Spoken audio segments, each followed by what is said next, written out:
The prophet of thought. Open your mind, open your mind, open your mind, open your mind, open your mind, open your mind.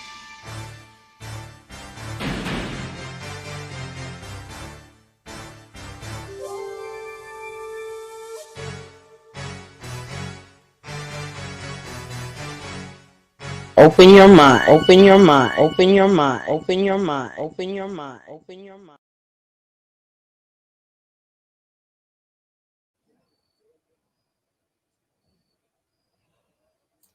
Join the league.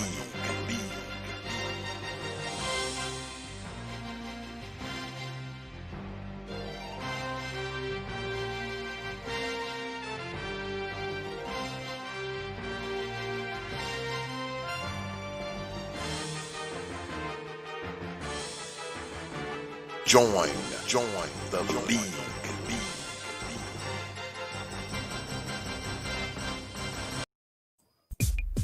And now, a word from our sponsor.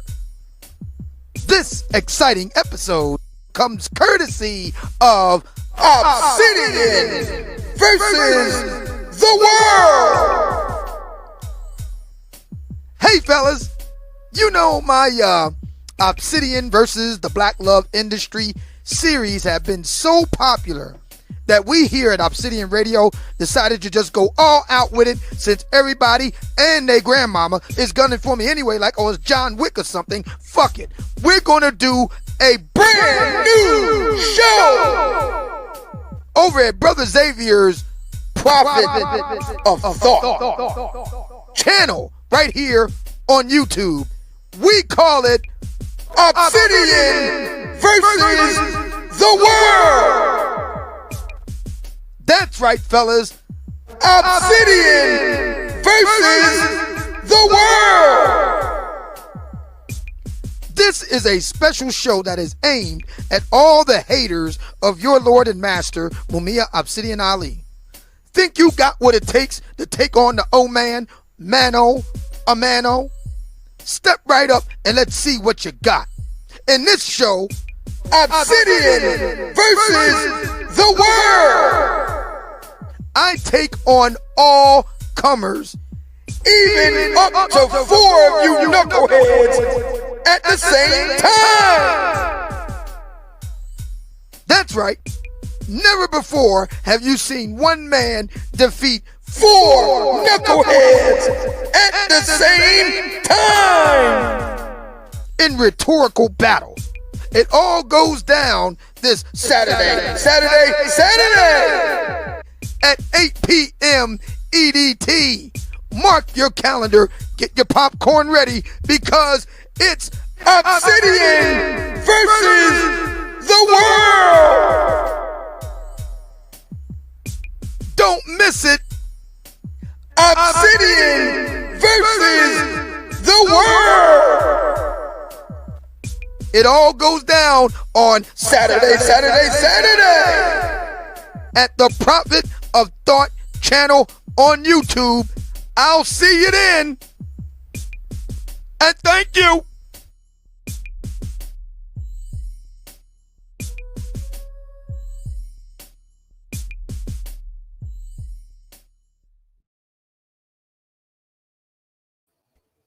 Open your mind.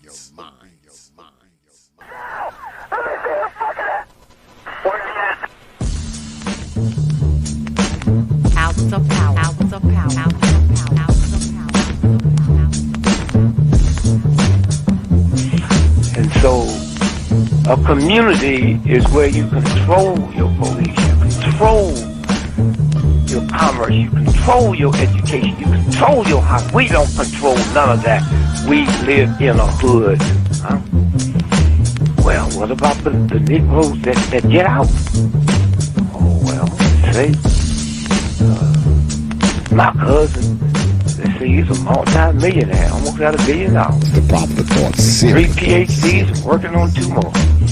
Driving down the street in Chicago in his Rolls Royce, enjoying himself, and he hears these sirens and look through the mirror and see this cop car flashing lights. He squeezed the steering wheel, man. Heart beats fast. Because he knows the plight of a Negro, what it could be. And then when that cop car passed him by, he said, thank God he wasn't after you in the first place, punk. That Negro thing you can't get away from. It's universal. They wasn't coming after you. With all your millions, with your Rolls Royce, with your PhD, didn't help. That's the hood.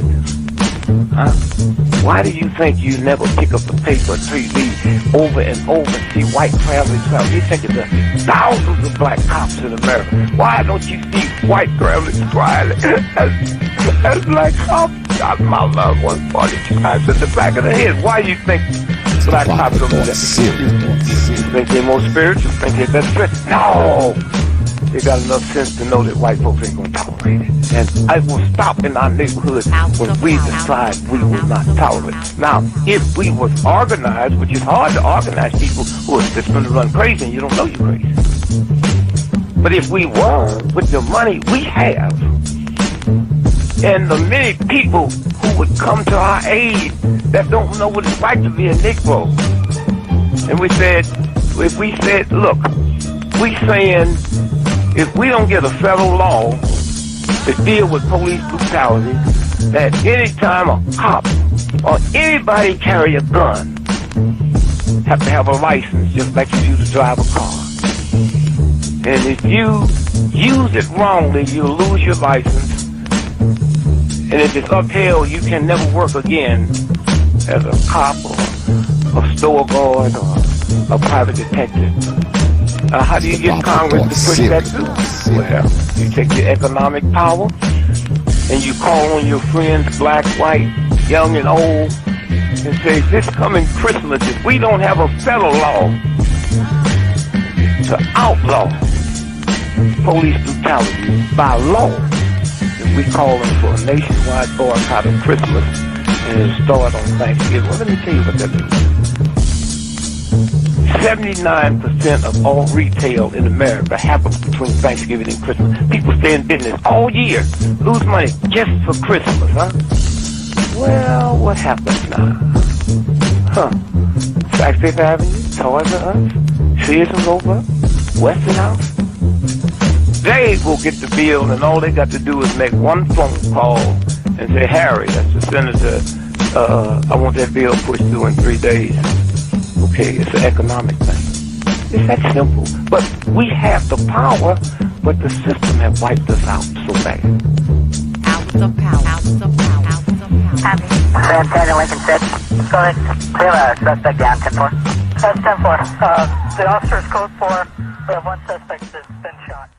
Open your mind.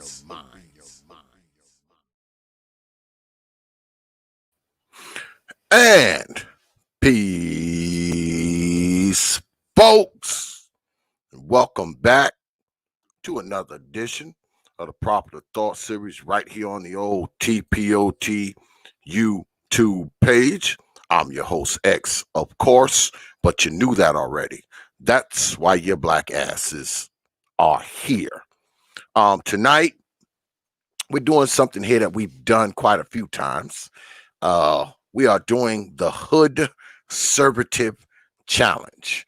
Brother HOODSERVATIVE, Brother David, will be up here tonight in a little bit, and he's going to, I assume, lay down his premise, and anyone who wants to challenge him can. Now, I know we're running up against the other debate that's going on right now. We're running up against this here to my left. So I know we probably won't have a lot of people in here tonight, but we'll be peeping in on it, here and there. We'll be peeping in on it to see what's going on, I suppose this here lady here to your left, Miss Kamala Harris, will be, trying to do her thing against Mike Pence. I think I think Mr. Pence has a tough hill to hop, for the simple fact that he has to defend his boss's record. I would not want to be in his shoes defending his boss's record, because that can't be easy. And by the way, fair use, Negroes, fair use, Negroes, fair use, YouTube, fair use. Yeah. But before we get started, man, this goddamn, what the hell is this? Motherfucker's texting the hell out of me right now, y'all. Interrupted my opening monologue. God damn it. Got to see what's going on. Must be urgent.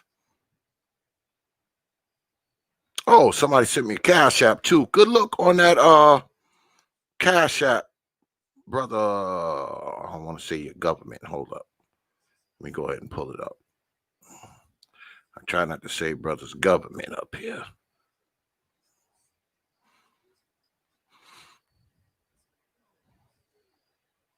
Good look on that Cash App, brother the Shizzle. Appreciate that, brother. Appreciate that, man. What is these other texts stuff going on up here? Like 4 texts simultaneously, y'all. Should be a second one, not the first one. Yeah. All right. To look that up. All right. Now back to the show. Yeah, we'll be checking in. Hey, what's good? Brother Stoic, Bernard Riley in the house. What's good with it, man? Why the hell Brother Bernard ain't got a wrench up in here? Up in here. You know? Bernard Riley from the ever famous Grown Man Hour. Brother Bernard in the house. Was good with it, Brother Bernard.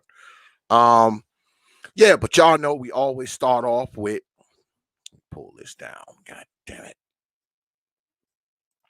Y'all know I always start the show off, man, with thanking you good folks, man, for your likes, your shares, your views, your subscriptions, and of course your hard-earned pennies, nickels, dimes, quarters, and 50-cent pieces.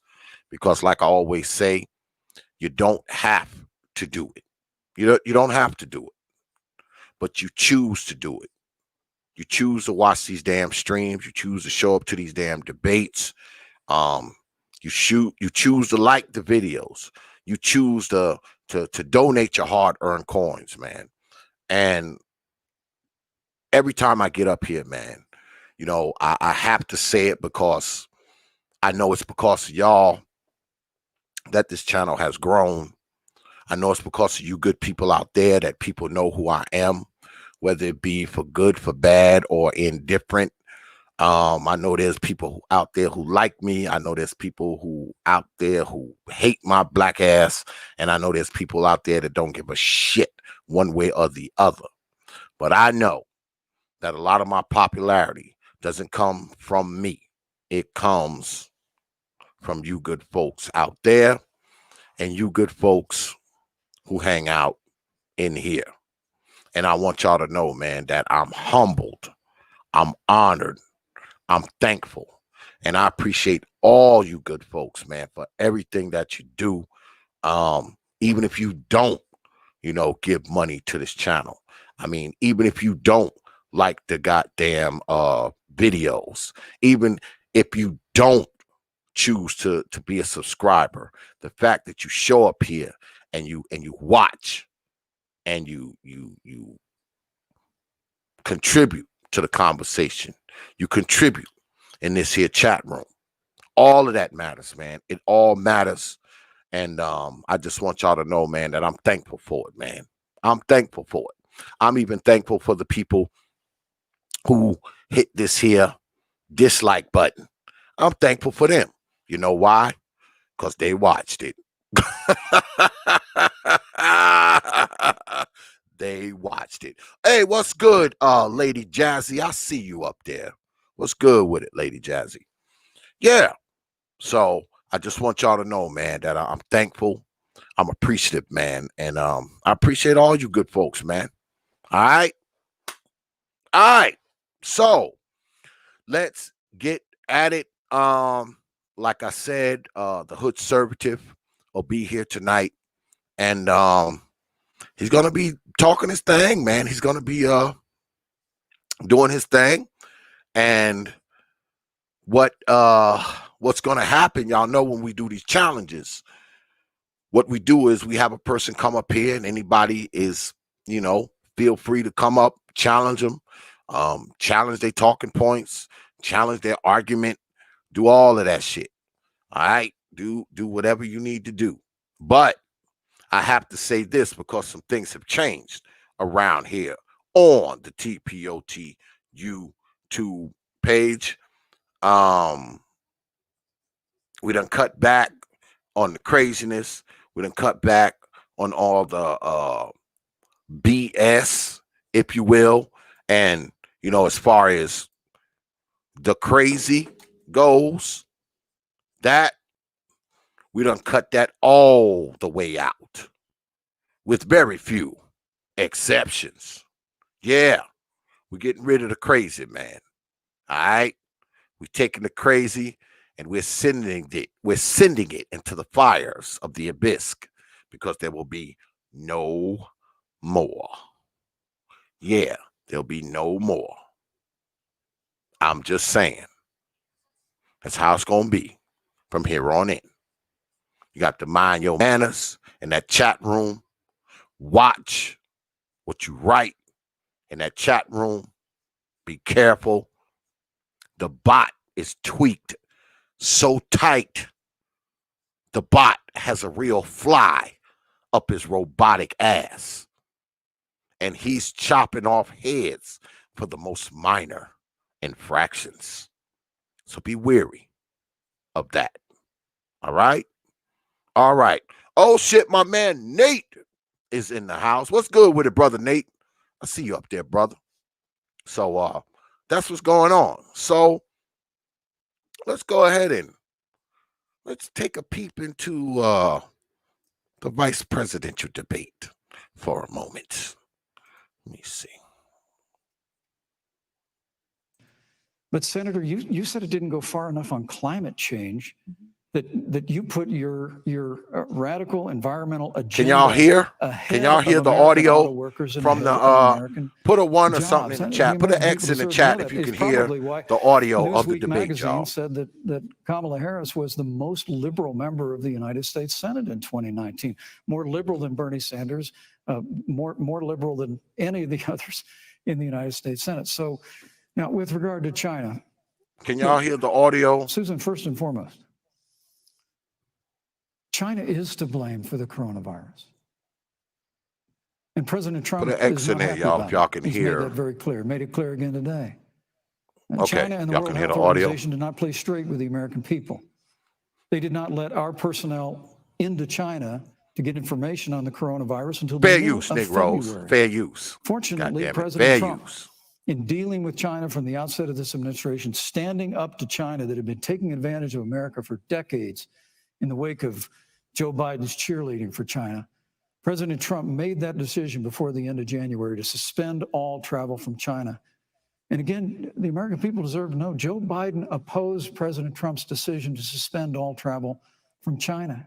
He said it was hysterical. He said it was xenophobic. Thank you, Vice President Pence. But President Trump has stood up to China. We're going to continue to your time is up. Strong. Thank you, Vice President Pence. Your time is up, God damn it. We're going to level the playing field. Clock We're going to ran hold out. China That's accountable time. for what they did to America with the coronavirus. That's time. Thank you. Senator Harris, let me ask you the same question that I asked the Vice President. How would you describe our fundamental relationship with China? Are we competitors, adversaries, enemies? You'll have 2 minutes uninterrupted. Susan, the Trump administration's perspective and approach to China has resulted in the loss of American lives, American jobs, and America's standing. There's a weird obsession that President Trump has had with getting rid of whatever accomplishment was achieved by President Obama and Vice President Biden. For example, they created within the White House an office that basically was responsible for monitoring pandemics. They got away, they got rid of it. Not true. There was a team of disease experts that President Obama and Vice President Biden dispatched to China to monitor what is now predictable and what might happen. They pulled them out. We now are looking at 210,000 Americans who have lost their lives. Let's look at the job situation. We mentioned before the trade deal, the trade war, they wanted to call it, with China. It resulted in the loss of over 300 manufacturing jobs and a manufacturing recession, and the American consumer paying thousands of dollars more for goods because of that failed war that they called it. Then let's talk about standing. Pew, a reputable research firm, has done an analysis that shows that leaders of all of our formerly allied countries have now decided that they hold in greater esteem and respect Xi Jinping, the head of the Chinese Communist Party, than they do Donald Trump, the President of the United States, the Commander-in-Chief of the United States. This is where we are today because of a failure of leadership by this administration. Senator Harris, we've seen changes in the role of the United States in terms of global leadership over the past 4 years. And of course, times do change. What's your definition? We've seen strains with China, of course, as the Vice President mentioned. We've seen strains with our traditional allies in NATO and elsewhere. What is your definition of the role of American leadership in 2020? So, you know, Joe is, I love talking with Joe about a lot of these issues. And, you know, Joe, I think he said it quite well. He says, you know, foreign policy, it might sound complicated, but really it's relationships. So just think about it as relationships. And so we know this in our personal and professional relationships. You got to keep your word to your friends. Got to be loyal to your friends. People who've stood with you, got to stand with them. You got to know who your adversaries are and keep them in check. But what we have seen with Donald Trump is that he has betrayed our friends and embraced dictators around the world. Let's take, for example, Russia. So Russia, I serve on the Intelligence Committee of the United States Senate. America's intelligence community told us Russia interfered in the election of the President of the United States in 2016 and is playing in 2020. Christopher Wray, the director of the FBI, said the same. But Donald Trump, the Commander-in-Chief of the United States of America, prefers to take the word of Vladimir Putin over the word of the American intelligence community.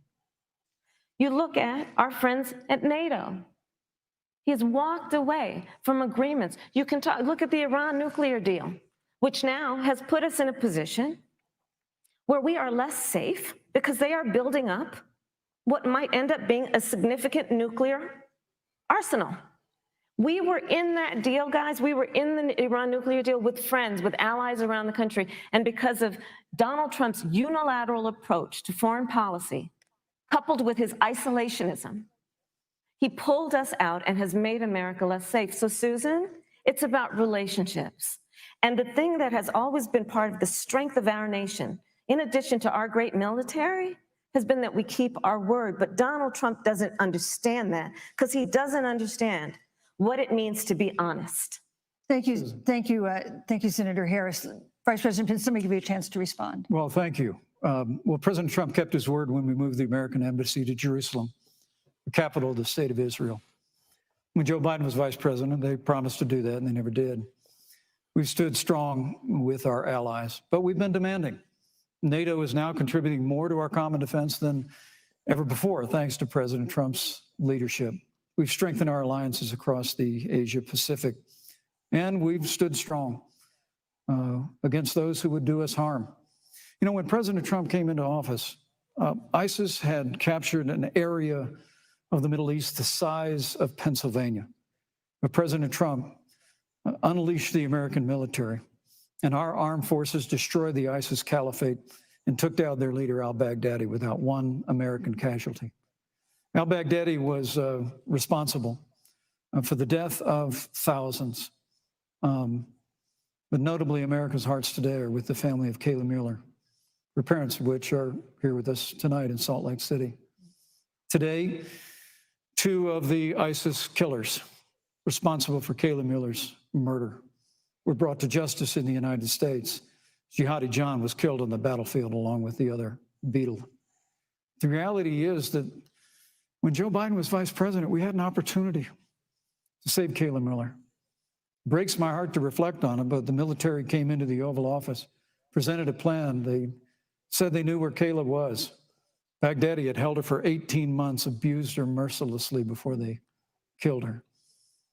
But when Joe Biden was vice president, they hesitated for a month. And when armed forces finally went in, it was clear she'd been moved 2 days earlier. And her family says with a heart that broke the heart of every American that if President Donald Trump had been president, they believe Kayla would be alive today. Thank you, Vice President. We destroyed the ISIS caliphate.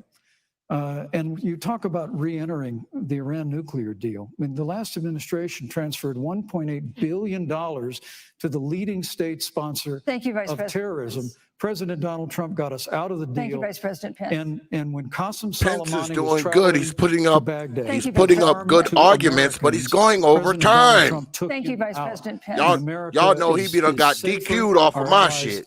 He be done got kicked off of my shit. Thank you, Vice President Take Pence. action. I would like to give Senator Harris a chance to respond, but not at such great length because, of course, there are other topics we want to talk about. But I would like equal time. Yes. Thank you. Please go ahead. Oh, she First would of all, like to the equal Mueller time. family, I know about your daughter's case. See? And I'm See so the fucking sorry. debaters trying to I'm so dictate the sorry. rules. What happened to her is awful. She says she want equal And it shouldn't have time. happened. And I know Joe feels the same way. And I know that You don't make President the Obama feels the rules. same way. Lady Harris. But you That's what mentioned I would be Soleimani. telling Let's her ass start right there. now. You don't make the rules up here. So after the strike on Soleimani, there was a counter strike on our troops in Iraq. And they suffered serious brain injuries. And do you know what Donald Trump dismissed them as? Headaches. And this is about a pattern of Donald Trump's, where he has referred Yeah, brother to Deshaun, you our know I don't men fuck who are around. serving in our You done military went over the as time a suckers couple and losers. times. Donald Trump, Fuck who around and went to lose by Arlington default. Cemetery and stood above the graves of our fallen heroes and said, what's in it for them? Because of course, you know, he only thinks about what's in it for him. Let's take what he said about John McCain, a great American hero. And Donald Trump says he doesn't deserve to be called a hero because he was a prisoner of war. And this is very important when you want to talk about who is the current commander-in-chief and what they care about and what they don't care about. Public reporting that Russia had bounties on the heads of American soldiers. And you know what a bounty is? It's somebody puts a price on your head and they will pay it if you are killed. And Donald Trump had talked at least 6 times to Vladimir Putin and never brought up the subject. Joe Biden would never do that. Thank Joe you. Biden would, but Joe Biden would hold Russia to account. That's time, for girl. any threats That's time. to our nation's security or to That's our time. troops God who are damn it, that's time. sacrificing their lives for the sake of our That's time. democracy and our safety. Thank you, Senator Harris. This is such an important issue, but we have other important issues as well. And I Susan, want Yeah, to that's make sure time. we have a chance I really to have talk to about. respond to that. I'm Look, she has 15 seconds because Well, I gotta we're have trying more to than keep. that. Look. Well, I'm sorry. but Oh, Vice there President, he go, you have trying more to make time the than she rules did. like us. slanders against President Man. Donald Trump regarding men and women of our armed forces. Both of y'all will be absurd. kicked up off of I'm my sorry, shit. Vice My President son is Pence. a captain in the United Yes. States Marine Corps. My son-in-law is deployed in the United Both States of you Navy. would be I kicked can assure off all of you, of my the shit. sons and daughters serving in our military, President Donald Trump not only respects but reveres all of those who Both serve in of you, our armed get forces. off. Any suggestion otherwise is ridiculous.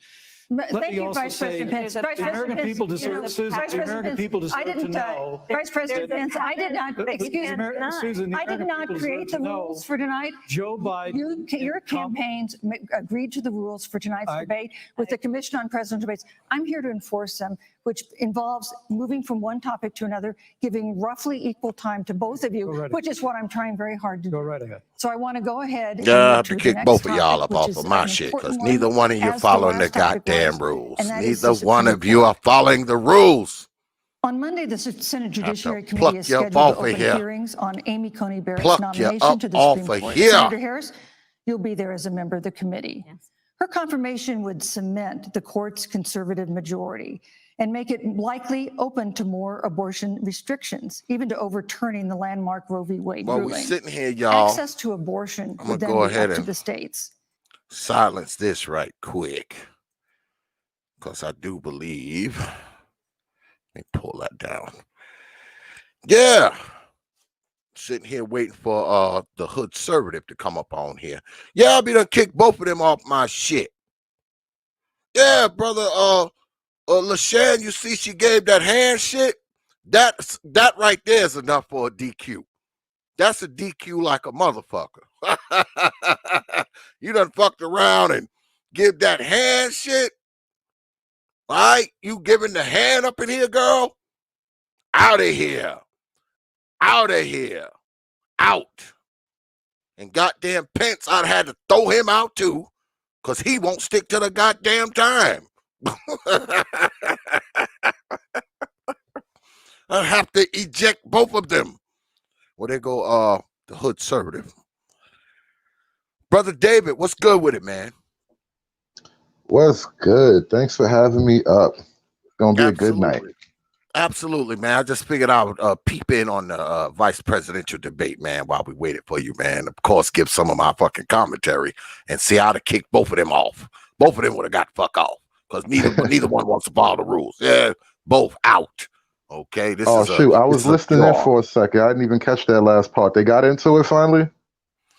Well, you know, these debates, they always get contentious, man. You know, you got two people from two opposite sides of the aisle, so you know it's always going to be. You know, you got one set of people representing more of the same. Then you got another side representing something new, or so they claim, because that's what I believe elections are about anyway. Elections are about more of the same or something different. That's basically what you're voting for. You're voting for more of the same if someone's already in the chair. All right. Someone's already in the chair. So you're either voting for more of the same or something new, something different, or someone different. There's not much in between that, you know, unless the chair is vacant. If there's a vacant chair and two people are vying for it, you don't know what you're going to get because both of those people are something new and or different. So that's kind of where I'm at with it, man. Go ahead. Well, I would say if you look at the debate from last week, I guess it was a week ago almost, when Trump and Biden went at it, you can't tell me that's the same old. I mean, of all the politicians ever, that was spectacular, man. I've never seen a debate like that on a national stage. Like, I swear Trump was getting his debate points from the manosphere because he was hitting Joe Biden with shit that black people say. When he said when Joe Biden mentioned something about being smart, Trump was like, hold the fuck up. Did you just say smart to me? Don't you ever use that word to me? Like, who does that, bro? What the fuck? You can't tell me this ain't something new. This shit is fun to watch, man. Yeah, I mean, I always catch a little bit of the debates, and even if I don't see it live that night, I always go back and kind of, you know, check it out and watch the replay and shit like that. You know, I think that Kamala Harris will probably get the better of him simply because he has to defend someone else's record. If he could just defend his record, I think he would be fine because he's making good points. All right. Even though he's breaking the rules and talking over and all that kind of shit, he's making very, very good points. But he's basically there representing someone else, and he's representing a record that we've all seen. So Trump lies a lot. Trump tells a lot of fucking lies and shit. So he either has to, he's in a tough spot because he either has to go along with those lies or tell the truth and make Trump look like a liar. So I wouldn't want to be in Mike Pence's shoes tonight. He's got the toughest fucking mountain to climb tonight. She doesn't have to do anything. She can just pretty much talk. But him, he has to kind of vacillate between telling the truth, all right, on his own merits, or defending some of the things that Donald Trump has said that are not true. So he's in a tough spot. Now, if he can pull this out, kudos for him. But I wouldn't want to be him tonight. I wouldn't want to be him tonight. I would agree. And then honestly, like it's always a little bit trickier debating a female opponent, because when you're a guy, like, see, Trump, for some reason, he was able to sort of just really bulldoze his way through that sort of that kind of attack where it's like, oh, she's a woman, you're not supposed to say this kind of stuff. Like, Trump has the glow. You know what I mean? He can say this, he can say outlandish things, and it doesn't kill him politically. Now with Mike Pence, you know, it's different. He didn't have the glow. He's, you know, regular square neck Republican. So it's like, he's got to play a different card. But the saving grace, with all that you said being relatively true, and I don't really disagree, I would point this out. Kamala Harris is not defending Kamala Harris at this point. See, the last thing I heard before I switched off to try to jump on a panel was that I think they were getting into it about, he was getting into it about Benghazi. And not just Benghazi, but also a female, like some woman that had been captured, and they were trying to rescue her. And he's basically tying Kamala Harris to the Obama-Biden presidency, which, quiet as kept, there's a lot to actually pick apart there, especially if you want to drop like some bombshells in people's lap. Like he did just do a wonderful job of actually like, look, during your presidency, you let this woman die. Like, that's essentially how he was coming at it. So it's a tough game to play, but he does have some ammunition he could use. Oh, yeah, he's making very, very good arguments. I mean, his arguments are good. I just wouldn't want to be him. I wouldn't want to be him tonight because he has to kind of, you know, he has to kind of tiptoe a little bit because he can't afford to make Trump look bad. Kamala Harris, it's hard. It's going to be hard for her to make Joe Biden look bad, because what you think about Joe Biden, you already think about him already, right? She can't really make him look bad. The only thing she can do is make herself look bad. Why? Because they're vying for office. See, Pence and Trump are already in office. They're already there. So that's the problem with Mike Pence. He has to try hard not to make the boss look bad. He has to try hard. She doesn't have to try that hard to keep from making Joe look bad, because you think what you think about Joe any fucking way, right? And Joe's not the president yet. He's trying to be president. Trump is already president. He's already president. So whatever Pence says tonight is ultimately going to come back on him, and he's going to have to defend this shit. Whatever Pence says, he's going to have to defend what Pence says tonight, whether it be good, bad, ugly, indifferent, true, or false. He's going to have to defend it. Joe Biden ain't going to have to defend what Kamala Harris said. He's not going to have to defend it, man. He's not going to have to defend it. Well, you're also describing the flaw of our media. Joe Biden doesn't really have to defend any tough positions. And that's kind of the problem here. When you get to this point, like even in the last debate, it was plain as day that, and Trump called it on stage. He's like, well, I guess I'm debating both of you now. Okay. Like, and he was a G about it. He rolled up the sleeves. He's like, all right, come at me, bro. Like, this is how you got to do with these people. They're going to come at you hard, and you got to stand there and be willing to swing and hit it out the park.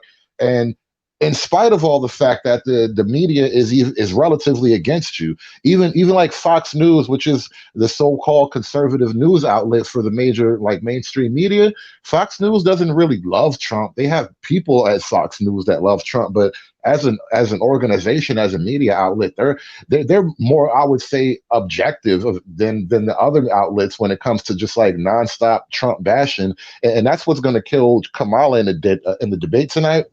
She can't help herself. She's going to nonstop Trump bash. And every opportunity where she has to like big up Joe Biden in a good way and say like, this is what Joe has done or what Joe is definitely going to do.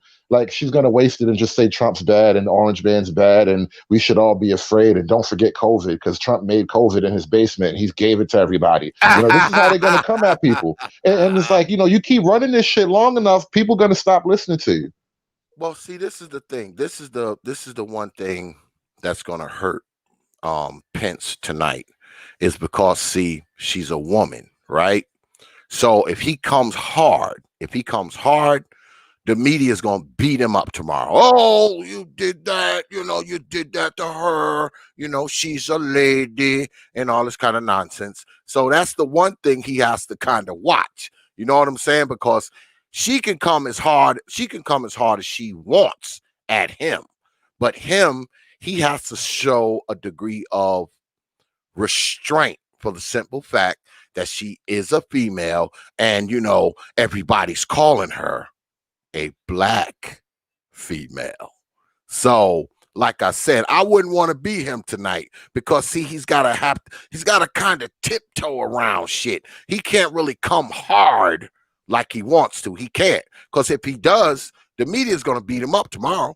If he comes at hard, hardcore, the media is going to beat him up. They're going to beat him up. Oh, you see what he did? Oh, it was so misogynistic, blah, blah, blah. That's what's going to happen, man. Yeah, but and this is the thing, and this is why like Trump is such a lightning rod figure, because in a lot of ways he showed that some people, I'm not going to say it's going to work for everybody. You can't just be any old body getting up there talking big shit. You know what I'm saying? But Trump has shown that you can actually say the uncool things and dodge you can survive the onslaught.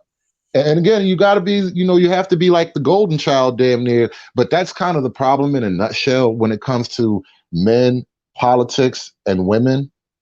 Is we are all operating under like a fallacy. It's like we all agreed upon this lie that we're going to act as if women are completely equal to men, but we're going to cut corners and nudge them into success every opportunity that comes up. It's like, no, wait, sometimes equality means you get your knuckles chopped. Like you got to take the hit.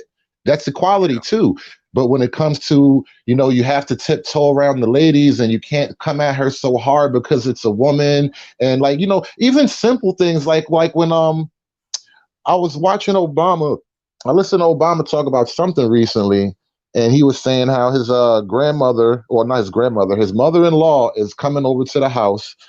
And I'm not going to mention how old she is. It's like, why the fuck not? Who cares? She's your mother-in-law. We know she's old. Why do we tiptoe around such vanity like that? But that's what it is to like, even in politics at the highest level, we have to kowtow to female vanity. And it's like, that shit doesn't help. Yeah, that's what I'm saying. I mean, he's in a tough position because he can't, like I said, he can't really like, come at her, with the, he can't really bring the heat to her, the way, full force, because if he does, he's gonna appear to be the villain in the media tomorrow. Oh, did you see him? He was so misogynistic, he's this, he's that, he didn't have respect for the lady, and all this kind of nonsense. This is what's gonna happen. So he's gonna have to show some type of restraint and, like you said, tiptoe, around the lady, because that's how it's going to be. I mean, because if not, they're going to tear him a brand new ass in the media tomorrow. So he has to kind of remain calm. Because, see, he's not Trump. Like you said, he's not Trump. He's not going to get away with saying any old and every goddamn thing. He's not going to, He's not going to be able to pull it off. I think He's not. I think Pence is playing for a draw at best. Like he really, Yeah. like you said, he's boxed in a way that he can't really swing for the fences. Like if he had a Nope. mean left hook, he could never use it. So it's Nope. like he's playing for a Nope. draw right now. And then Yeah. this is why I don't think this debate's going to be like rating wise. That last debate's probably going to kill this debate as far as ratings, because people don't Oh, expect yeah. the fireworks. You know what I mean? People want to see Trump get up there and talk crazy. Yeah. Well, you know, Pence is a more laid back, mellow, kind of even keel kind of dude anyway. I mean, he's that kind of dude. You know, he's not Trump. I mean, Trump is bombastic and shit like that, but he's not. Pence isn't that. He's nothing like that, man. As a fan of the bombastic Trump style approach, let me offer a little idea here. Because Mike Pence has a little bit of cult fame for the Mike Pence rule. You know what the Mike Pence rule is? Yeah. I'll never be alone in public or in private, I guess. I'll never be alone with a woman. So I will always have a staffer, especially like a female or a male staffer. I'll always have another staffer in present, and most likely he'll have his wife. So he doesn't do like private meetings, like dinners with women and all that stuff. And the reason why I bring that up is because if Mike Pence did actually take a firmer stance against Kamala and actually show a little backbone, I would be like, I wouldn't be shocked if it didn't kill him. Like the argument she made is sound, but I'm willing to bet that he's not going to lose anybody. Like the core Trump base is not going to budge because Mike Pence made Kamala blush. Yeah, that's true. I don't think these debates, especially the vice president debate, I don't think it's going to make or break, either one of their bosses' campaign. It's Right. not, man. It's not going to make or break the it's not going to make or break either side, because I mean, when you're going in there to vote, you're not voting for Pence. When you go in there to vote, you're not voting for fucking Kamala Harris. You're not. You're voting for the guys at the top of the ticket. So I don't think whatever their damn VP picks say tonight is going to change anything one way or the other. I just don't think it is. I mean, this is pretty much a dog and pony show at this time. This is just a dog and pony show for the most part. Let me get a little bit deeper into the meat of the issue, though. And this is why, like, somebody like me, I take a lot of flack. Like, bro, before you started your panel tonight, I was trying to listen to what was essentially a 4.5 hour hate stream about the Hoodservative, and I was enjoying every minute of it. I fucking love the shit. And here's the thing. I get beat up a lot because it's like, oh, you don't have policy. You don't understand policy, the history of policy, the relationship of policy, the romance of policy. Like, they talk about policy like it's a fucking woman. And no, bro, it's deeper than that. All right. Yes, we need policies that help us. But the problem is we're operating under policies that hurt us. And for a guy like Trump, the reason why he's making such inroads with like black men in particular, and this is before he even offered up something relatively tangible, because you know how black folk love to hear that word tangibles. Before he offered up something relatively tangible like that the $500 billion plan, the 500 billy, before he came and put the 500 billy platinum brick on your lap, he was like, he was getting popularity amongst black men anyway. And the reason why is because black men symbolically can appreciate that bombastic attack on the polite society. Well, no, the fake polite society that has become, feminism and modern politics and all this stuff, like how you're not allowed to talk and be like a regular guy on TV. When Trump got away from the whole grab him by the P word incident, right? When he actually survived that politically, that was like a calling card for everyone to look at, like, whoa, that's supposed to kill somebody politically, but it didn't. Because you know what? And this is one of the things that made me pay attention to not just Trump, but to what the world and what the media is being trained to do vis-a-vis Trump, which is to just accept the lie. We've all been accepting this lie. Like with that whole grabbing by the pussy thing, right? I'm just going to say, excuse me, you got to get loose up here. But with the whole grabbing by the pussy thing, he's like, look, I'm Trump. I was running Miss America pageant. I'm a billionaire. You think women aren't just dying to have my knuckles up into their, G-spot? Like, seriously, that's how it is when you're a billionaire, and you want us to all pretend as a nation that ain't real. And so, that was the beginning of me seeing, like, oh wait, there's something else going on here. So what you're saying, brother David, is Trump is red pill. Is Trump red pill? I'm not going to put that on him, but he acts like he is. He behaves like he is in certain ways. I mean, he's still a married man, but he married a supermodel and got her knocked up, and now she's just she's like the top housewife in the world. I mean, he's a different kind of red pill. Like, and I don't want to put that on him, but he's not red pill the way we throw the word around in this sense. He's more of like a callback to the old school kind of like just a man's man. And that's something a little bit different. That's why I think he resonates on a more visceral level with men in particular, and like with black men. Like, dude, before all this election, how many rappers were fucking with Trump? Mike Tyson fucks with Trump heavy. Mike Tyson still endorsing Trump. Mm-hmm. Yeah, I've noticed that a lot of brothers have taken to Trump. I was talking to my wife about it the other day. And, because my wife is left, all right? She's a Democrat. I'm not, but she is. And, she doesn't understand, why brothers, support Trump. And I told her, I said, because Trump has that thing where, he'll say whatever the hell he wants. I mean, he has no filter. He comes across, I think I actually use the words red pill. He has kind of that red pill thing. And that, that kind of stuff brings brothers around. I mean, when a dude is straightforward and he says what he thinks and all that kind of shit, that appeals to brothers. So of course, brothers, have taken to Trump because of the way Trump is. I don't think brothers would have taken to Trump the way they have if he was more like Mike Pence. If he was more of a Mike Pence type of guy, I don't think brothers would have taken to him, especially brothers who are already, have spent most of their life on the Democratic plantation. I don't think they would have taken to him the way they have. I think they like Trump's personality more than they like his policies and politics. I think they like his personality more. Absolutely. Yeah.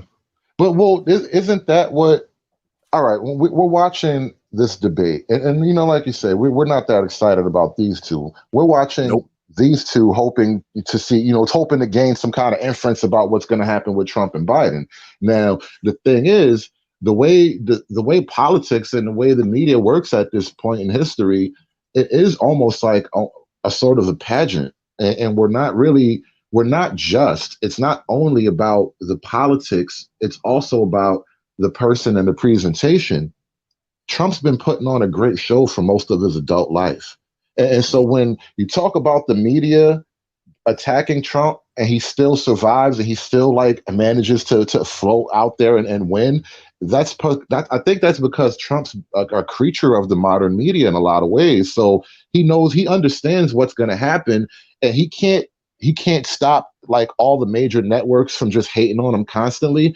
But because we live in this internet age, and then because he's actually able to be on camera, being that kind of man's man, that sort of embodiment of modern machismo. And it's odd because he's a real fucking old guy, but he's the embodiment of modern machismo in the political realm, right?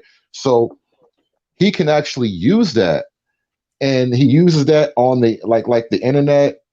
When it comes to the internet, conservatives on the internet, they run the crap. They run the table in a lot of ways. That's why you get people trying to censor you and block you. Even Trump gets blocked off the internet because the combination of his brash personality and the reach of the modern internet, it's hard to not like this guy. He's entertaining, he's enjoyable, and when the first time you notice the news blatantly lies about him, he becomes interesting. It's a hard thing. It's a hard draw to avoid, bro. It's like there's a there. You know what I mean? Yeah, I can kind of see that, because I know quite a few brothers who have, spoke of Trump, and why they support him, and it's pretty much what I say. They like his brashness. They like his ability to just say any damn thing that he wants to say. The not having a filter anytime when he's speaking. I that kind of shit appeals to people, man. It appeals to brothers. It definitely appeals to men. I mean, and it appeals to black men. Yeah, definitely appeals to the brothers. That's because brothers, unfortunately, brothers have suffered from the quote unquote political correctness more than anyone else, most of the time. So when they see somebody who can hop that political correctness fence, of course, it's something to be looked at and something to be admired, because we couldn't get away with saying a lot of the shit that Donald Trump says. Well, isn't that part of the reason why a space like this has been developed? Because we couldn't get away with saying a lot of, like, you know what? In order for you to be accepted saying the type of shit Donald Trump says, you had to be like a top rapper. You had to be in the industry of some kind of like level. You had to be somebody where it's like, oh, he's just an entertainer. He gets a pass. You know what I mean? Yeah. You can't be a serious black man talking about, infantry. Shout out to infantry skills, 1,800 black abortions a day. Like, serious men are not allowed to talk about this in their serious life. It's not cool. And so when you get a guy like Trump who even flirts with the idea of, breaking some of these, fake rules of civility, it's appealing to guys who feel like they've had like this social pressure just, holding them down. It's crazy. And then like, with the black community, let's talk about this in particular for a second. This political correctness angle, right? Yeah, we're gonna drop the debate down for a moment.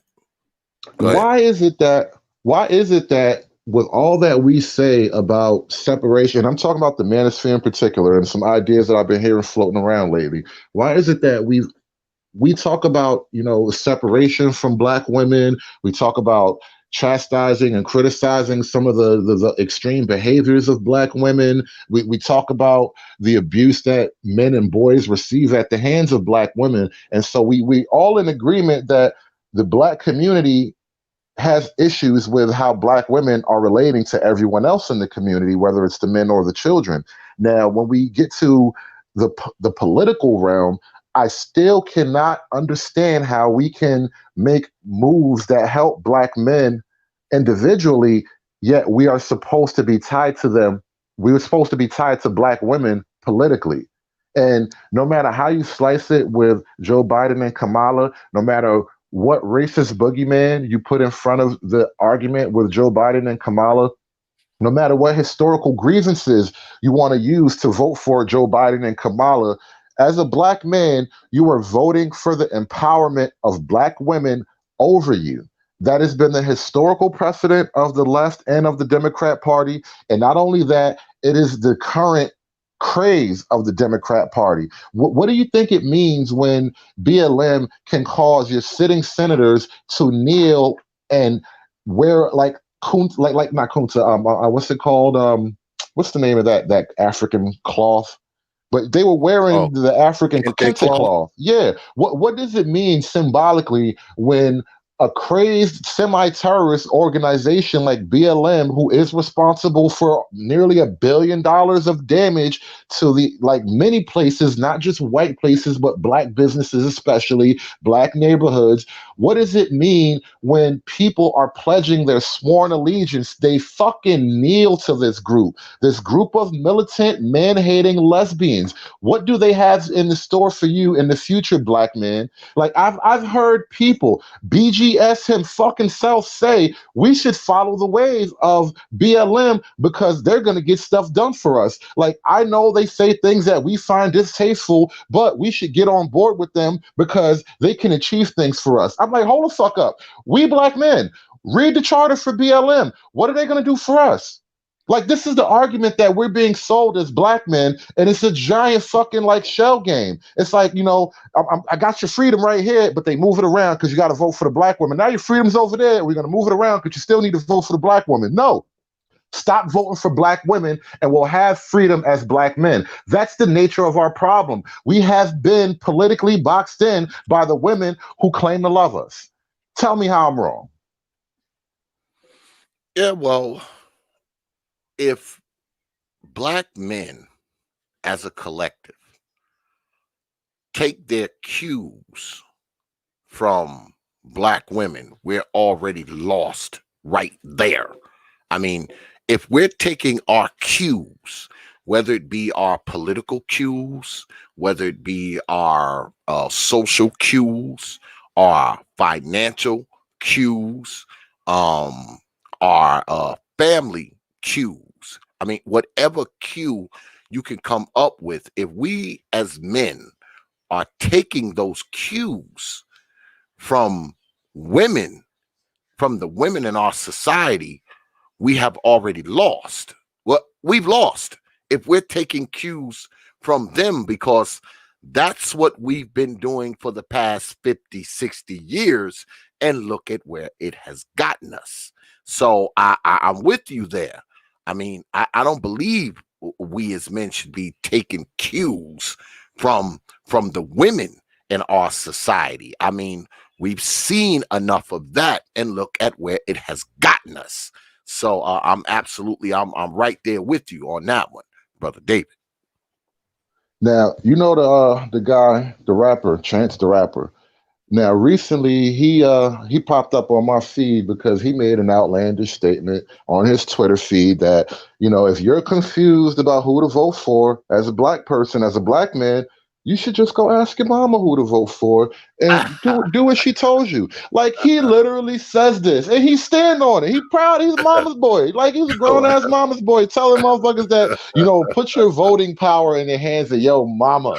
Go like, to your how's that mom. help? Yeah, vote for what your mama wants. You know what I'm saying?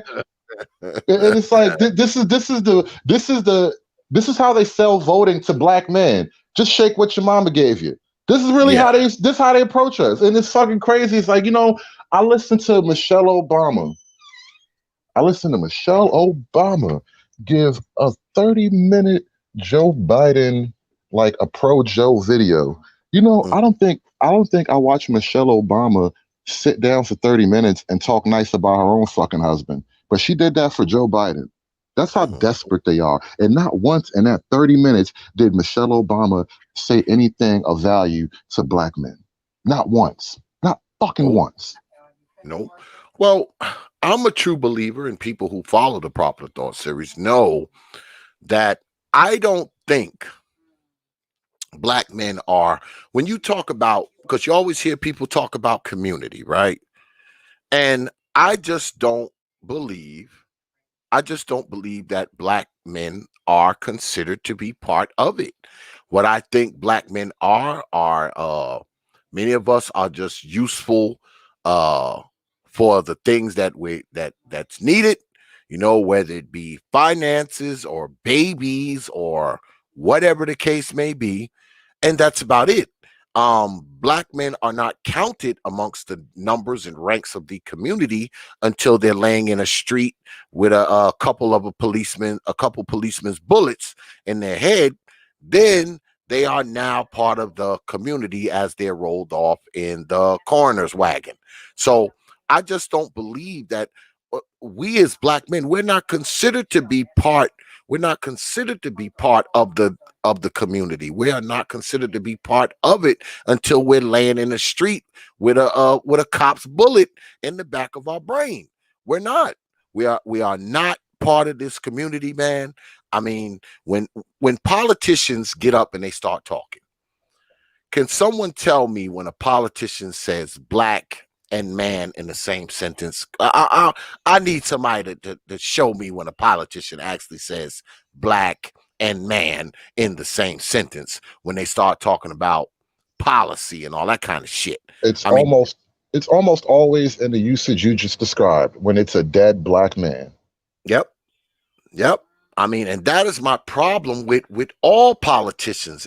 It's like no one really talks to us. I mean, no one gets on a stage and say, look here, black men, these are the policies I put before you, and these are the policies that will help you get a job, help you get educated, help you be an entrepreneur, help you do anything. I mean, you don't hear that kind of talk. Now, it doesn't matter to me anyway, because I'm going to be good whether the politicians look out for black men or not. All right, because I've been surviving this long without them, and I will continue to do so. But it would be nice. It would be nice to hear a politician address black men at some point, the way they address everyone else. It's almost as like it's like we don't even exist when it comes to the political discourse, man. Well, let me offer, and this is maybe a little bit of a tangent, but you just said something that sparked the thought, right? You said it as a statement of fact that you're going to be good regardless of what politicians do.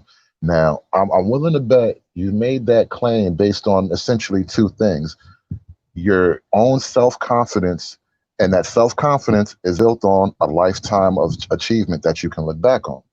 Now, maybe I'm wrong, but I'm willing to bet that statement's grounded in those two ideas, and those two ideas do feed into each other, one after the next. Now, here's the thing, and this is why I believe the conservative message is something that needs to really be pushed to black men in particular. It's hard to sell it to black women. You can, but it's tough. And I say you have to sell it to the men first.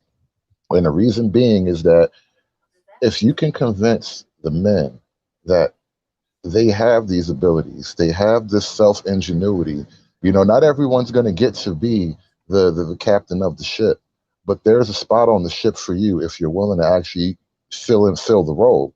We got to actually convince a lot more black men that these are the rules of the day. This is the order to follow.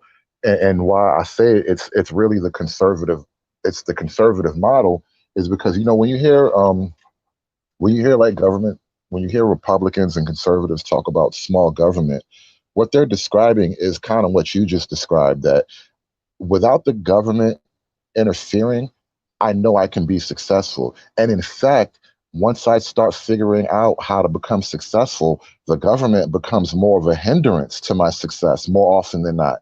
And this is what people like in the business world run into all the time. This is why you have this sort of this push-pull between like the business class and the social program class in politics. Like, no, black men actually need to be exposed more to the hard edge realities of conservative ideas. Like, this is how you build up better men. This is how you build up stronger men, by giving them the opportunities, by encouraging these people to, take these opportunities to build and develop their own skills and their own self-determination. That way you don't run the risk of being misled by some new political Svengali who comes up and promises you a happy forever after. Because this is what the Democrat Party basically is offering at this point. It's a happy forever after for everybody, and we're going to end racism. Like, good luck. Okay. Yeah, if we believe that shit, I got a bridge I can sell everybody in Brooklyn. I can sell you all a bridge, goddammit. Because we all know racism's going nowhere. We all know that. I mean, don't get me wrong. I mean, I was on a Democratic plantation for a very long time. All right. I was right on there with everybody else on the plantation. But as I got older and older, I start to see that they did not have black people's best interests in mind, with their policies. I start to see that, they would come around every 2 years, every 4 years, they would come sing church songs at our churches, try to speak the lingo that they think, we can relate to. And then after that, you never see them again until another 2 years or another 4 years. So I stopped putting them as, my preferential my preferential politicians, if you will, because I believe people should be earning my vote. And see, I've been an independent for a while. If you pull up my voter registration, it says unaffiliated, because that's how they register you down here, unaffiliated. And I think that people should be earning our vote. I don't think people should be taking our vote for granted, just know right off the top, that we're going to vote for them no matter what. I don't think people should have that comfort. Politicians should not have that comfort to know that we're going to vote for them regardless. I think that if we do that, if we allow politicians to take our vote for granted, that means that we're not really taking part in the political discourse. Even though we're going in the booth and we're pulling the lever, we're not taking part of it. We're not taking part in it because, see, these people already know that you're going to vote for them. So they don't have to do shit. They don't even have to come to your church and bang a tambourine and put on a church robe. They don't have to do any of that. They don't even have to stroke you. They don't even have to sell you a dream, because guess what? You're going to vote for them regardless. And I do not want any politicians to have that comfort when it comes to black people. And I definitely don't want them to have that comfort when it comes to me, whether they're Democrat or Republican. I don't want them to think, oh yeah, they're going to vote for me anyway. No. Politicians shouldn't think that. Can you do me the honor of letting me read this super chat from Nick Taylor? Because I want to feed right off of what he just said. Nick Taylor, $5 super chat. Thank you, brothers. Thanks for supporting the show tonight. The politicians don't address black men. They address black women because the majority of black men are led by black women. Electioneering at its finest. Now, he's absolutely right. I don't know if I would call it electioneering, but it's definitely some creepy shit going on. This is like social engineering. And I made this claim earlier today on Bernard Riley's show, and shout out to Bernard Riley. Thanks for letting me come up and talk a bunch of shit this morning. I was grandstanding. I was showing my ass just a little bit this morning, but it was fun. And here's the thing. I made this claim that if black women got on board the Trump train, black men would have no problem with them. I guarantee you, if you had 40% of black female support for Donald Trump, black men would be like, yeah, no, ain't nothing wrong with the brother. Because now voting for Trump doesn't fuck up the pussy shot. Aha. Is that what it is, man? Well, not only is that what it is, like literally, but symbolically, it's not more literal. It's more symbolic than literal. But here's the deal, right?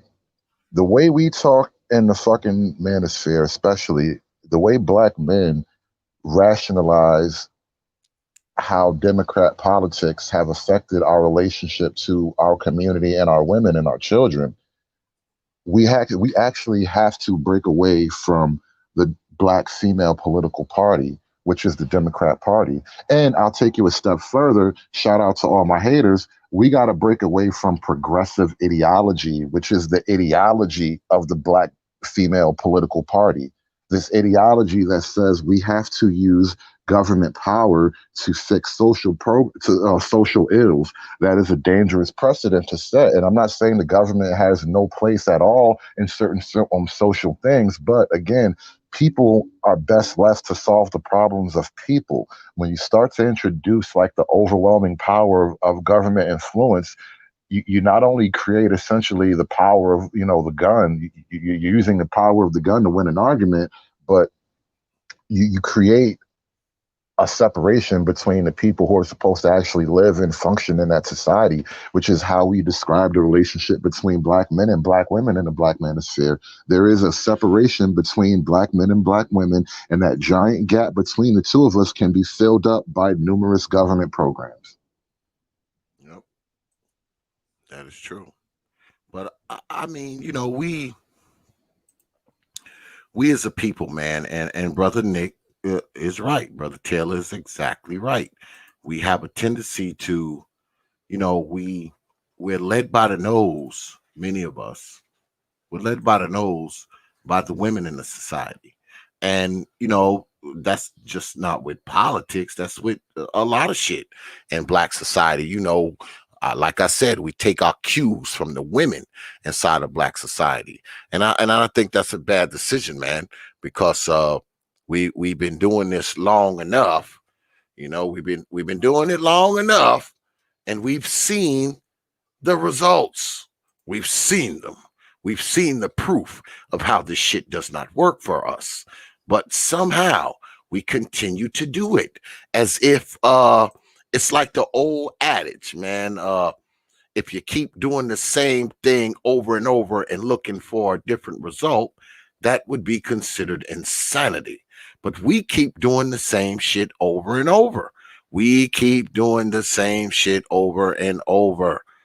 All right. We keep being led by the nose. We keep taking our cues from these women. We keep doing it. And we see the results, man.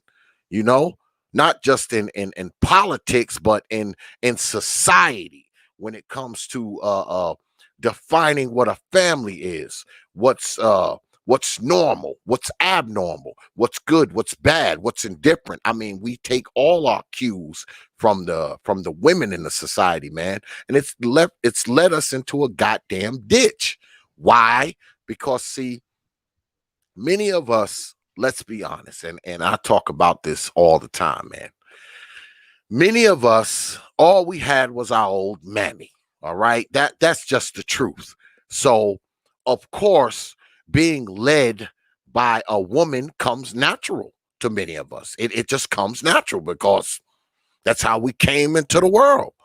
I mean, that was our life as a child, as an adolescent, as a teenager, as a young adult, following the cues of what mama said, following the cues of what mama thought, following the cues of mama's ideology. So it's comfortable. It's comfortable to follow these women. Here's what I think. Here's what I think is the beauty in my approach to the whole thing, right? Because see, in the manosphere, we have this sort of notion that we need to like separate from Black women. Like, not everyone says that, but there's a certain line of thinking where it's like, you know, Black women are their own political body, so we need to be apart from them. And I don't think that's a feasible solution. For one, most guys just they can't resist.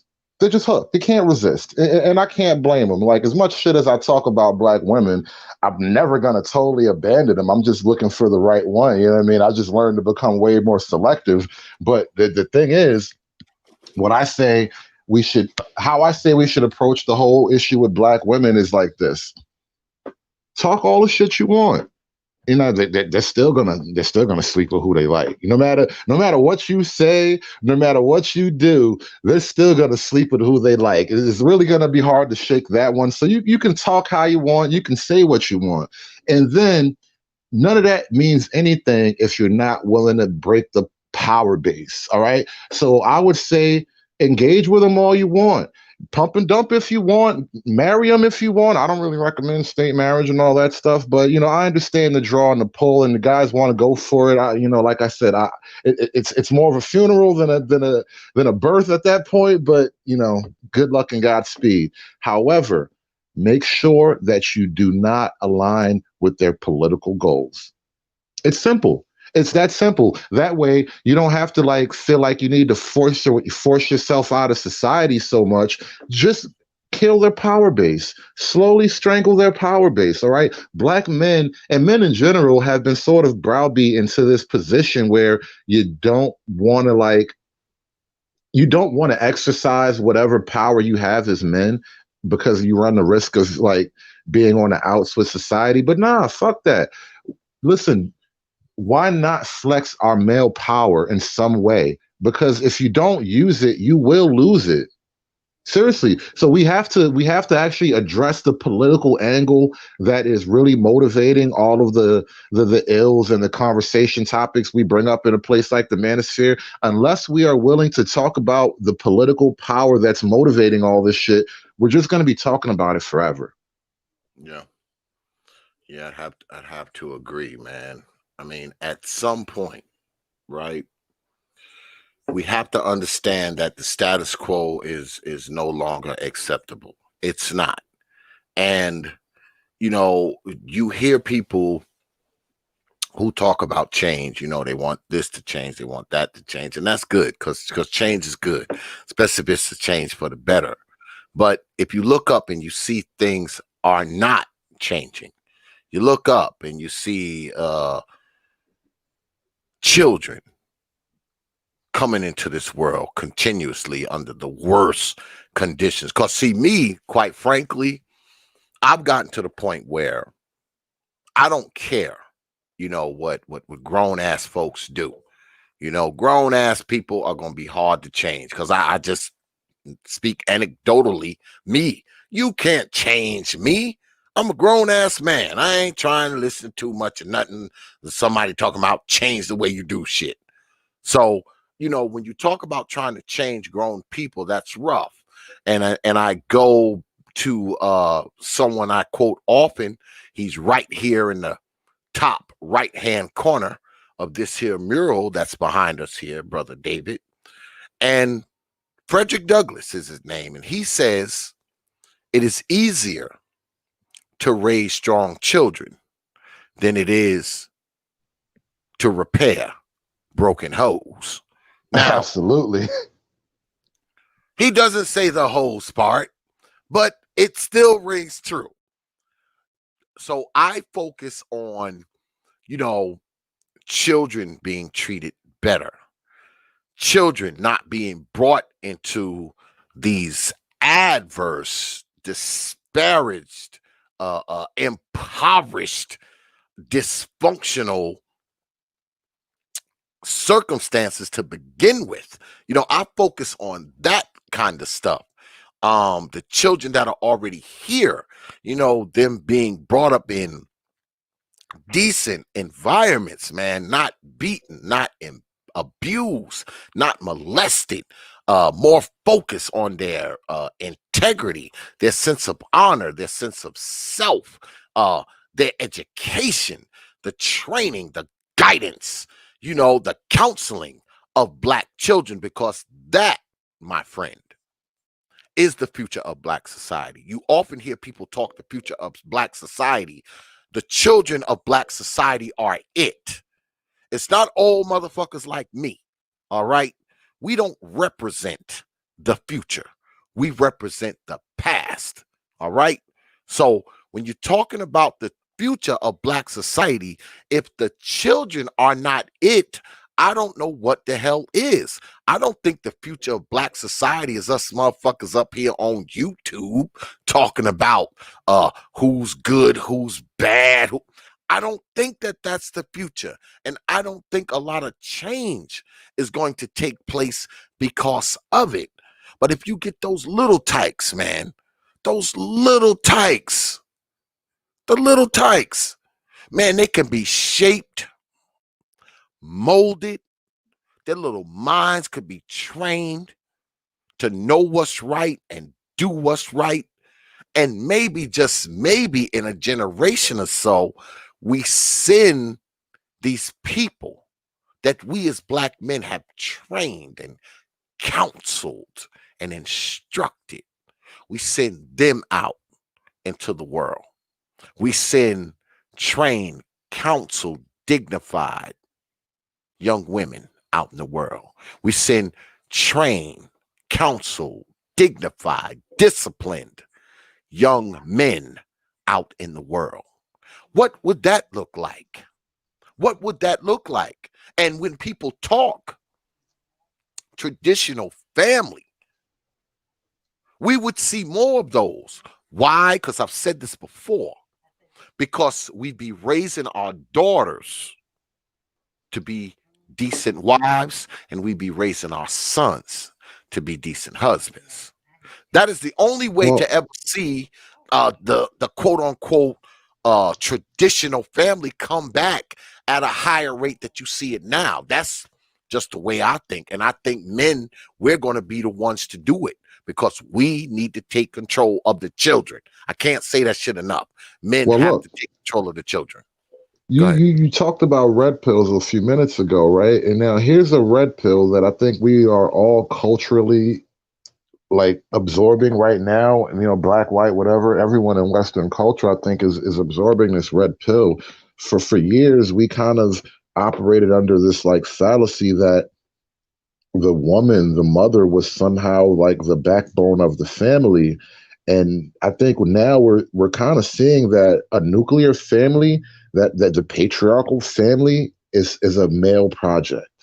It just is. If women were given the opportunity, they would attempt to run a family without male influence, with only with male with male labor, but not with male authority. And for men, that's not a deal most men are really willing to accept. That's a tough sell for most men. And I think where we're coming to grips with that, we're just now really developing like a language to describe that phenomena because of places like the manosphere and the whole and I mean the manosphere in general, the black, white, whatever. The fact that this whole thing on the internet has developed the language and an argument to address this sort of issue is very powerful, because we really have been operating under this lie that happy wife, happy life. Think about that. Sounds like a threat to me.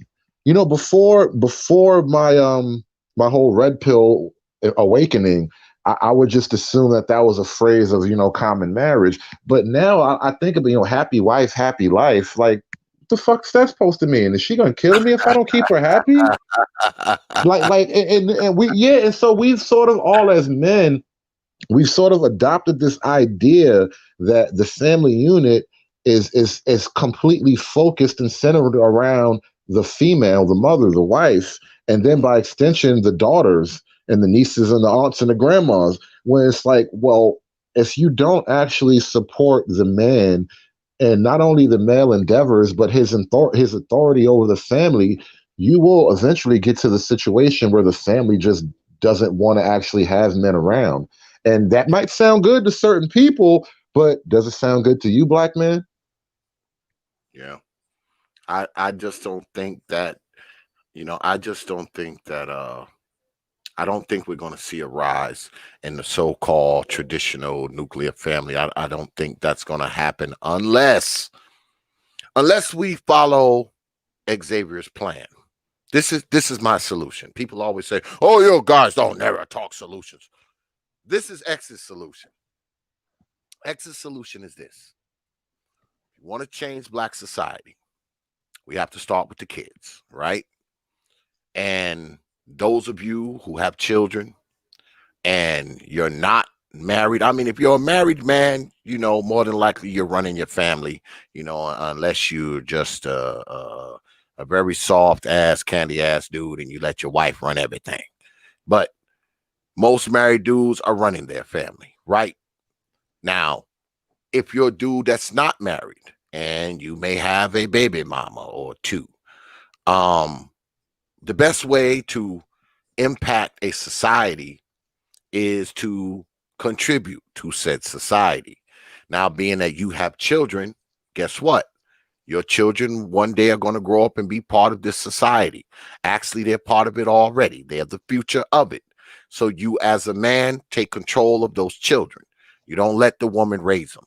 You definitely don't let her raise them by her goddamn self. Absolutely not. Absolutely not. If you can, get full goddamn custody of them, especially your boys. You damn sure don't want these women raising your boys.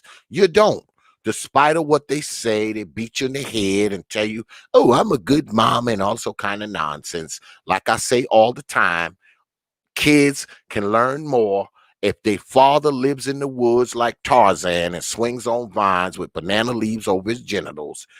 Your kid will learn more going to see his old man living in the treehouse in the woods on the weekend than he will learn in a whole month with mama in the damn mansion in Beverly Hills. That's just the truth. Now, I know people don't like when I say that kind of shit, but I'm waiting for somebody to prove me wrong. Secondly, if you want children to grow up and be productive and strive toward becoming these traditional people, these nuclear family-minded people, I believe that black men are more suited to groom that into a child than a woman is. Because see, men have a tendency to be more family orientated. You know why? Because see, men, we don't have a problem compromising and making sacrifices for our children. We don't have a problem doing that. But you can look all across the internet and see image after image, video after video, post after post, where these women are not making any sacrifices for these children. They're not even making sacrifices for these children' mental and emotional state. Forget how they're being taken care of and, you know, their safety and well-being. Forget about it. So men, we are naturally wired to make sacrifices for our little ones. That's what we're going to do no matter what. So we are better suited to raise these children, because like I keep saying over and over, I've been saying it for like months now, we have proven that we want to be a society of single parenthood. As black folks, we've proven it. This is what we want to do. We want black society to don't be say a single we. parenthood thing. Don't say we. I put that on the women. I think black women want a society of black single mothers. I'm not quite sure black men want a society of black single fathers. I don't think there's a real male correlation on that. Black men would more than likely. I'm taking a wild stab in the dark here, but this is just my wager. You can hang me for it if you like. Black men would rather raise families intact. I agree. Because I think black men are more family orientated. I believe that. But the problem with that, Brother David, is that it is not reciprocated by the other gender. You understand? So men, see, I believe this too. Women have kids, men build families. All right. Right. So if you got women who just want to have kids, and you got men who want to build families, guess what? Those things are not simpatico. They're not simpatico. If you got women who are willing to just dump out kid after kid after kid after kid with no ring on her finger, that's not going to be simpatico with a man who really wants to build a family. It's those two things. They cannot be synchronous. They cannot. Because she don't have a problem having a baby for this one, a baby for that one, a baby for this one, a baby for that one. You know, this bucket, it's like that's normal. You know, I fuck somebody, I get pregnant, I have a baby by him. A year later, I fuck somebody else, I get pregnant, I have a baby by him. That's not synchronous with a man who wants to build a family. Well, no, at all. This is why, like, as far as like how I do videos, the type of videos I want to do, like, I get angry about certain shit I see in the media, and it's real easy to just sit down and go off and do a 10-minute hate video about black women this, black women that. But I try not to, because it's going to be counterproductive at the end of the day. It's just going to be, you know, you can get like, you know, men maybe to watch the video, but I don't think you want to just talk to men. You should talk to the men first. But here's the reason why I think you got to try to bring the women along in a certain kind of way, because if you get enough black men to actually let's look at the voting dynamic right now. The Democrat Party is trying to like secure the fleeting black male vote. We're just drifting away from the Democrat Party, and not every black dude is voting for Donald Trump. A lot are, but I would argue that even more are just going to sit one out, which is good enough. A non-vote from a Democrat is just as good as a vote for a Republican at this point. So I could accept that. Now, once black men can actually, like, if we can actually claim we killed the Democrat Party, that buys us a certain amount of political cachet. Now, what I want us to do with that kind of cachet is raise our arguments to the political surface. So if we can say, look, and shout out to infantry skills, man. I remember months ago, he is right, and he's a pain in the ass because he says this every time you see him in a chat, 1,800 abortions a day. But he also is like, months ago he got laughed out of the chat room for saying that there needs to be a political element to the Black manosphere. And I agree with him months ago. The problem is, you kind of have to do it if you don't see it there. That's the nature of this whole YouTube thing. There's plenty of gaps for people to fill. You just have to, figure out how to do it. And so the political side needs to be addressed. We can, as Black men, we can fuck up the Democrat Party, period. Because Black women at 100% aren't enough for the Democrats to win on a national level. And even if you take it down to the local election levels, you can wreak havoc with the Democrats on the election level if Black men just stop fucking with them. And the reason why that's powerful is because after the fact, now they come to Black men and they say, all right, well, what is it we can do to gain the Black male vote? And even though we don't expect Democrats to actually do this shit, that's when we get to make our pitch. That's when Black men that have actually come through like the red pill world and Black men that are familiar with the arguments of the manosphere, those politically aware Black men, they can get up and say, listen, the child support system is fucking us up. The family court system is fucking us up. There's like a lot of things going on from the social side of these Democrat policies that are actually wreaking havoc on the Black community. You can't intensely promote Black women over Black men and then expect to keep Black families intact, strong, and self-propelling through the future. So you need Black men to come up through the fucking political ranks and make these arguments that we've been playing around with in this black water we call the manosphere. You need men to actually come up and do that. And we can kill the Democrat Party and make that argument in that order. Well, we up here with the HOODSERVATIVE, and tonight we're doing the HOODSERVATIVE challenge. So if you wish to come into the digital squared circle and take on the HOODSERVATIVE, the door shall be open, because I will be putting the link in the chat. I know y'all probably was like, God damn, when is the goddamn challenge going to start? But we had to talk about shit first, man, and we had to watch a little bit of the debate as well. So if you wish to come up here and challenge the HOODSERVATIVE, the link is in the chat for anyone who wishes to come up. Because y'all have let me know that y'all like these challenge shows, so I will be doing more of them. Of course, we're going to continue to do the traditional debates. Actually, I was going to try to set up a debate tonight with the HOODSERVATIVE, but I couldn't get him an opponent. Well, full disclosure, I actually had a female debate scheduled for tonight. But I could only get one of the females to show up, and then she said she couldn't make it, so I scrapped that.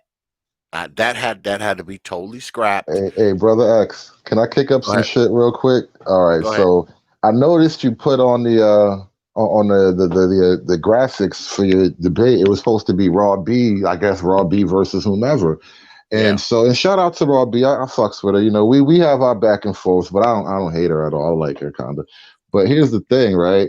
We've been having like back and forth about this stupid movie called Cuties. Are you familiar with the Cuties controversy? I'm well aware of it. Did you know that Netflix just got indicted? Aha! Yo, so the last video I put up was Netflix got indicted, and I made sure to highlight some of the creepy people that were big fans of the movie Cuties. So please do me a favor, check out my channel on the HOODSERVATIVE. The first video at the top of the list, the most recent video, the Netflix indictment, and take a look at who really likes this movie called Cuties. And if you like it too, you're now defending a criminally indicted prospect. So good luck with that. When did they indict them? When this was about 2 days ago. This was like in a county in Texas. So I think it's at a state level. I'm not even sure if it's a federal indictment, but it came at a state level. And They taught me a new word. I don't know what prurient means, but it's a funny word to say it like. It feels like I'm drunk every time I say the word prurient. But according to the indictment, they did some prurient things with the kids. So apparently, being prurient is a crime. Okay. But I mean, we can't be surprised, man. See, I didn't watch the cuties thing. What I saw was what brothers were talking about it on their streams. And just from what I seen on their streams, I was like, this is absurd, man. Like, this is way fucking out of line, and I imagine it was a lot worse shit than what I saw. So I'm not surprised that some prosecutor somewhere took some action against this shit, man, because we're trying to normalize this bullshit, man. That's what they're trying to do. They're trying to normalize this fucking BS, man. And I mean, we got to put a stop to some of this shit, man. Some of this shit, man, it's just way, way, way over the pale. It's way off the ship, man. And at some point, somebody got to say, hey, man, we got to stop this BS. We gotta stop it, man. We gotta do it, man. But go ahead. How do you attack this? How do you attack this thing if you're not willing to actually call it out for what it is, and then call out the people who support it in the background? This again, culture war and politics go hand in hand. Black men gotta embrace this culture war. I mean, do you not want to get your kids back? And I'm speaking literally and figuratively, but like there is a culture that is dead set on denying Black men their God-given rights to be fathers. Like that's fucked up. Yeah, that's true. Hey, what's going on, X? Hey, what's good with it, man? Trey? We've been joined by Trey, the NBD. What's good with it, Trey, man? What you got for me, brother? I'm gonna make this Cambridge tonight, man. Can y'all hear me? What? I'm trying to make this Cambridge tonight in regards to debating.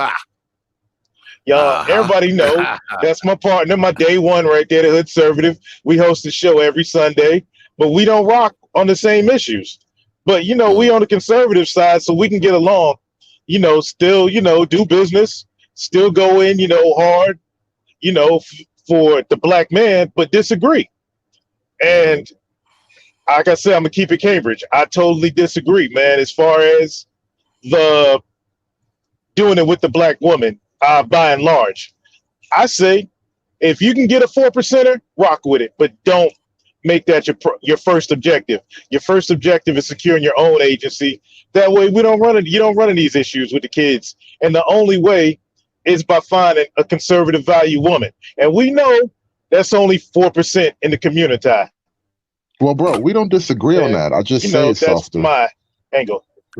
That's the thing. We don't disagree on that. I'm just saying it's softer. I'm not really trying to be a firebrand. I had enough arguing with chicks. You know what I mean? Yeah. I mean, you know me. I go hard. My thing is Black men should do whatever makes Black men happy. What gives Black men peace. Whatever gives a Black man peace, I'm not going to take it away from him. I mean, no. Just because something gives me peace doesn't necessarily mean it gives the next Black man peace, and these are the same things that I say, to my sons, I mean, just because this particular thing gave me peace doesn't mean it's going to give you peace. So whatever gives a Black man peace in his life, man, and he's content with how his life is going, I mean, I'm all for it, man. I would never take that from any brother. Even if he's doing something that I disagree with, even if he's marrying someone that I wouldn't marry, whatever the case would be. I mean, if it gives that brother peace, I'll be the last fucking person. I'll be the last person to try to dissuade him from doing it. I mean, that's just where I'm at when it comes to Black men. I mean, because I think over the course of many, many years, man, we as Black men, we have had to sacrifice. Yeah, we can hear you. We have had to sacrifice our peace, for whatever reason. And I don't think that that's a good thing. I don't think it's mentally healthy for Black men to have to sacrifice their peace on account of what people think they should be doing, as opposed to them doing what's best for them. You know, I think those days are over. Those days are long gone. You know, they are long gone, and they should be. They should be, because I say again, black men have always had to sacrifice for one reason or another. They've always had to sacrifice for the good of the collective, for the good of this, for the good of blackness, for the good of whatever you fill in the blank. And I don't think that black men should have to do that anymore, especially if it's against their wishes, if it's something that they don't want to do. I mean, I don't think that men should be picking their women based on what their mothers are, because we are the only men who are forced to do that, where we must pick a woman that's like our mother, that looks like our mother, the same color as our mother. I mean, acts like our mother. I think that is what has fucked a lot of us up as black men, because let's be honest, a lot of our mamas wasn't shit. So why on earth should we be picking women just like her? Why should we be doing it? So I'm definitely against that narrative. I'm definitely against brothers having to sacrifice their own peace, their own happiness, their own meaningful life for some other shit. Well, No. X, that right there, that's the recipe for being a good black man. And that's why, like, lately on panels, I'm openly gonna say, fuck being a good black man. I could care less about your concept of what a good man should do. And you know, I forget which panel I was on when I was saying this, but like, look, it's better to be an effective man than to what people consider a good man. Because most of the time when people call you, you know, he's a good guy, he's a nice guy, they probably have plans on using you in some kind of way. That's just the simple reality of how this world is, all right? This world eats good men alive.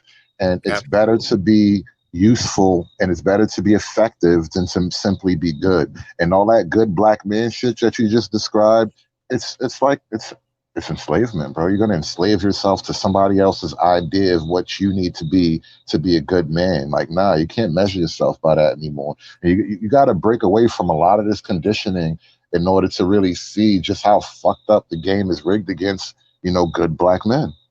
That whole Daniel Cameron thing, right? In one of my videos, I was talking about Meg Thee Stallion in that SNL skit where she, not her skit, but in her performance, and she stopped. You know, this old fucking thought going, she got the nerve to try to quote Malcolm X, talking about the black woman is the most unprotected woman. I'm like, you got a lot of nerve. For one, he was talking about the black women of that era who may legitimately have had some serious arguments to make about a lack of protection. You know what I mean? I'm not really trying to touch that because Malcolm came from a different type of black people, different type of black women. They had to live under different circumstances. They behaved completely different. His criticisms about, well, his proclamations about black women don't hold up today per se. Like, so for Meg Thee Stallion to leech onto that shit was some bullshit.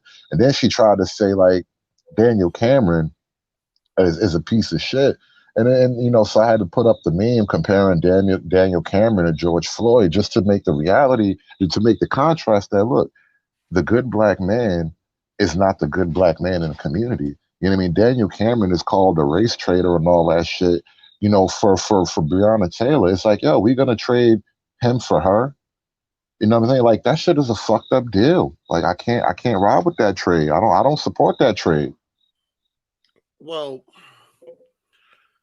when you think about people like Malcolm X and in his time, I wonder if a Malcolm X was around today, would he say the things that he said back then?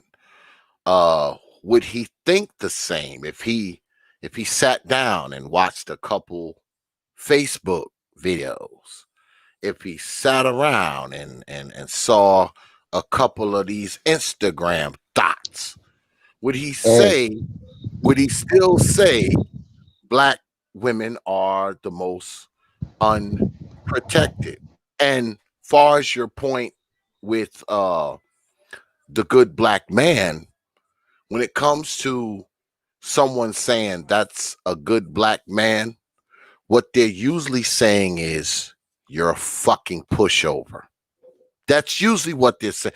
Usually when a woman says, "Oh, that's a good black man right there," what they're fucking saying is you're a fucking pushover, man, and you go along with all kinds of bullshit. That's the translation. You go along with all kinds of bullshit. She can say whatever she want to say to you. She can do whatever she want to you, and you just suck it the hell up. That's what they consider a good black man nowadays. That's just the truth. So if someone says, "Oh, you ain't a good man," you probably should take that shit as a compliment, because what they're saying is you a motherfucker that they can't walk all over. I look at it exactly the same way. It's like an inversion of reality, but that's what it is. Damn, what was that song? I remember a long time ago, 50, he had a song like, "It ain't good to do good in front of niggas in the hood." It's like that. You know, he was making a different kind of point, but just, you know, symbolically, like metaphorically, it applies in a lot of ways. Like the idea of being a good black man is like, bro, they just gonna, you know, you're gonna be a pushover. That's how you get labeled as weak. So I say, you know what, fuck it. Walk away from the whole idea. And not only do you walk away from the whole idea, but remember that good black man is a political construct built by the Democrat Party. So we should walk away from them. This is why the whole walk away movement is a big thing. And then, you know, why is there no walk away from the Republican Party movement? Because the Democrats are the party to walk away from at this point. They're just so repugnant on so many levels. It's easy to just walk away from them. You don't have to go anywhere in particular. Just start walking. Just start walking. Well, we've been joined by my brother, Big Nate, and we've been rejoined by Trey the NBD. What's good with it, Nate?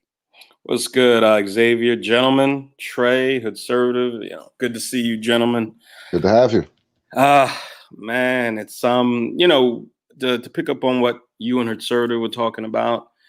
I said to a lady that runs a platform in this space with her partner that one of the most dangerous things you can be in America is a black man that genuinely loves black women. I'm serious. So many of these young ladies and even older women, you're going to be a mark. That's all you're going to be. If you genuinely, you know, if you're kind to, and of course, this isn't all black women, but it's a lot of them.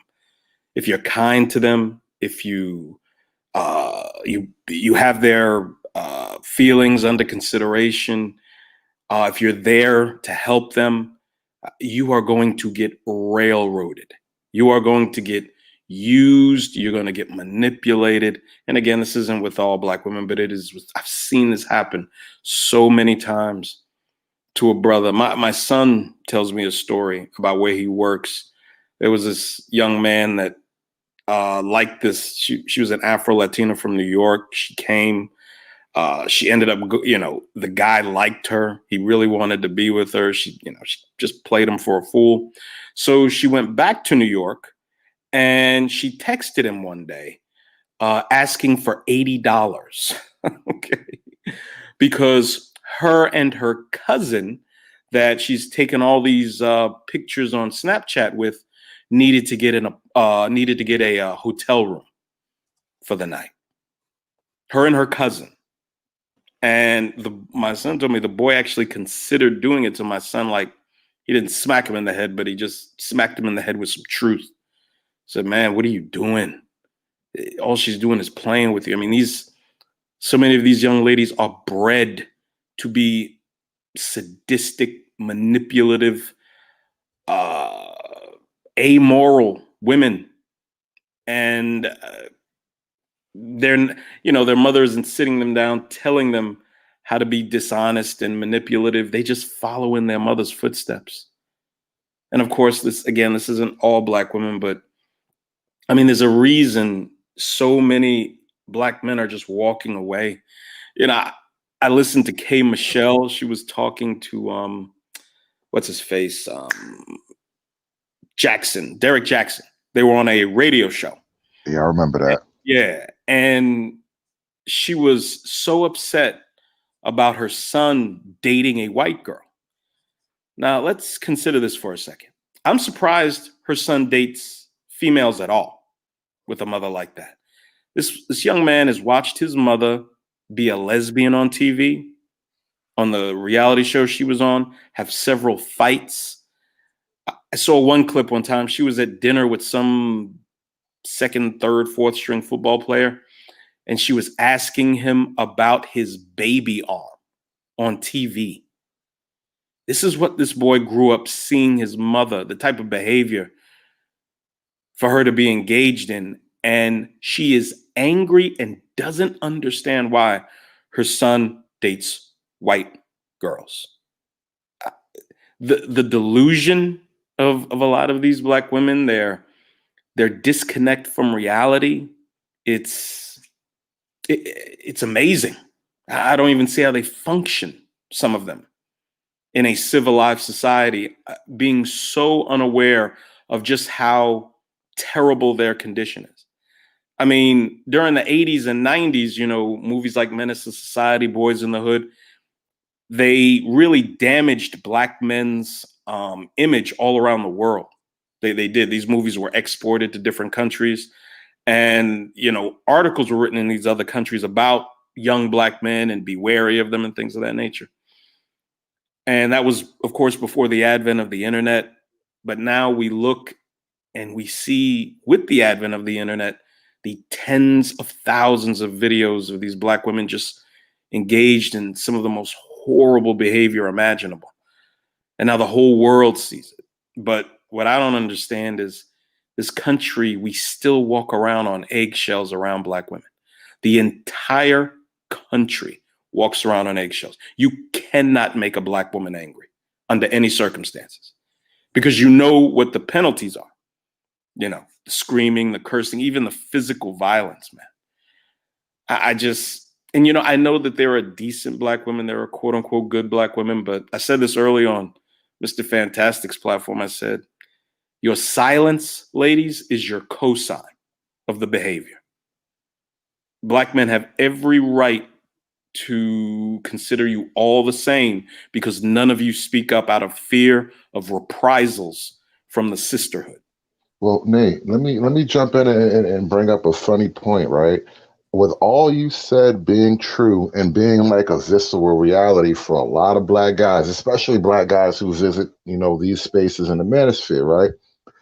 Why are we now being presented with a pseudo Black queen to take over the number 2 spot in national leadership? And then are we going to kid ourselves about Joe Biden really being the president? This is all a scheme to get Kamala in office. Oh, absolutely. He won't be president at all. Even if he's functional enough to be like Weekend at Bernie's for the first fucking term, she's still going to be making all the major decisions in the background. So it's like, why are we as Black men not seeing this giant symbolic fuck you that's being given to us right now? Like, I don't like it. I don't want none of this shit. Wow. Hey, Wallace, why don't you come on up here and defend your position, sir? No one's going to attack you. Just come on up and explain what I normally don't address people in the chat. They're going to do what they do. But I mean, if it's about crying, just come on up and help us understand your perspective. I'd greatly appreciate it. Yeah, because it is the HOODSERVATIVE challenge. When I put challenge in the title, that means any old body can come on up, and if you're willing to square off, and whose ever name is before that challenge, if they wish to square off with you on that point, it's on. It's on. What he said. It's on.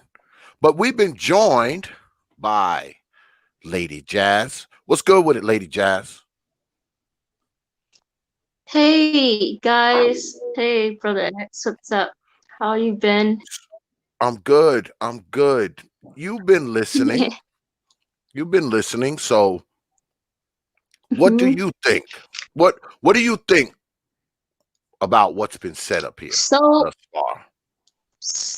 so confusing, good and bad stuff, just like a lot of things when it comes down to people talking about stuff. My perspective is like it's good and not so much really no like too much bad, but you know the pros and the cons in general.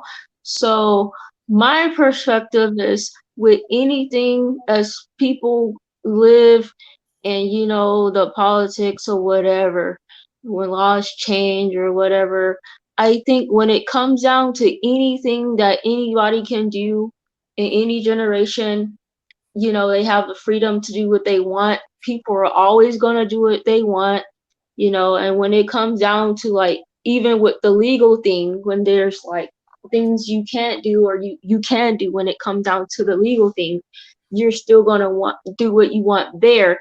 But like, as we all know, legal or not, there's consequences for everything.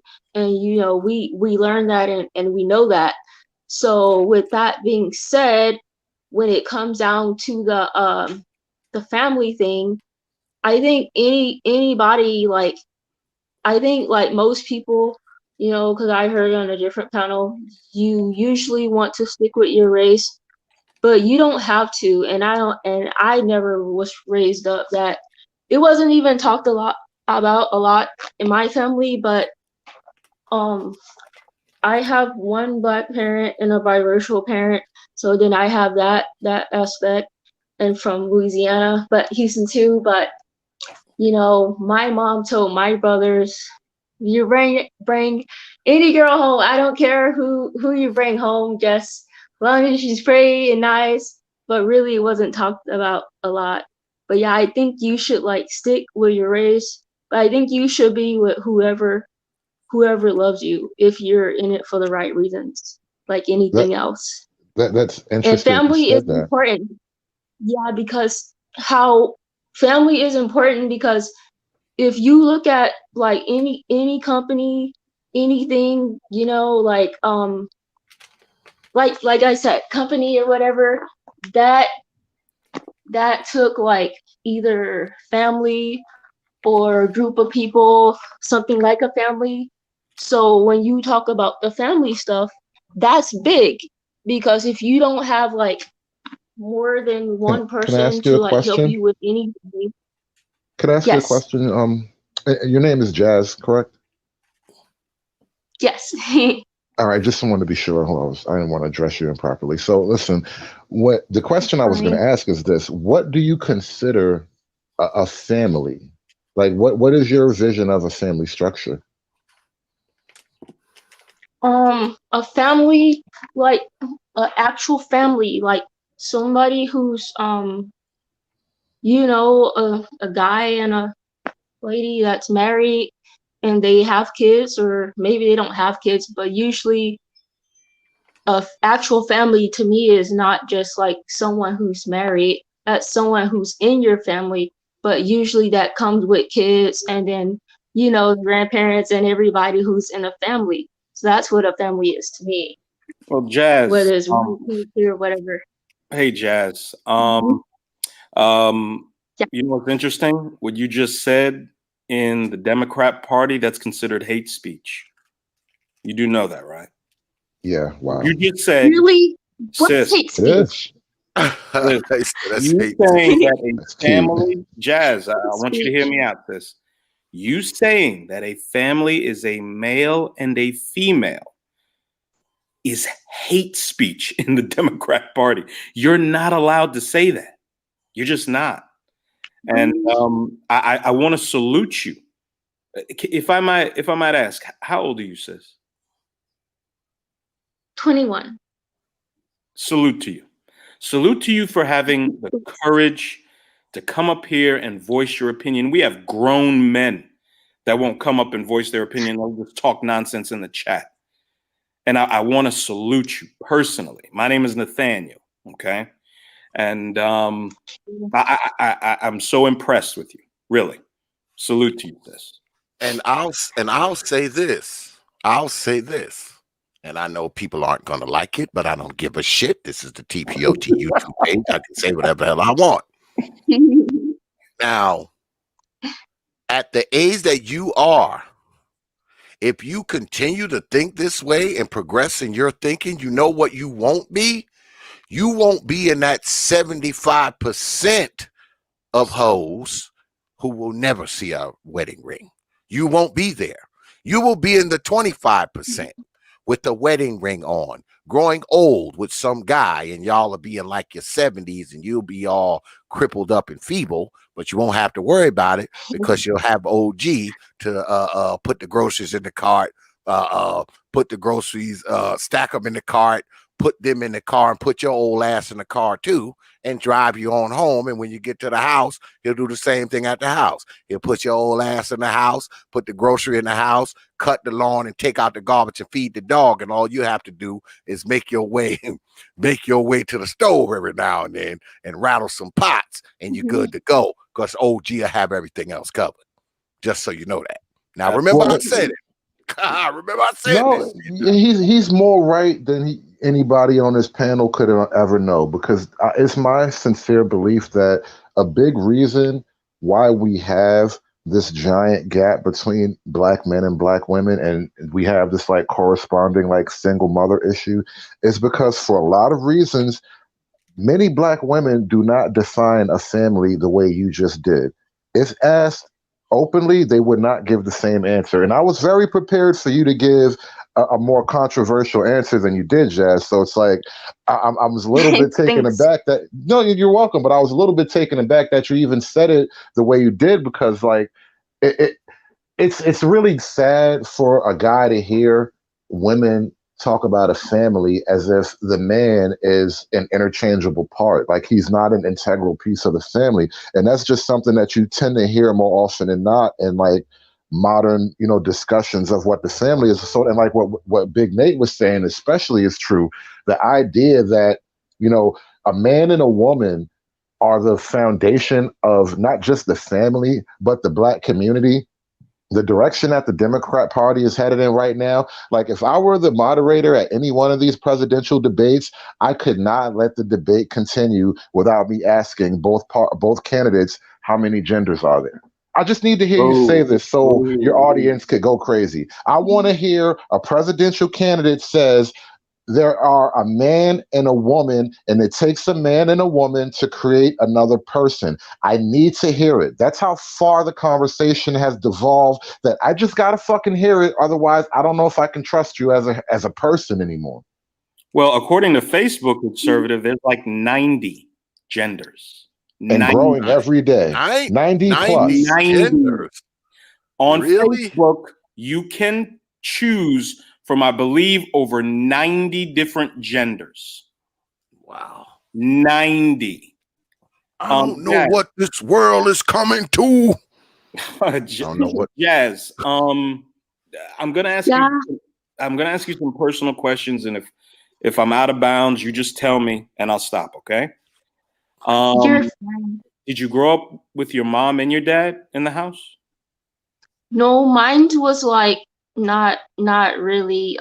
No, it's yes and no, but really no, because my mom, now I seem like, learning and putting things together.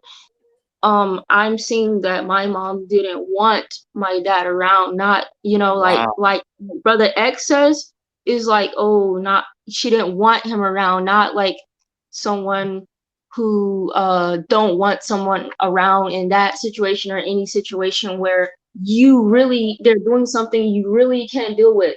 My dad did something, but he wanted my mom and she didn't want to take him back. And we grew up like, messed up, and, and we were just, like, in and out. Disclosure. Mm-hmm. Full disclosure.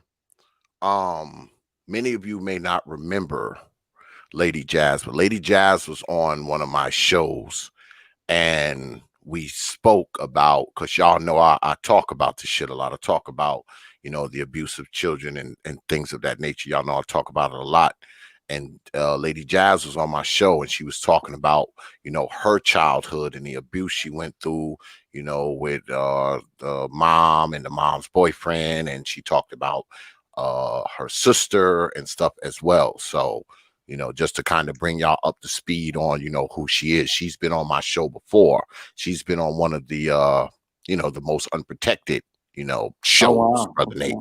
Yeah, I think that how long ago was that, Lady Jazz? That's been a while, right? That was like a month or two ago.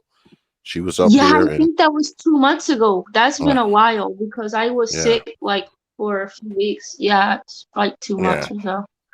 Yeah, she told a riveting tale. I suggest you go in the archives of the T.P.O.T. YouTube page check that out. and check it out. Because that's what we do here, folks. Go ahead, Brother David. I wanted to take something and take this conversation in a slightly different direction. And shout out to Sister George. The other night, she had a show that I think was like, it was almost kind of brave for her to even broach the subject when she talked about her son dating out and how, like, you know, it's almost becoming a little bit of a phenomena for like a lot of the younger Black men to like have an issue, or they're just not fond of dating with like Black girls in general. And I was curious to like ask her, like, what's Jazz, what is your do you have a philosophy, I would ask, about like what dating, like what does that mean? I mean, I heard of that word, but no one knows everything, and I go like, I just try to learn. So what does that mean?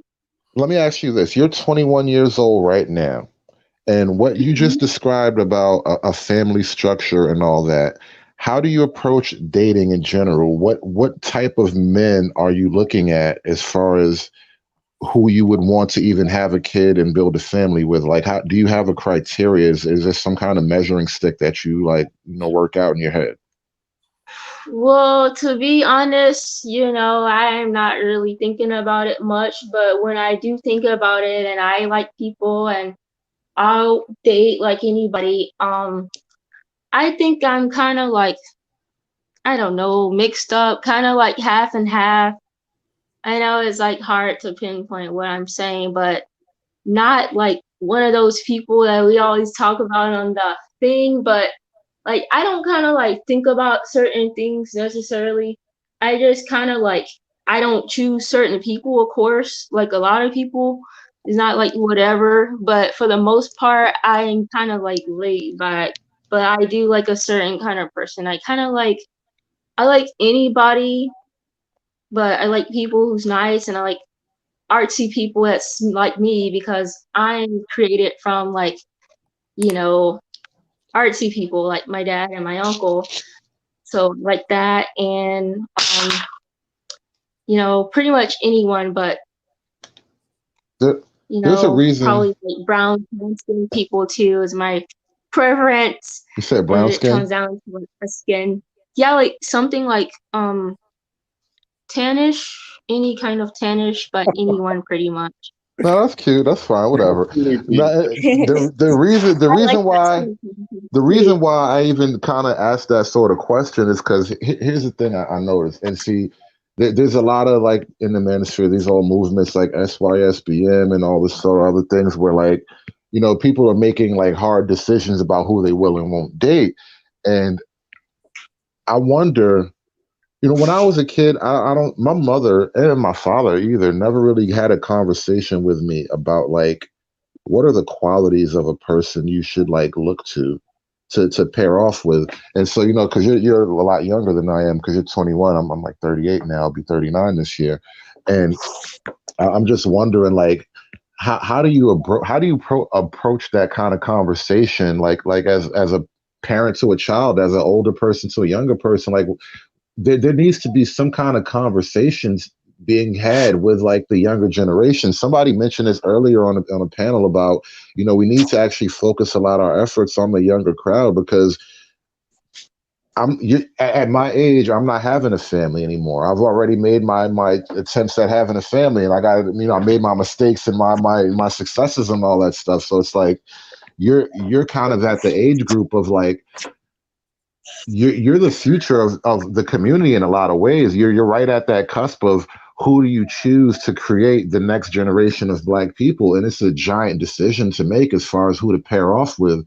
And that there's a big conversation that needs to be had between like the older generation and the younger generation, something that needs to be blunt and honest about just like how and why you should pair off with somebody, because it's not a light thing. It's not the way a lot of women describe it, where it's like, you'll just have the baby and you'll be all right. You describe the family pretty much accurately. You want somebody around that's willing to help you, whether or not you can actually maintain the family structure as two individuals, as a mother and a father.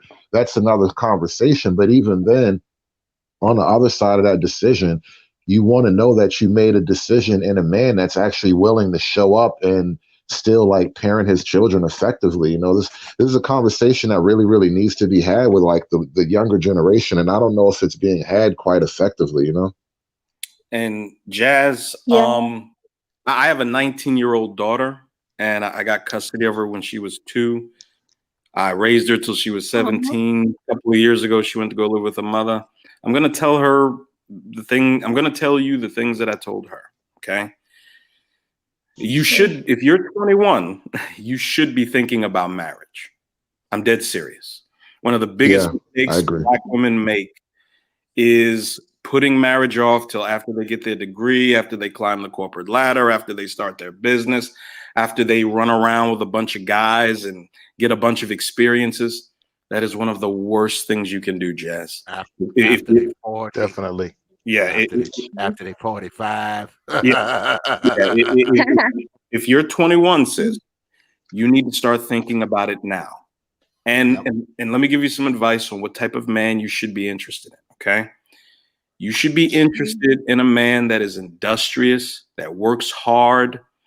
I would advise you, like I advise my daughter, you should be looking at men 8 to 10 years older than you, okay? And you need a mentor. I don't know what type of influence your mom has had over you, or if she's done the job she's supposed to do. But no, not much. Understood. Well, what you need to do is find a woman whose life mirrors the life you want to have. Okay. There's a lot of mentoring programs for young girls.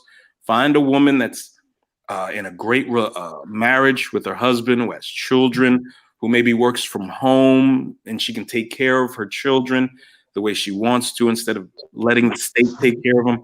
Find a woman who's in the situation you want to be in, and let her mentor you. Okay. It's very important that you don't consider what your girlfriends think when you choose a man. You choose a man. And another thing that's really important, if a man genuinely loves you, he's going to tell you things that bother you. They're going to cause conflict in you. Okay. Any guy that's just preoccupied with your feelings about everything, he's either not a real man or he really doesn't love you. He's got to tell you things. If he's trying to lead you properly, he's going to tell you things that you don't understand. He's going to tell you things that you may not necessarily agree with, but you got to look at his life, his track record, what he has accomplished. But please, I don't want to take up the whole thing, but please start. If you're 21, go ahead and start thinking about marriage. You should be married by the time you're 24, 25. You really should. I'll tell you, Nate, what you did, man. What Nate just did was you gave the blueprint to, your grand vision of rebuilding the Black communities, beautiful Black on Black couples. All of us would love to see it. Some of us a little bit too far gone, like myself. But in the end, man, I'd love to be 80 years old, and sit back and look at this resurgence of the Black couples, the Black community. And what Nate, you just described, if young women like you, Jazz, just say, you know what, I'm going to reach out and go for feminine values. I ain't even going to throw in the conservative word in there. Just go for feminine values and say, you know what, I'm going to be complimentary to my man. I'm going to listen to my man. If he can't lead the way, I will find a man that will lead. That right there will bring the resurgence of the community. Absolutely. Now I'm going to tell you some things too, Lady Jazz, but I'm nowhere near as eloquent as my brother Big Nate. When he says get around women, You don't want to be around hoes who got 3 and 4 and 5 baby daddies. You don't want to be taking advice from them hoes, all right, because they have failed. Yeah, they failed. So you don't want to be taking advice from them. But also, like Brother Nate said, you know, women who have successful relationships, women who are within a successful family, a successful marriage. These are the women that you should be listening to. I say again, you don't want to listen to people who have failed. All right. You don't want to be, you don't want to have these people as your advisors or your counselors, because what they're telling you to do, they have failed to do.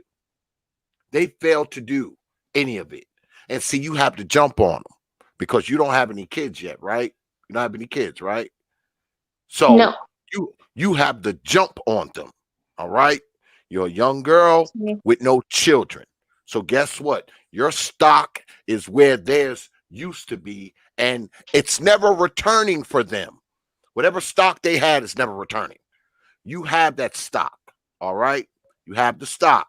So do not squander it like they did, because you will see a similar fate as them.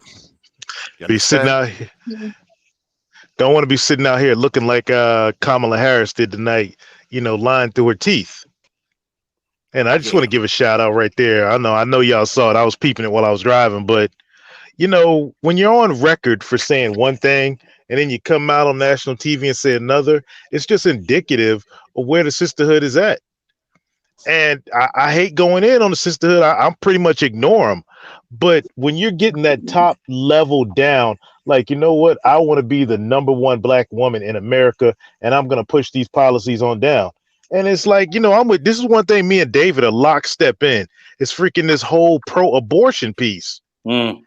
Man, we know the community ain't growing one bit as long as we got the top sisters yelling pro-abortion. It ain't just going to happen, because then every little WAP mistake, every little, you know, mistake a woman could make that's being encouraged is excused by, okay, just run down and get a pill or run down and see the doctor.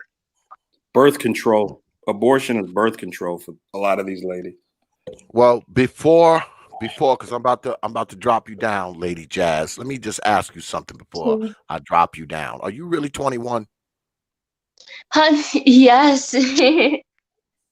Are you sure? What year were you born, Jazz? I'm 21, late 90s. I don't think you. Don't be fucking with me, Lady Jazz. Don't be doing that shit. If you ain't really 21, tell the truth right now. Tell the truth right now. 2000, yes. Okay. So all right. I appreciate you coming through, Lady Jazz. All right. I appreciate it. All right. Okay. Thanks, guys. Take care. Peace. 2000 wasn't 21 years ago. Yeah. 20. I was going to say that. Yeah, I got a 9/11 baby, and she's 19. Yeah, but that's just turned 19. Yeah, you know. But I salute the young lady for wanting to hear from black men. Absolutely. A young black, however old she is, she wants instruction from us, and that says a lot about her.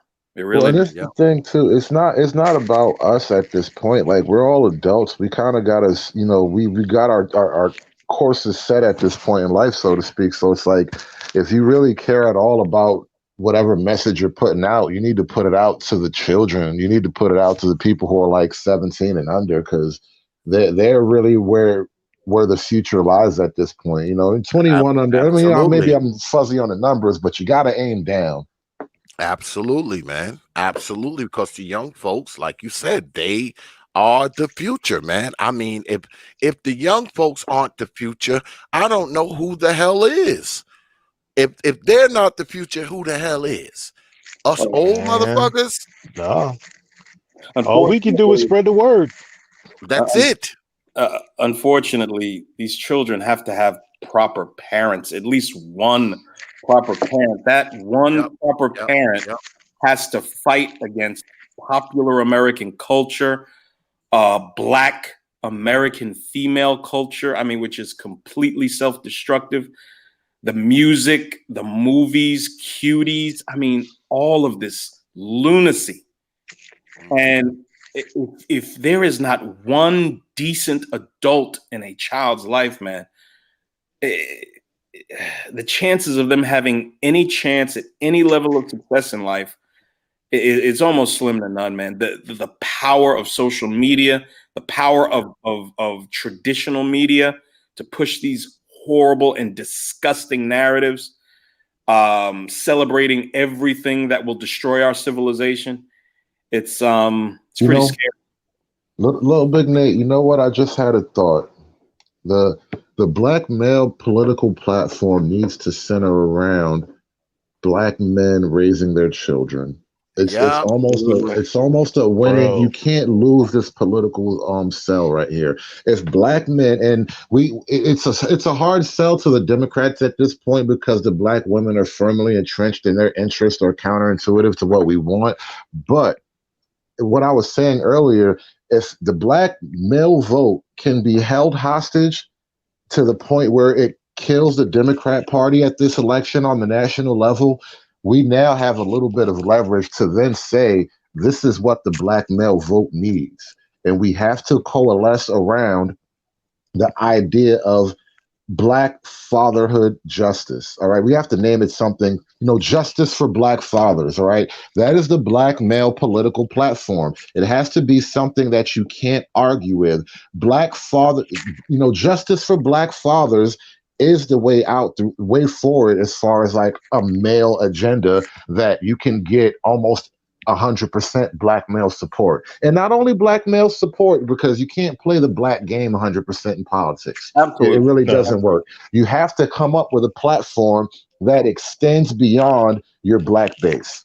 And justice for fathers will be the American ticket coming forward. That's the job for Black men who give a fuck about everything we talk about in the Black manosphere. Justice for fathers should be the male agenda going forward.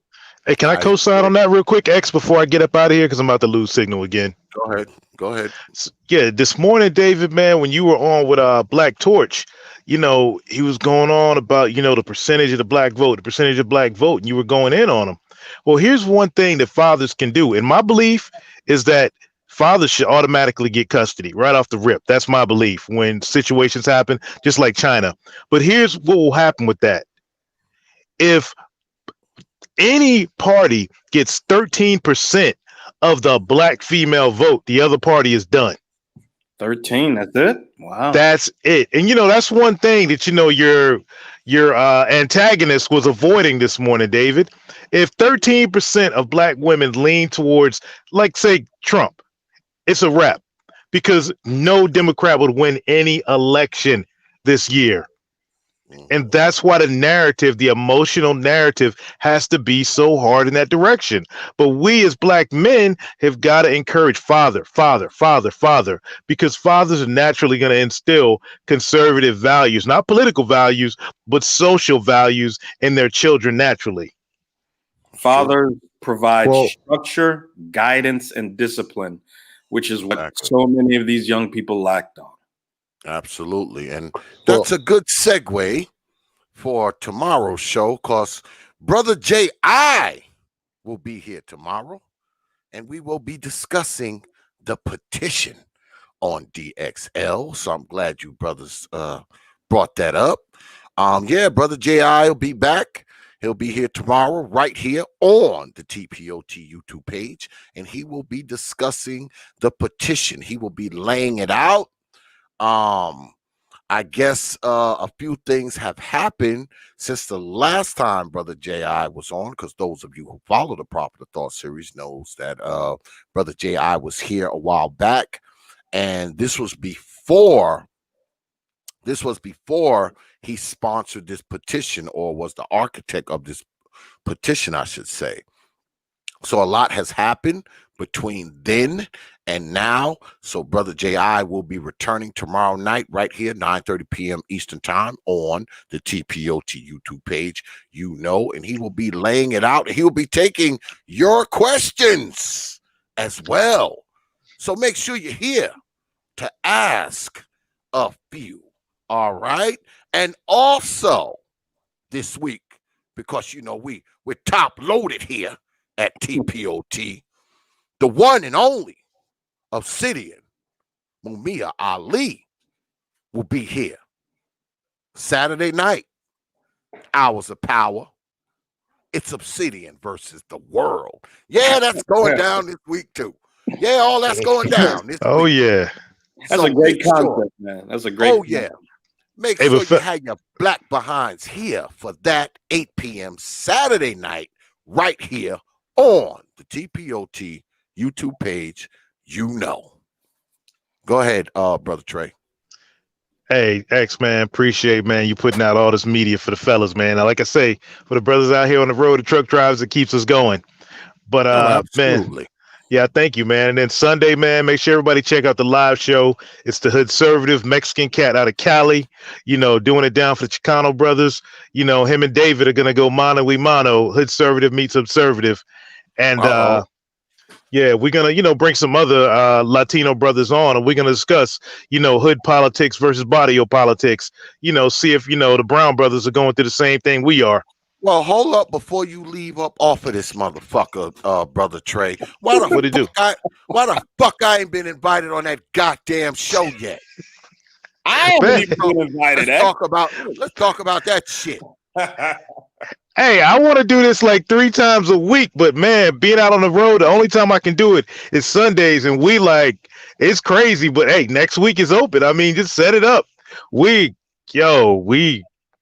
like last week with Gary Lamb up there, with Gary getting that, just that big old boost from Trump getting tweeted out, and then Trump's video with him. Man, Gary Lamb, David could break it down more, but I believe he's the Neo of this whole Black Manosphere, this whole matrix. I believe he's the Neo. Who's Gary Lamb? Could you explain that? Hey, you got it, David? Because I got to roll. I got to jump back out on this road. Yeah, I'm taking over. So look, maybe a week or two ago, maybe a week or two ago, we had on a Tim Pool. If anybody watches Tim Pool, so I'm watching a Tim Pool video when he starts talking about he was getting all these messages from different people, like famous people saying, "Oh, you got to check this video. Some guy made a video to you. Some guy made a video addressing you." And so turns out it was this black dude, relatively young black dude. And he was just saying how Tim Pool, basically, you kind of helped me open my eyes with Trump, because if anybody's been following Tim Pool lately, I've been watching him for, a couple of years now. And he started out being I don't know what's up with this Trump guy. Trump's full of shit. He talks a lot of shit. He's too bombastic. And he slowly came around to Trump's got some negative qualities, but he's not the devil. And then if you actually look at him objectively on paper, he's doing things that, can translate into actual, helping out people's lives, so to speak. So this guy, Gary Lamb, he made a video basically kind of filling in what Tim Pool was saying, and then Tim Pool's own transformation towards being pro-Trump. And Gary Lamb was just you helped me open my eyes. And then, I saw a way out as Trump got in office, and things sort of started to shift for himself, and he started to actually get things going for himself. And he started talking about his life and his personal history, and things were bad. He was like, it was hard not going the wrong way, but I kept holding on. And, I finally found a way out. And then, so the thing is, he made such a heartfelt, impassioned speech that someone from the Trump campaign saw how someone from the Trump campaign saw how viral his video went. And his video got I don't know, maybe 100,000 views at this point, because his video was already going viral just with the Tim Pool connection. Then once Trump reached out to him, Trump found this random black guy who just was I see the light now. He was like appreciative. He just was generally like appreciative of having President Trump in the office, right? And it was like him giving a little bit of just like his emotions and his feelings about the whole thing. And the video caught fire, and Trump made like a little campaign commercial out. So you'll see it sometimes on YouTube. Wow. And we actually, Trey actually, I think, I don't know how it actually played out, but I wound up through other circles that I know outside of like the manosphere. I wound up talking to the guy on other panels, and then we started talking in the back chats, and he was on the show at Trey and I the other night. And it's like, you know, he's just turned like Trump sort of like he just sort of touched him with his like presidential stamp, and the guy's channel blew up out of nowhere. Like just a bunch of subs. It's crazy. Rag in the video? Yeah, that guy. Dude, I saw that at the top of my YouTube. Right. I never clicked it. Oh shit, dude! I'll check that out, man. Wow. Yeah, nah. He's a cool dude. He's been like posting videos and stuff for a while, and he's just like a regular guy, and he's just an upbeat, positive, young kind of guy. And he's kind of like, I wouldn't say he's like red-pilled, but he kind of understands a lot of the shit we talk about in the manosphere, like as far as black men and women and all that stuff. So it's like, no, he's just an interesting dude to talk to. And it's funny how Trump kind of just sort of picked him at random, and now he's getting all of this sort of like press and celebrity, just a little bit of press and celebrity, not like press, but in the YouTube world at least, like he sort of blew up out of nowhere. But he's a cool guy to talk to. You should check him out. His name is Gary Lamb. Check out his channel. He's an interesting guy. I checked him out.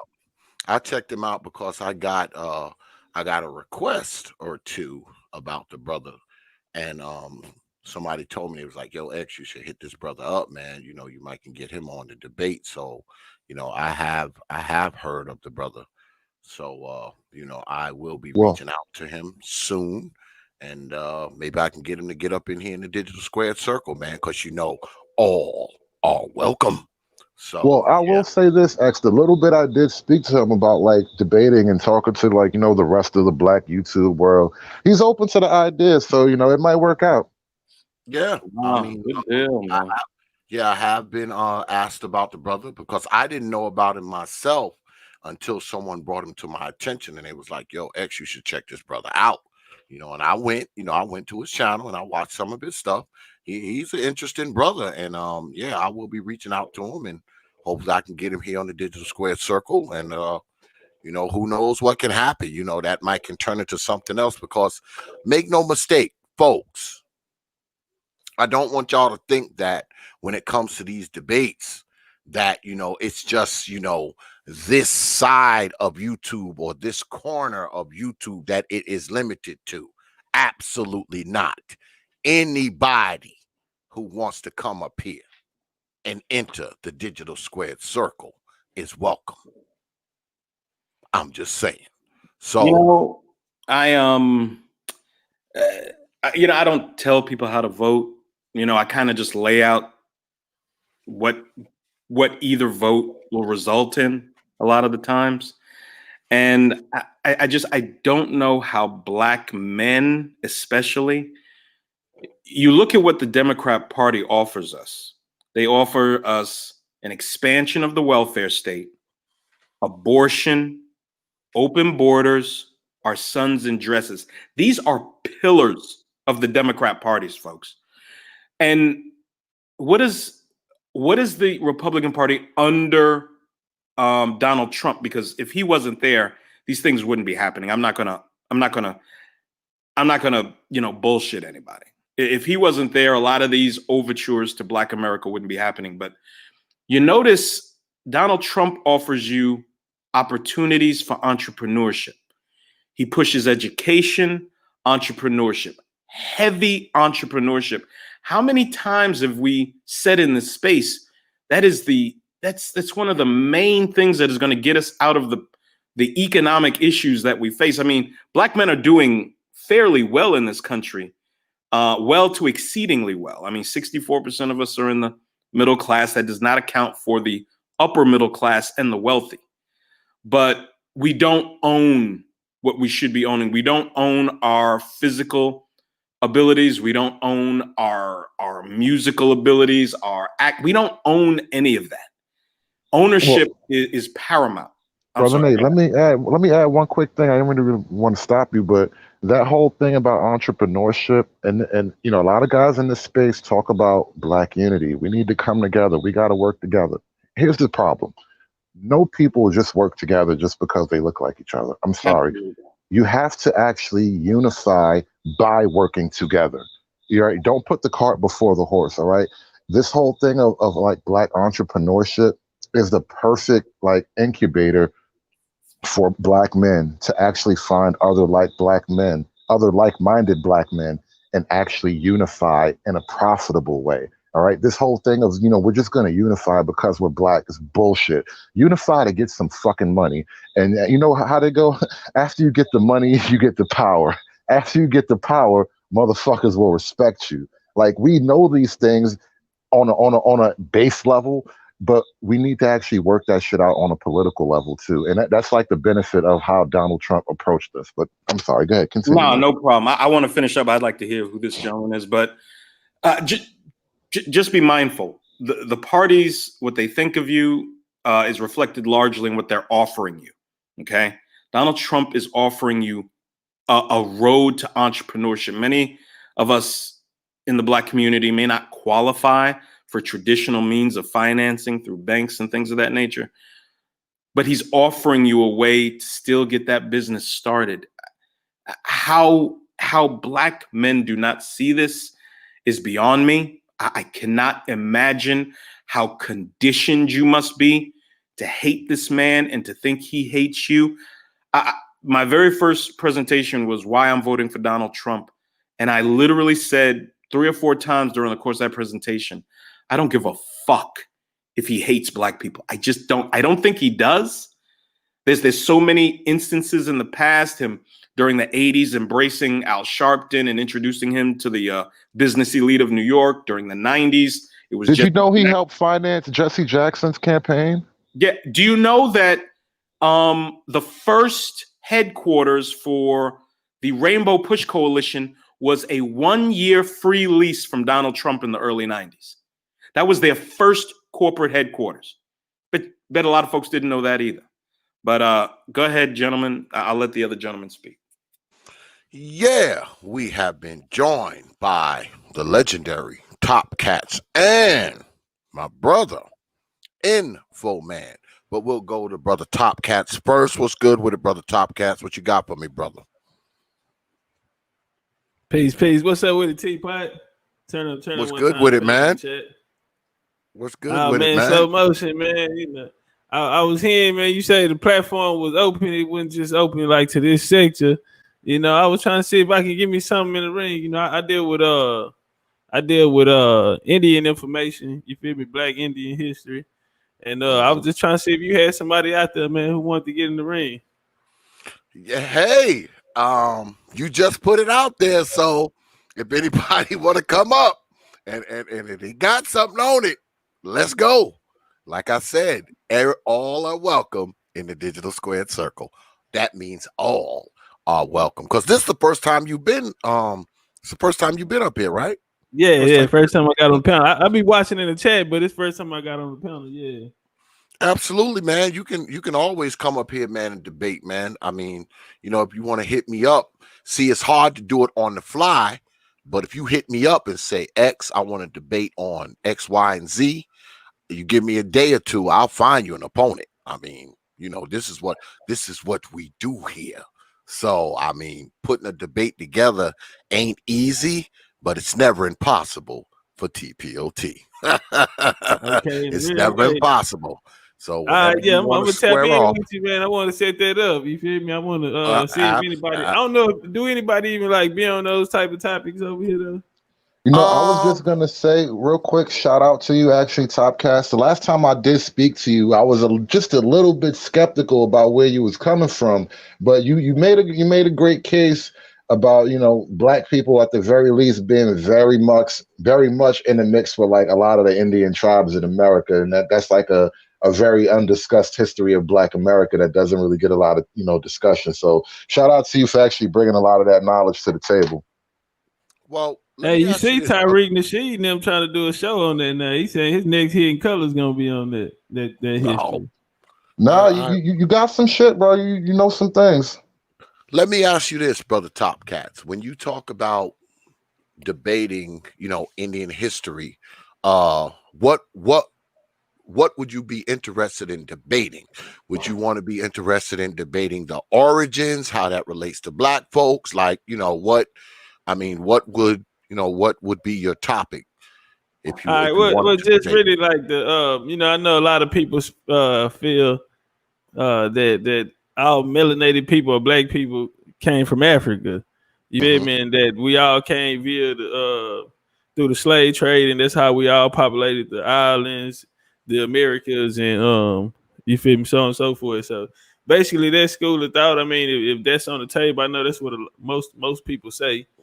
You feel me? That we all African, we not. You know what I mean? And we stealing people identity and all that type of shit. So. Okay. So are you available next week? Because we usually do our debates on Wednesdays. Sometimes we do them on Thursdays, but are you available next week, like next Wednesday? Because we can set something up for next Wednesday. And Wednesday, cool. We can do it Wednesday. Okay, so what I'll do is I'll put my feelers out there and see if I can find somebody who wants to debate that topic, or I can do what I did tonight. I can go ahead and bring you up. You can lay down your premise, because we've been doing a lot of challenge shows, and anybody, if you're willing to come up here and challenge anybody that want to step up, we can do that too. We can do an open challenge debate too. It don't matter. However you want to do it. All right, that's cool. We can do it like that too. Well, just hit me up. I'm gonna put I'll put my email in the chat, and you go ahead and hit me up and let me know what you want to do, and I'll try to set it up for Wednesday. But right now, I'm gonna go to my brother, Info Man, with them killer goddamn graphics, man. You make me jealous with them goddamn graphics. What's up, man? I'm just doing my thing. Peace to everybody in the chat room. Peace to everybody on the panel. Nah, man, I'm just been listening to a little bit of the show tonight. Very interesting. You had the young lady on. Very excellent questions that the brothers had for her, and she did a great job. She's you're right about that. A young lady of that stature is a young lady that will definitely get married up. I think. I just got to remind brothers, if you know that you don't want a woman of low caliber, and you want a woman of high caliber, then why spend so much time talking about the low-hanging fruit if that's not what you're into anyway? Every race has low-hanging fruit in it. Usually what they do is they don't fuck with them. So that's why I don't spend a lot of time talking about low-hanging fruit. I never have engaged in. I don't even hang around with brothers who look for low-hanging fruit or spend their time and energy. We know that there's wretchedness. Women today are actually, back in the 90s, they were saying that they didn't want black men or rappers, so to speak, to degrade them. But now we don't have to degrade them in any kind of way as black men, because you have black women out here who degrade themselves, and they get involved in hoe culture, WAP culture, stripper culture, and they promote it to the point that, look, I'm willing to be quite honest. The Democratic Party, they put out some fuckery with that damn that ad where they had those black women stripping on the pole, talking about get your butts to the. I did a video about that, Brother Prophet, and it's a damn shame, because it speaks to how they see the Democratic Party sees black men. However, let me just say this too, because I hear a lot of talk about Trump this, Trump that. Let me ask black men very honestly, because I don't hold. I've been on the earth for 50 years. I've seen presidents come and go. I've seen people like Trump come and go. I don't hold my success to any white man or any man in that goddamn White House. True, black people historically sacrificed and did certain things to sacrifice for me to be able to get certain benefits, but that was because there were black people before me who had to give a sacrifice, and a movement is about sacrifice. But when I look at where I am in today, I don't equate my success to Donald Trump or anybody that's in the White House. So I'm not going to set up here personally, and I don't care who's in that White House, give a lot of credit to somebody in the White House, because presidents are figureheads. They come around every 4 to 8 years. We live in a polyocracy where we are voting for the elite, people who have connections to the 1%, or someone who has connections to Wilbur Ross, who's a member of the Rothschild family, who helped bail Donald Trump out. So everybody doesn't get where they get without someone helping you. But I think black men need to give themselves more credit for the successes that you have created as a black man than just hang it on, well, this president or this person. I think we need to give ourselves a lot more credit than that, because before you had Donald Trump in office, since he touts that he somehow improved black unemployment, we have to remember there were still black men before Donald Trump and even after him that were entrepreneurs who have their businesses. They busted their asses through all different administrations. Black people are the only people in America who are always in a position where we're voting for the worst of the two evils, even though I wonder, why do we even vote for evil of any kind? But that's just my opinion. But we need to really give ourselves credit for what we have accomplished as men, as a community, despite whoever is in that White House, whether it's Biden, whether it's Trump, whoever it may be. We need to keep in mind that there are certain things that we've been able to achieve without it. Because remember, black people were in segregation in this country at a time when we didn't have rights to any goddamn thing. And we were pushed into segregation. And out of that segregation, when the government was completely against us, completely, black people still made a way, even without even having the right to vote. Okay? Even before we got the right to vote, black men were making a goddamn way under the oppression that was happening in this country. So that tells me that we don't necessarily need to only rely on politicians or a politician or politics to make ourselves way. It makes it easier when there's policies that can help us. Certainly, when you look at Donald Trump's opportunity zones, and I had a chance to dig into those opportunity zones, by the way. Certainly what it has done is it has given black men who have the capital, who have the business know-how, opportunities, of course, to expand their business or create businesses in some of these communities where black people live. However, the other caveat to that no one wants to talk about is that it is gentrifying black people. The opportunity zones have had an impact on the haves and the have-nots of black people who don't have capital, who don't have business skills. So those folks are going to be, or they are being phased out of communities that they were living in. That's the negative of the opportunity zones that people don't talk about. However, it has benefited some black men that are in business, even though black people are usually turned down for business loans in this country at a tune of 54%. Versus white people at 24%. But once again, we still make a way, even when we're given little to work with. So give ourselves more credit, black men. I'm not into the worship of Donald Trump or any goddamn politician, because I know too much about how this political game goes. Being a member of a society myself, I've seen firsthand how a lot of these Democrats and Republicans or members of various secret societies, fraternal groups that I'm a member of. I see how they get down behind the closed doors, and they're actually unified more than you think they are. They just basically play us as the public.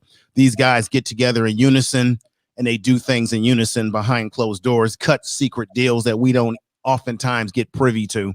So I don't get caught up in the illusion of these political parties, which actually in some way divide us as a people, because we're put into our little boxes. I'm a Republican, you're a Democrat. Now they put you in a box and they have you, and you divide the country between blue states and red states, all these social constructs to continue to divide people based on political concepts in which the rich get richer and the poor continues to get poorer. I just don't buy into it always, brother Prophet. I just don't always buy into it. You want me to take that HOODServative, or do you want to take it? No, let me jump in real quick. Well, let me say this. Let me say this first before you go, Brother David. That is pretty much what I was saying earlier. I mean, because I run a business. I've been running this business for 6 years now. Right. When I started running my business, Barack Obama was president. Okay.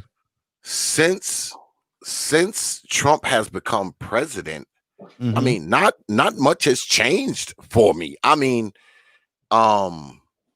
people have often said, right? They will say that, you know, depending on who the president is going to dictate how your life goes. Maybe I'm just out of the loop, and maybe because of what I do for a living, isn't really affected. Because see, I do a lot of contract work, right? But most of my contract work is private firms, county, city, town. I don't have any federal contracts. So maybe if I had some federal contracts, maybe I would feel the pain or feel the lack of pain when, you know, the person sitting in the big chair changes. But I gotta be honest with everybody. Nothing changes for me when the president changes. That's why I'm more into local politics. Why? Because I gotta be worried about who's issuing the permits. I gotta be worried about zoning laws. I gotta be worried about where I can and cannot do medical fabrication. And metal fabrication, sandblasting, and shit like that. I have to be concerned about certain ordinances, where I can work, how I can work, what equipment I can use, what materials I can use. I have to be concerned with all of that shit. And see, all of that shit is local. You know, that's mayor, governor, county clerk. These are the people I have to worry about, because these are the people who can make and break my business. They can come and shut me down. The government can shut me down. The governor can shut me down tomorrow if he wants. He can say, okay, you're using the wrong shit. You ain't supposed to be doing it here. That's it. Your shit closed, X. I don't have to worry about the federal government, man. I mean, nothing changes for me. When shit changes at the federal level, it doesn't change for me. It just doesn't. So I'm not really beholden to who's the president or who's not, because it doesn't really affect my life. You know, that may sound a little selfish and callous, but it just doesn't. Well, it's not selfish. I do recognize that, and I know Brother Prophet, because of my experiences I've had. I have been around Brother Smith, Robert Smith. He's a member of my fraternity. I've met him. I've been around black men, rich, poor, otherwise, very wealthy. I'm smart enough to realize that if you are a black man in business, Republicans, black men in business, or men in business, and period, people in business, do tend to make more money when you have Republicans in office. I'm smart enough to realize that, because Republicans are very much pro-business, corporations, whatever you want to call it. So I'm smart enough to recognize that. But then, unfortunately, those who don't have, you know, that type of background, they tend not to benefit, because the Democrats tend to put out the social programs and the, you know, some of the welfare that a lot of people talk about sometimes. So I think you benefit from either political party based on where you are economically in this society, where you are in your status. I mean, we're talking about high value all over YouTube. I mean, if you're high value, I guess that's the word, then you're going to benefit from Republican policies, cutting the regulations. I get it, you know? Well, information, man, let me raise some other issues for you then, because I'm willing to wager that for like the rank and file black man, you know, the everyday man, these like these policies and the way Brother X was just talking about, like he was saying, it don't really bother them that much, right? But I'm willing to bet as far as as a fact of politics, and also as an emotional hook, you can garner way more black unification, black male unification around certain familial issues, and that's where like there's a symbolism in the whole Trump thing too. I think you're kind of overlooking like everything you said in regards to like you're kind of somewhat talking about the guy in the video and all that as far as like black men giving themselves more credit, and I don't want to attack that. I don't completely disagree with the statement you made, but you're referring to that, and I'm telling you there's a symbolic element to that, and the reason why I talk about the symbolism is because like for a lot of black men, the reason why something like the manosphere exists and it's gained like steam and popularity is because there are issues that don't really revolve around what commonly gets talked about in politics. And so to have a man like Trump who just sort of like brash and doesn't give a fuck, he's sort of a symbolic representation of the male issues in general. And that's kind of why a lot of black men sort of latch onto that shit. And so to even tie that to the whole argument, that the symbolism of black men not really being like the head of their households, like it's sort of becoming de facto Democrat policy that the black family consists of women and children. And so for black men to find themselves on the outs politically with the Democrat Party, we need a place to land. And I'm not saying that we should all become Republicans overnight, but we should be very much willing to speak against the Democrat Party because they're openly speaking against us. Yeah, I have no. What's going on, Chaos? I have no problem. I feel like I can be balanced on these issues. I will talk about Democrats when they are the pits, and I've done that. And I'll talk about Republican things that I don't agree with when it's necessary. But let me put this one out, because you said that Donald Trump sort of is a brash individual. Yes, he is. And that he sort of represents sort of male issues or our issues of black men. And this is where I disagree with that, because this is why I disagree with that. This is just how I feel. I have a problem when we prop a white man up as the model for black male thought and action, because if that is the fact to be the fact, then you would not have a black or Negro manosphere, because I've heard plenty of people in the manosphere, founders and Prophet of Thought, you can back me on this. They created, black men in this sector created this because the issues that they were talking about in the quote unquote manosphere that really consist of white men and their talking points did not really address black male issues. Their issues were not our issues, which is why you have this in the first place. So what I'm saying is, when you say, well, Donald Trump represents, no, he doesn't. Donald Trump doesn't represent me. Donald Trump is a spoon-fed young a man. This is a man who grew up around money. He's never had to pull his boots up from his bootstraps. He inherited. So for me personally, and the brothers that I've been around who have worked themselves up from the very poor bottoms, I don't see personally for me how he represents my male issues, for the same reason that black men here on YouTube pulled away from the manosphere to create a black manosphere to where we have a Negro manosphere to address our issue. That's all I wanted to say. Go ahead. Jump in. All right. First off, I got to address what you said about black women.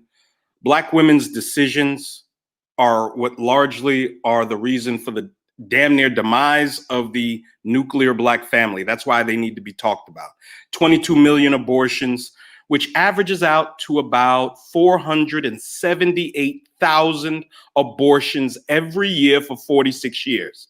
That's why they need to be talked about. Number one. Number two. Can I ask you a question? Let me finish. I didn't interrupt you. Let me finish. All right. But let me tell you something right now. I'm going to tell you something right now. I'll listen to what you had to say, brother. I'm being respectful. I'm not hollering. But if you come at me wrong and sideways, I will go info man on your ass. I'm going to say. Okay. I will go info man on your ass. emotional? Just let me know. Why are you getting emotional? I'm not getting emotional. What I did is, brother, is I prefaced it The by host is saying telling you to hold what on, I did sir. to you. The host as I is said- telling you to hold on. hold up. Well, Everybody see, just hold up for a second. He, Hold up he for asked 2 me a minutes. question. Can I answer it? No, hold up for 2 minutes. Hold up for 2 minutes, because I want to holler at infantry skills. Now, don't get me wrong. Sometimes I disagree with brother infantry skills. I do. But notice infantry skills has a wrench in my shit. All right? He's got a wrench. And what he's saying is great dialogue. Now the manosphere is all about talking politics. But just 3 months ago, they tried laughing me out of the chat room when I suggested SYSBM attach a political agenda for black men, slow thinkers. Now, the reason why I'm addressing that, because I've never laughed you out of my damn chat room, infantry skills. God damn it. And one day you got to bring your ass up here, brother, because you be in the chat all the time. And he makes some good points. Now, I don't always agree with him, but he does make good points. So one day I need to get infantry skills ass up here for a one-on-one. That is all. All right. So y'all go ahead. Let me respectfully just listen to what the brother says. I'm just basically saying I'm not trying to come up here and gaslight anybody. I'm listening. I'm gonna listen to what the brother is saying. And go ahead, brother. I'm listening. Well, let brother. And information, man. We fuck with you, bro. I don't think nobody came at you sideways at all. No. I just want to let you know that I'm not trying to like get nasty with. I don't want to get nasty with people tonight. But let me listen to what the brother was saying. Respectful to the brother. All right, let me be respectful. Go ahead, Nate. Brother Nate, go ahead. You got it. And we're about to be joined by my brother AJ as well. But we're going to brother Nate right now. Go ahead, brother Nate. Yeah, let me listen. I appreciate that information, man. No problem, brother. Go ahead. I'm very strident about these issues, man. I am. And it's going to come across as maybe a little brash, but I just have to speak my mind on these things. Yes, sir. You don't have to like Trump. That's the beauty of living in this country. Our presidents and our leaders aren't necessarily given to us or handed to us. Some will argue maybe the vote is illegitimate. That's a whole nother conversation, but you do have the right to vote. Now, what bothers me a lot of times is when men who I believe kind of lean towards your thinking. First, let me say, I don't care what vessel knowledge comes in or what vessel that good overtures toward black men in particular come in. I don't care if they're white, black, it doesn't matter to me. All right. I see a president who in 2016 said, Black America, what do you have to lose? Give me an opportunity. We gave him less than 13% of our vote, and this man has done several things to appeal to us. The opportunity zone thing. A week after George Floyd was killed, he signed an executive order for police reform, the prison reform, funding HBCUs at the highest level ever funded, and making the funding continuous infinitum forever. They'll never have to reapply for their funding. I look at what politicians want to offer me. Donald Trump offers me opportunities for entrepreneurship. He closes up a porous border that absolutely diminishes Black people's voting power. The more illegals that come in, the less our vote means. Okay. Also, one of the main issues I have with some of the Black men in this space, they like to say, the Republicans and the Democrats are different sides of the same coin. I disagree. When it comes to corruption, absolutely, it's on both sides of the coin. But the Republican Party doesn't tell Black women to kill their children. The Republican Party doesn't want to put little boys in dresses. The Republican Party doesn't promote convicted pedophile story time in America's libraries all over the country. The Republican Party doesn't promote an expansion of the welfare state. The Republican Party doesn't tell Black women it's okay to be obese and overweight by telling them that, there's no fat shaming and we're going to practice body positivity. The Republican Party doesn't do these things. The Democrat Party does. Again, you want to talk about the instances of corruption on both sides? Fine. I'm absolutely fine having that conversation. But we also need to have the conversation about the things that the Democrat Party is promoting into the minds of Black women. and they vote 95% of they vote 95% of the time with these folks. Okay, the idea that I don't need a man came from somewhere. It came from the Democrats and the feminists. The idea that I'm the mama and the daddy came from them. The idea it's my body, my choice. I'll go ahead and kill as many black children as I want, to the point where in the state of New York, there are more black children killed than are born. We almost have a state of parity in the state of Georgia. Almost as many black children are killed as are born in the state of Georgia. And it's a few other states also. All abortion is a get out of jail free card for a woman. And we have millions of black women using it as a means of birth control. We have very serious issues that our allegiance to the Democrat Party has gotten us into. And it's time to walk away from them. The difference between Democrats and Republicans, I don't know if I can speak for conservative, but I think I probably can. When you're a black conservative or a black Republican, you're not looking for the government to do things for you. You're just not.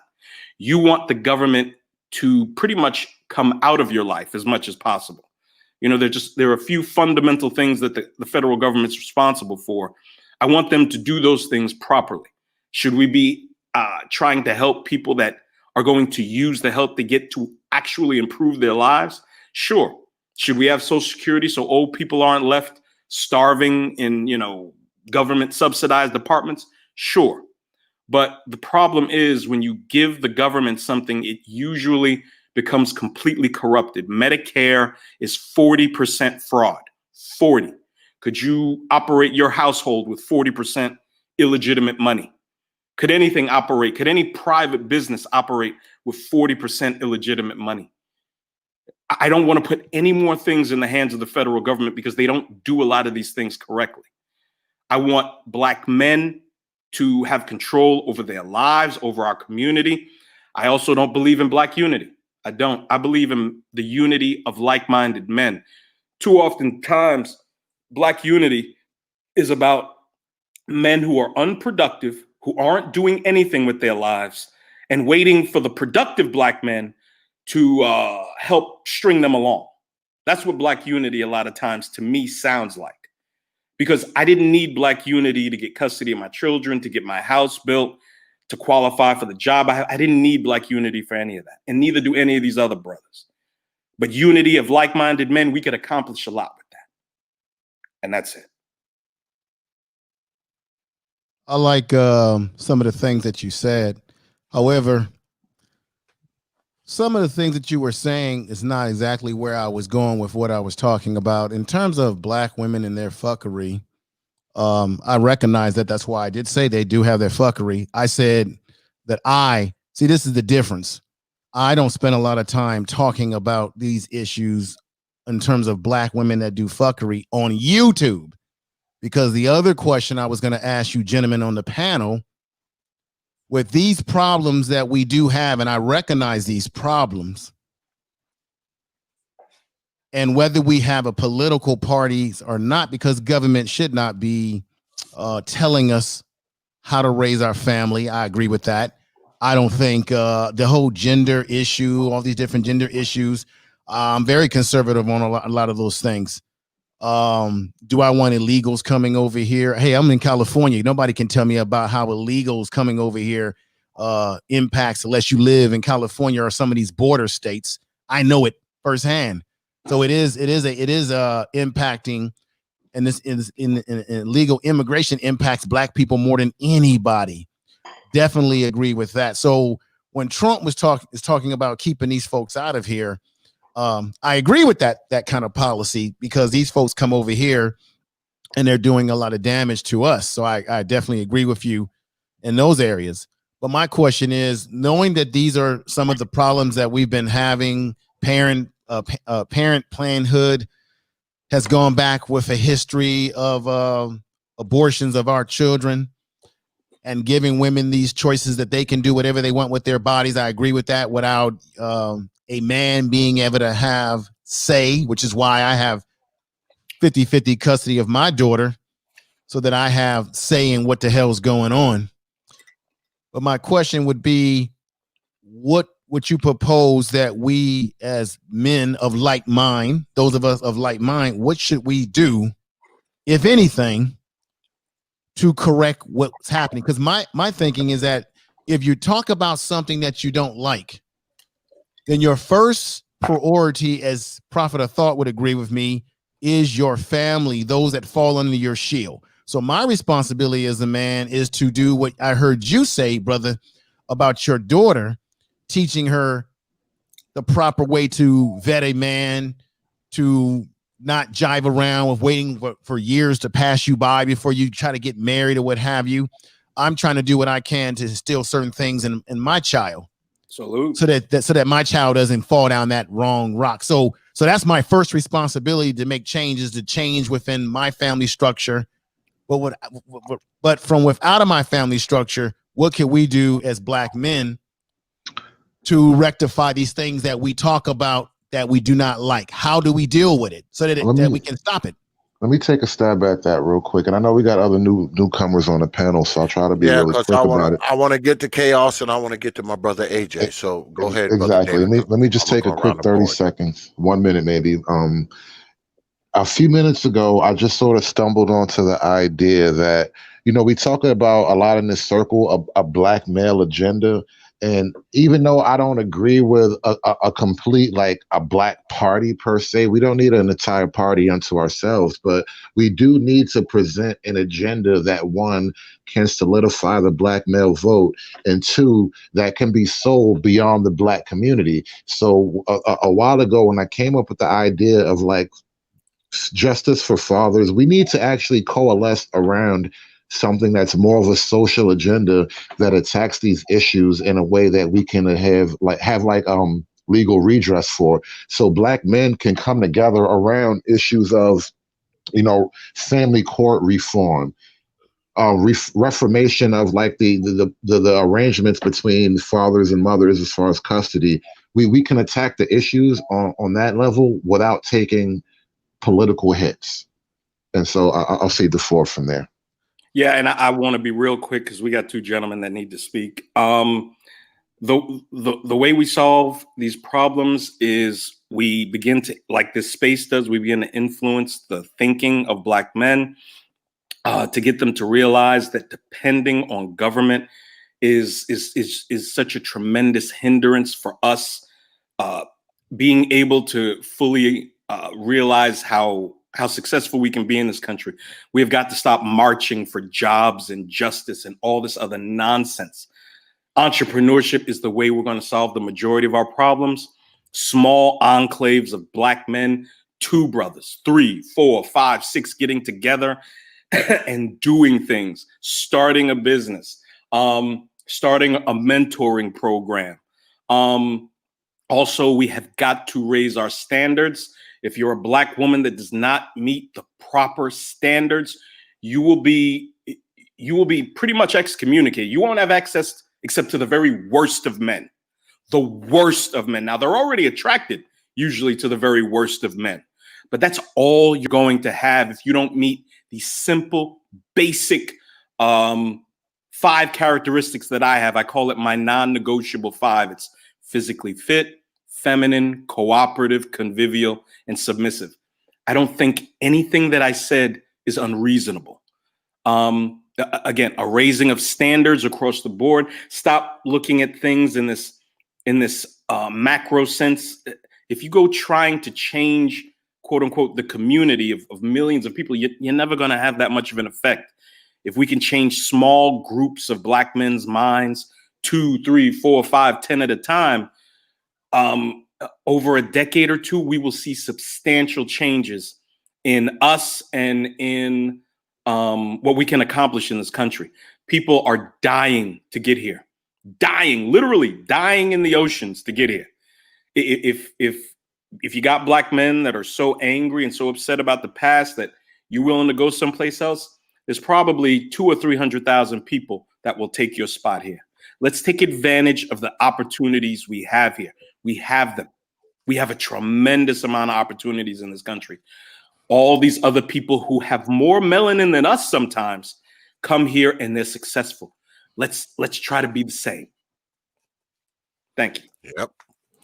And you know, far as, and after this, I'm gonna go to Brother Chaos and then my brother AJ.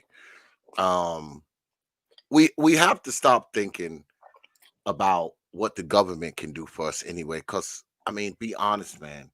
I mean, the government is not going to do a whole hell of a lot for you anyway. What the government does for you, trust me, you can do a lot more, man, without them. Trust me. I mean, I'm just a dude from a little town in New York, in the freaking rural area of New York. And let me tell you something. If I did it, anybody can do it. Because I was a fuck up. All right. I was a straight fuck up. A fuck up money, do all kinds of bullshit. I mean, I was a straight fuck up, but somehow, some way, I managed to construct a plan, and it was hard in the beginning. Okay, the first 2 years were hard, but eventually, man, it got easier and easier and easier. And now I live in a city now where every fucking body in here knows. Everybody in the city knows me. If you was to come to the city that I live in, all you have to do is watch maybe 4 or 5 trucks ride by with equipment on the back of it and stop them. And by the time you get to that 5th guy, if not before, and you ask them about X, they will know who the fuck you're talking about. That's dope, X. I'll say it again. If I can do it, any of y'all can. Trust me. If y'all knew me from my past 20, 25 years ago, you wouldn't even believe it. You wouldn't even believe it that I'm doing the shit I'm doing now. So I say again, man, if I can do it, any goddamn body can do it. That's just the truth. But go ahead, Brother Chaos, man. What you got for me, man? Hey, you know, I thought we was gonna have somebody like a woman debate a man tonight. I guess not. No, that fell apart. That fell apart. Damn. That would have been pretty good. I mean, she could hold That her fell own. apart. I guess it's gonna be interesting how this year is gonna end. I think it's gonna end with a nice bang. If the president survives this, after election, it'll be surprising, but it should look good. You know, I'll tell you one thing. If anything, let's say if he died the end of this year, I'd tell you they're gonna really tighten up this COVID thing like no tomorrow. You think they got a stranglehold in this? Imagine if one of the leaders of the free world transition. Ain't gonna be a good look. I'll tell you that much.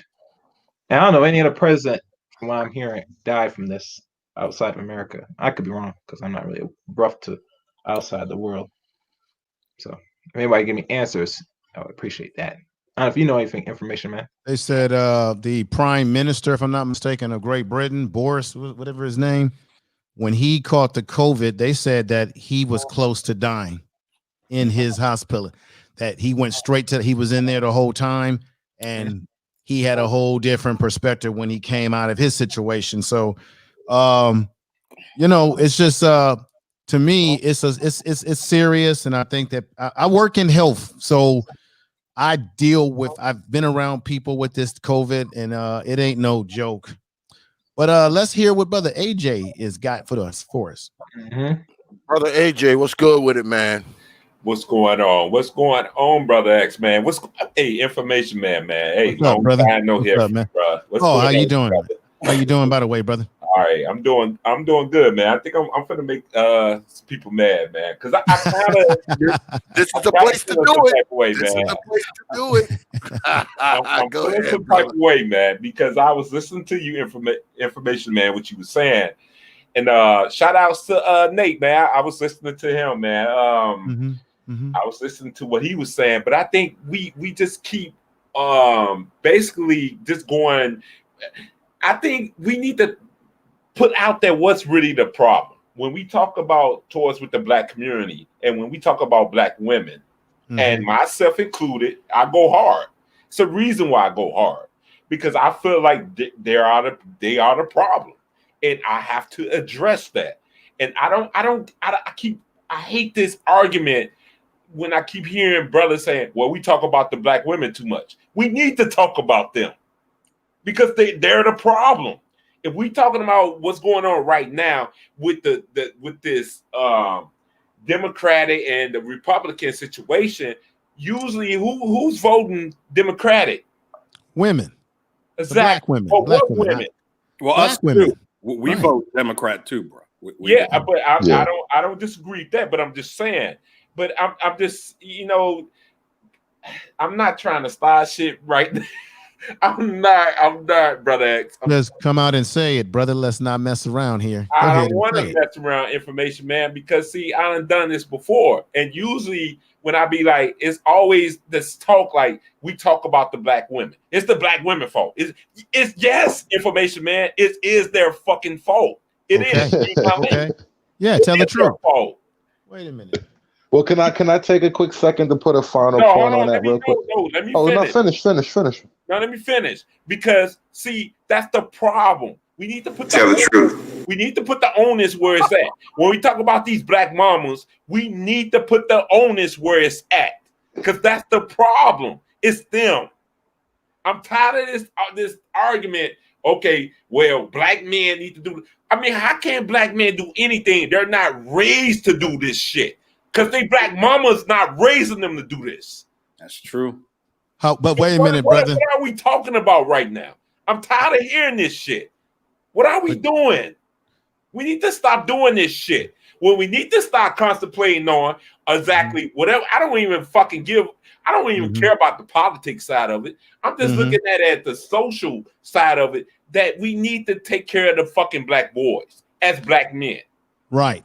If black men were stabilizing, was a stabilizing force in that black male's life, a lot of this fuckery would be dissipated. But unfortunately, we got too many black women that are raising young men. And let's just be honest about it. Women and black women in particular, they don't know anything about how to raise a young man to be a man, even though they'll make the claim that they've raised the child by themselves. So their father and mother. They do know how to raise information. They raise them to be the next consumers and somebody else's little bitch. Well, that's what they raise them. Well, of course, yeah, but that's part of the problem. That's what you're seeing overall. Let me point something out too. Like the whole thing about you talk about women too much. Why are you focused on women? You know, this argument tends to come from, and this is not you at all, information man. I don't know if you say this. I'm just kind of. But let me correct something. What I said, in short, is that my thing is I'm about solutions. What we talk about these things. So then what is it that we need? What is it that we can do to change it when we talk about it? Then what's next? Because your first responsibility is to raise your family, to change it through raising your kids, right? So my question is, that's very simple. You know, we know what I was trying to say is, we know as men on this panel that we don't want those type of women. We know we don't want those type of women, and those women, that's why they're not getting wiped up half the time. But my thing is this, though, information man, them women they're running the community, the black community. That's the unfortunate part about it. That is the unfortunate part, and you have to address that. And here's the thing: one, women respond to that kind of shit. If enough men talk enough shit about enough women, they stop doing the shit. I promise you, that's just how women operate. And then two, the whole thing about, we talk about women. This is what I was trying to say. Like, I can't really address this at you per se, but this tends to be an argument from a certain sector of Black America, which is like, you can't say there are women and then we're not allowed to talk about them. You can't say that we have to fight white supremacy, but we can't even have our own houses in order because we're not allowed to talk about them. Like, these two things don't exist. It just doesn't fucking work. But what white supremacy, man? Do you know a lot of these black women are sleeping with these dudes? Yeah. They're with them. And information, man. I want to. That's a different white supremacy. That's what I'm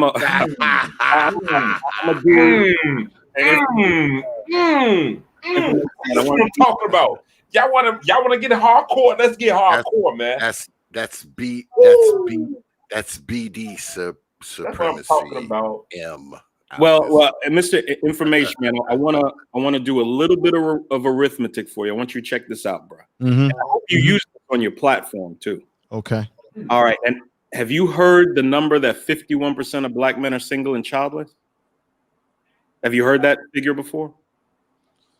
I've heard something like that, but I know that there are more black men that are taking care of their kids that are single fathers than is given credit in this society. But go ahead, brother. Let me learn something. I understood. I want you to hear. This is some pretty compelling shit. I just want you to hear me out, bro. Yeah, I'm listening. If 51% of black men are single and childless, and 32% of black men are married, that's 83% of black men. Oh, that's right. No. That's right. That's right. 83% of us are not causing all of this. Right.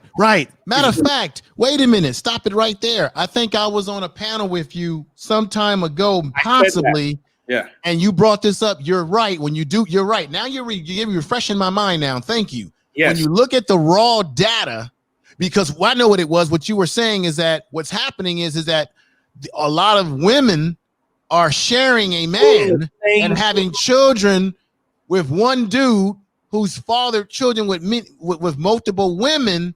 Exactly. So the percentages, when they come out in the wash, it does not present that black men are just running buck wild, having kids at high levels, when it's really many women sharing one dude. And I know that to be true because back in the 80s, I remember in high school, a lot of chicks were sharing one dude and getting pregnant. And then when they have all these babies by all these females, it makes it look like black men are just running rampantly wild and impregnating many women, when a lot of those babies are from one dude. Actually, correcto mendo. Information, you can, and not also only that. Hold on a second. And also, that leaves 17% of men who are they are siring all these other fucking people who are causing these problems. That Thank you. Out of that small group of black 17% men, of though. people. And what do we get labeled with? We got people like the lady from Seattle, y'all know what I'm talking about, who moved 3,000 miles to be impregnated by a guy that had 4 women. No, right. But can I say this though? I mean, damn, look. 17. Listen. It's for the hey, but it don't like. I'm gonna help you with it. No, one man got almost 5 kids. No, mostly these guys, they get caught here in Chicago. They get caught up with murders. They come from them households. Exactly. Yeah. Exactly, dude. I mean, we black women, they bashing them, dragging them, all this nonsense. They have this affinity for broken, compromised men that they can control. So that's what they love. But my question control, to you, Nate, yeah. And my question to you, Nate, like I see we when we talk about politics, me personally, and y'all probably go be like boo with me. Y'all go probably like, nah, what you talking about? I don't think politics could be able to solve this shit. I agree. We agree. Well, here's the thing about politics, right? Listen, but that was. Go ahead. Hold on, let me just make this quick point. People are only going to get the kind of politics they deserve, meaning you get the politics that your community knows how to operate. Until we address this shit on a community level, we can't fix our politics. We're going to vote for crooks as long as we operate like crooks and behave with criminal behavior. Not criminal behavior, that's the wrong word, but like we can't live by the criminal laws. We have to live by the laws of decent America and then make that the norm if we want to pull our politics along that same direction. And be mindful. Be mindful now. God damn it! I just had a brain fart. I'm sorry. Somebody else go. I have to remember what the hell. Brother AJ. But just went. But let me ask you guys on the panel. I mean, honestly, what's going on? Do you think we could be able to survive though? Because here in Chicago, I mean, we're catching hell of a losses, man. Bro, you got to get out of there. You gotta come down south. No, I can't. But why would I want to get out of here? Like I'm here. Like I mean, make that make sense. No disrespect to you, bro, but make that make sense, bro. Hold on. I wanted to make a statement here. Make that make sense because here I am. I'm here in the city. I'm a hardworking father, taking care of 2 boys. but I got to get out of here for me and my boys to survive. Make that make sense, man. That does make sense. Does. People have been migrating since the dawn of human history. You have to take your family to a better pasture. Right, but hold on. But when they migrated, what they was migrating from? From black on black violence or from other violence? Doesn't matter. You leave danger. No, man. What happens? Let me just say this, gentlemen. What happens is if I think Brother AJ was hitting on something when he said what he said, and it goes full circle to what I said earlier. Politics is not going to help us to survive this situation. This situation has to be dealt with by men who are competent, as you said, Nate, that are of like mind, right? So check this out. So let's say you've got a problem that's festering, a virus or something, and you try to run away from it like COVID-19. Until you actually deal with the virus, gentlemen, no matter where you go, you can run. Right. You can't hide because eventually it's coming to where your ass is. Eventually it's going to come to where you are one way or another if you don't address it at some damn point. You can only get away so far. And I'll stop there. I got to give you a little pushback information. Oh, come on now, Nate. I know what you're trying to do there, man. Go ahead, Nate. Look at the culture. It's spreading. This fucking ratchet ass shit is spreading, man. A lot of women don't want to be wives. So I mean, what is y'all talking about, man? The issue is not politics. I've been saying this ever since I got up on panels about 3 months ago. The issue is our culture. Exactly. We have a poisonous, self-destructive, self-sabotaging culture. Okay. And the only way to change the culture, it's going to take men providing structure, guidance, and discipline to these children. Now, when I say get out, when I say get out of there, bro, you can spend your life trying to change the circumstances around you, or you can of course, I don't know your circumstances with, the mother of your children or whatever. Mm-hmm. I'm just saying, if you have an opportunity to get to a better place, I would go. I would take my children and I'd go. That's exactly what I did. I'm not. But the better place, hold on. The better place is me fighting to say, like, no, we don't need to run anymore because I need you, brothers, other brothers, for we could come together as a collective and say we ain't gonna take this shit no more. Well, that's a different path, and let me give voice to that, because even though I didn't get where you're coming from a second though, I actually do agree with you, because in a certain sense, like, I mean, I'm in New York City. I don't necessarily want to leave, but it's on the table. Here's the thing though, like, you can't really run forever. And there comes a certain point where it's like you either have to try to, you plant your flag and you build what you can, and you have to defend it against all comers. That's just the history of man. And I guess men in general kind of come to that point in life where you decide, do you stand and fight, or do you, you retreat and fall back to another locale? But that's the deal. You have to make that decision for yourself. No one can plan that out for you. Not to cut you off, brother, but not to cut you off. But haven't we been running since slavery, man? Well, yes, kind of, sort of. No. Yes, we have historically. Black people have been moving from place to place, trying to find a place to live, to have some type of utopia. And the reason why it has not still been effective for us, because we still have not addressed the issue. So even if AJ and I or any of us move somewhere, even if AJ moves out of Chicago, wherever he may be, to another place that's supposed to be quote unquote better, it still doesn't change the fact that you still got the same fuckery that's out there, and it can still travel at some damn point because they're having kids. These kids grow up. The same culture. Right. So Nate, there was no pushback, brother. You actually said what we're basically saying. You said it's a culture that's all fucked up. But my thing is this. There's a lot less fuckery in South Carolina than there is in Chicago, Illinois. But it doesn't matter, man. But there may be a brand of fuckery in South Carolina that needs to be not on the same level of a fuckery in Chicago, but there's still fuckery, brother. Right, but you still got black men dying. You still got. I mean, what the fuck, Nate, man? Are you telling me that you don't have black women? Let me just ask Nate this question.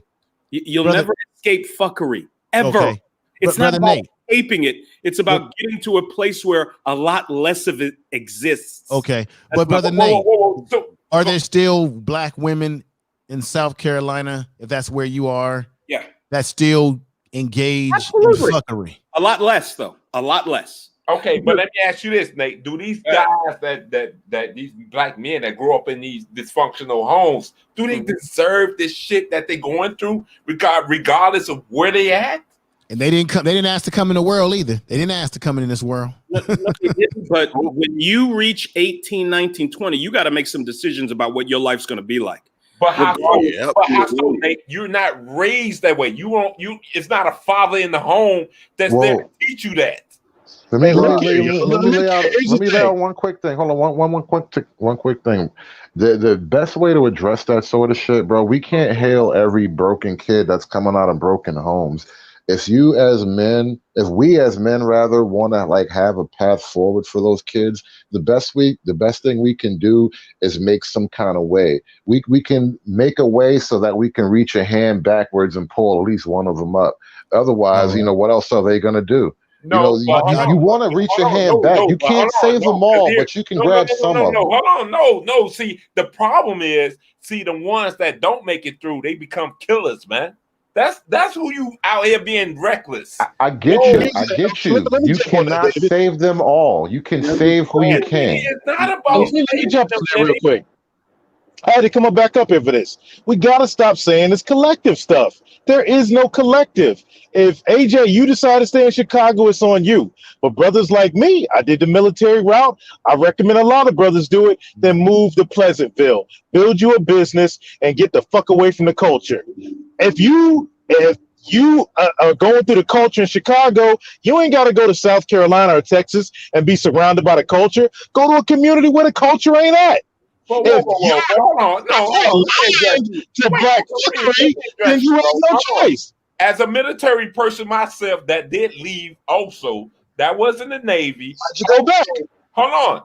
But at the same time, though, how are we able to build a community within black men? Wow, what do we need to? I built a community with brothers that are like-minded like me. Some might happen to be Mexican, some might happen to be Samoan, some might happen to be white. I'm a patriot. Let me channel is a community. Let me just say this. Go ahead, and I'm gonna get off because I'm gonna just drop the mic with this. This is what I do, gentlemen, because I'm not just about talk. Where I live at, we have a program, Alpha Academy. We're doing some of the things that Hood Conservative is talking about. You can't save everybody, but you can help some. Okay? We have a program where we reach out to youth, black male youth in particular, at the junior high school level, elementary level, and high school level, and we track them. We introduce them to black men because I think it's important that our young men engage with black men of all different professions, professional and trade skills. We have a mentorship program. Then when you talk about, well, what about you being a cleanup man? Guess what? We address where the damn father is. We address the woman. We have a parenting group where we get the mother to address whatever her fuckery is with her child, the father, if he's around, to get them together and talk about and counsel them on what are the struggles that they're dealing with in their community. If the child is having some issues where they could end up in the prison industrial complex system, where, by the way, I am dealing with men in the prison system in California, counseling them and trying to get them to get the hell out of prison. So it comes down to, if you can't be a part of an organization that's doing the work, then sponsor an organization that's doing the work, maybe support an organization. So there are programs, and we have these academies throughout the whole country. And then we're also able to get these kids into college with scholarship money, as well as trade skills, and track them along to keep them out of those barriers those areas that are going to get them in trouble. So that's an example of a program that I've been involved with for a very long time, where we actually are having some impact in our community. And we have these programs in various communities around the country within the chapters, undergrad chapters and alumni chapters in my organization.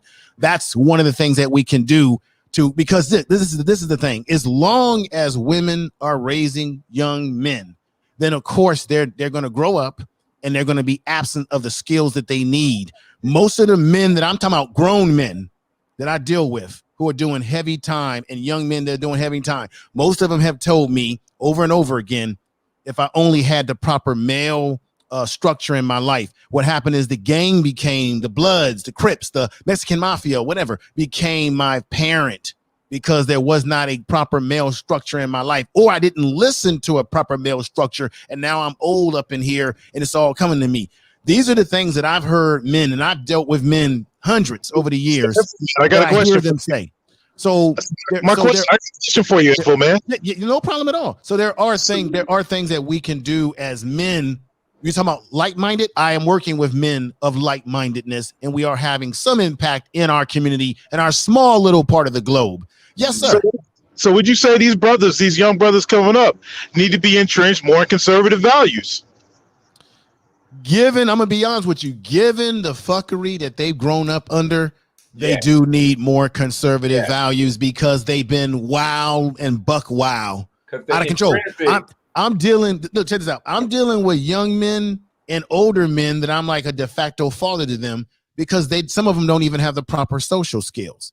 Some of them, it's just been a gang banging all their life. So in our small little corner of the earth, there are groups and organizations and people, 100 Black Men is excellent to join, that are doing something that has a small little crack in this. So my thought is, if we don't do anything within our own small little crack of the world, these problems are going to continue. But your most important responsibility, gentlemen, is to the circle in your family. Those are who you're responsible for first, before you are some little rat out there. That's right. I have to be honest. The people who fly your flag, because think of it like this, brothers, and Brother Info, you and I have talked about this extensively before.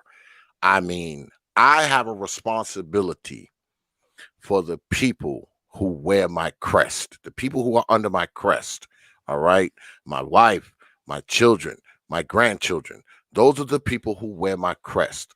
Therefore, I have a responsibility to those people as the patriarch of that group. Because, see, I'm the old guy now. All right. Because my father is dead. So I'm the old guy. So as the old guy, the leader of this tribe, it is on me to be responsible for my wife, for my daughters, for my sons, my grandsons, my granddaughters. It is my responsibility. They fuck up and do some bullshit, I have to take some of the heat for it. I have to take a hit. I don't take the total hit because they're adults. But if they're doing something that's directly related to upbringing and raising and grooming, I have to take the hit on that, because they come from my tribe. Yeah, if I could chime in real quick, an issue I have with some of the hoteps and the pro-blacks is that I kind of look at the situation, with all the time they devote to mentoring and stuff. It's like a person is sitting in a chair, right? And they have this tremendous open wound in their knee, and they're bleeding, and the blood is pooling up around their foot. I see these pro-blacks and stuff, people that are just constantly focused on give your time, give your money, give your time. All they're doing is cleaning up the blood around the foot. They never address the wound, and the wound are Black women being irresponsible with their bodies. Right. Every Black man in this country could devote time and money to all these wayward children. If you do not stop the bleeding, they're just going to keep coming and keep coming. That's the reason why, brother, as I mentioned before, we have a program that addresses that. We have a sister organization that addresses a lot of those issues with females. So I totally agree with you in that aspect, that we're just cleaning around something. But I can proudly say that I've seen some positive results from young men that I have personally worked with, no doubt. who have transformed their life. This is the thing, brothers. This is my question to all of you. Okay. as long as the fuckery continues in these communities with women, with when some of the women are what they're engaging in, then we're going to continue to have effeminate young men growing up, opening up their booties to somebody. Come on, y'all, get what I'm saying? It's going to be a cycle that's going to continue. And guess what? When you're an old man, you're going to be shaking your head as an old man saying, God damn, this shit is still happening, because the cycle never changes. Something has to change that cycle.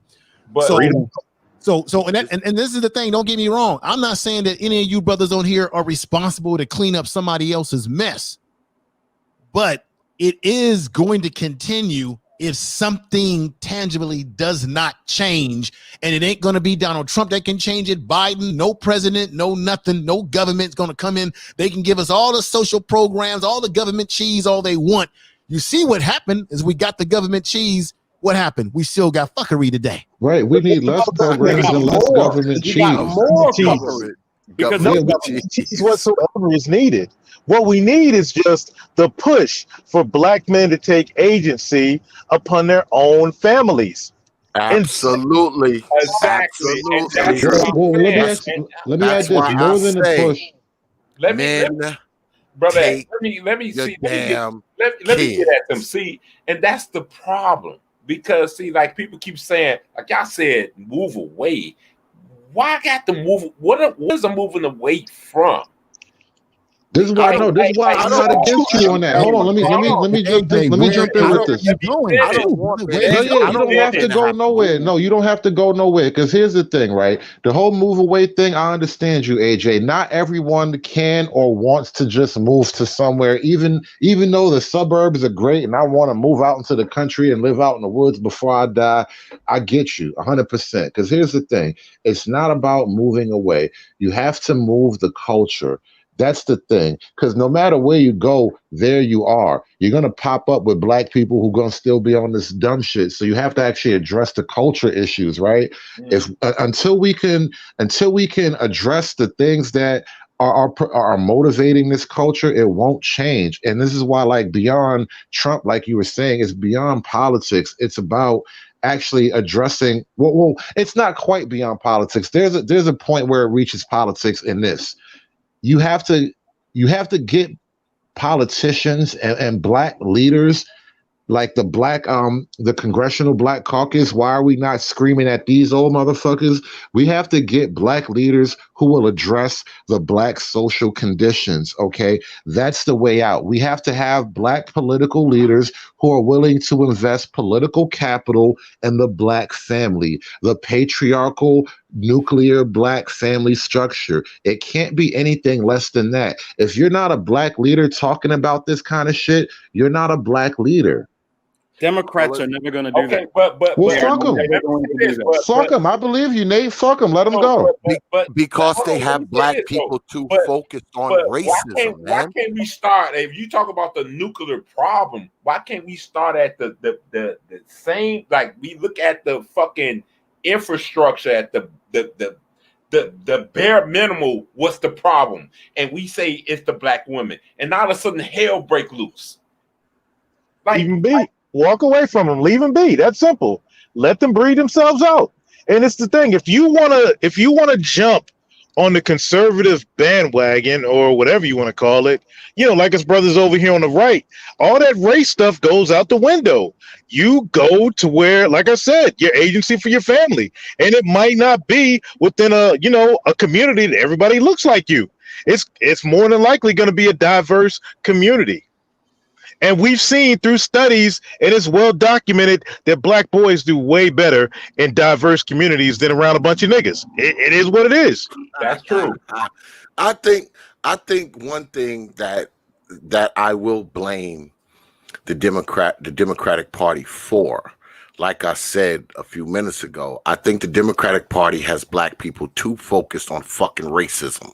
They have us too focused on racism and not fucking focused on empowerment, building, I don't know, brother X, because they have us too focused. They have us too focused on racism, man. Because when you listen to these motherfucking liberal politicians, they always talk about. You watch some of the commercials, some of the political commercials that the Democrats are talking about now. They always throw in that, black people are facing a lot of racism. They make sure, but they you know why I disagree though. But you know why I disagree with you though, because it's crazy they do that shit. But like Kamala Harris, who's in the bed with her? A white man. But I don't know. They don't. And she's barely black herself, so it's weird. That doesn't really fit into the racism spectrum. When they talk about racism, right? They have us focus so much on racism that we can't focus on anything else. We can't focus on any empowerment because we think the biggest problem that we got as black people is racism. And I don't believe that to be true. I don't think the biggest goddamn problem black people have is racism. I think that's like number 15. You know, we have other shit going on. And that shit ain't even in the stratosphere, man.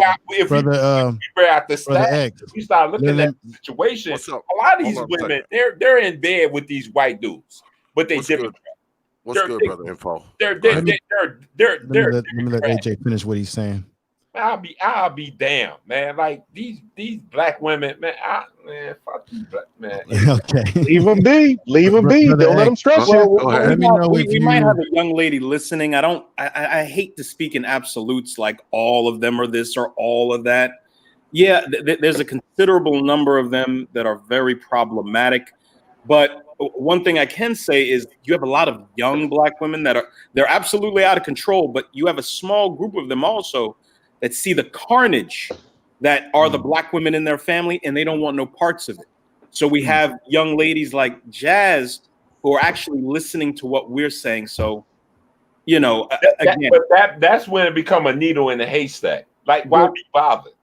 I'm not going to write off. I have a black daughter. I'm not writing off all black women. I'm just not going to do it. No, I don't want you to do that. But 4%ers.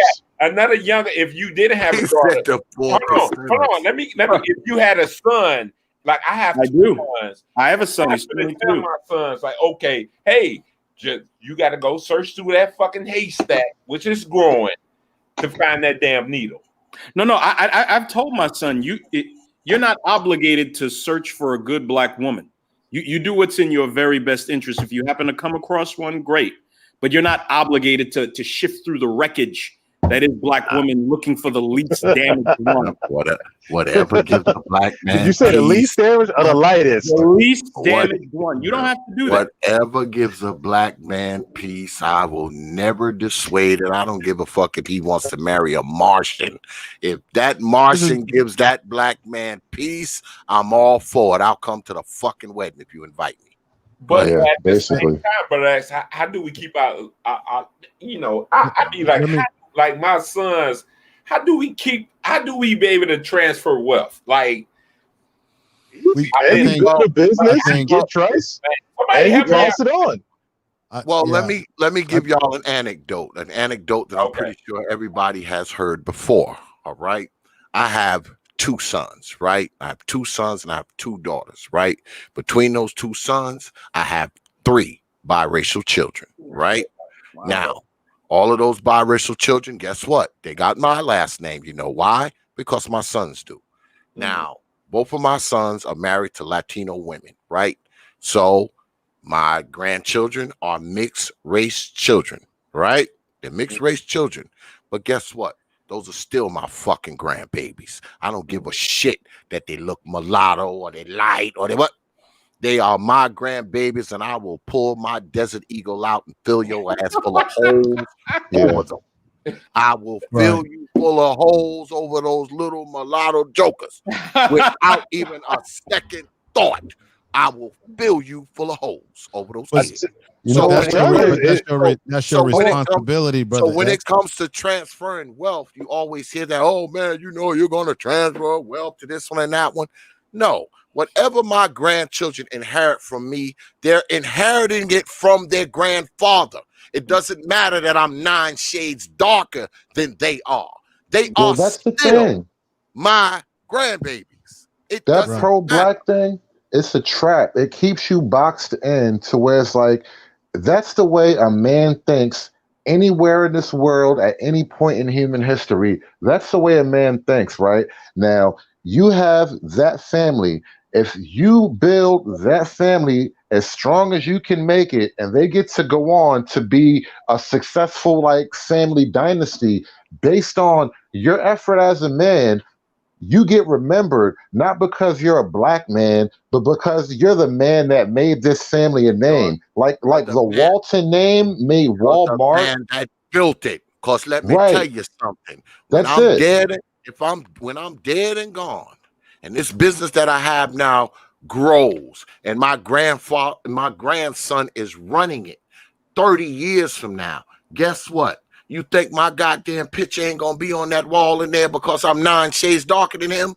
It better be on that fucking wall. You know what's funny? It better be on that goddamn wall. You know what's funny?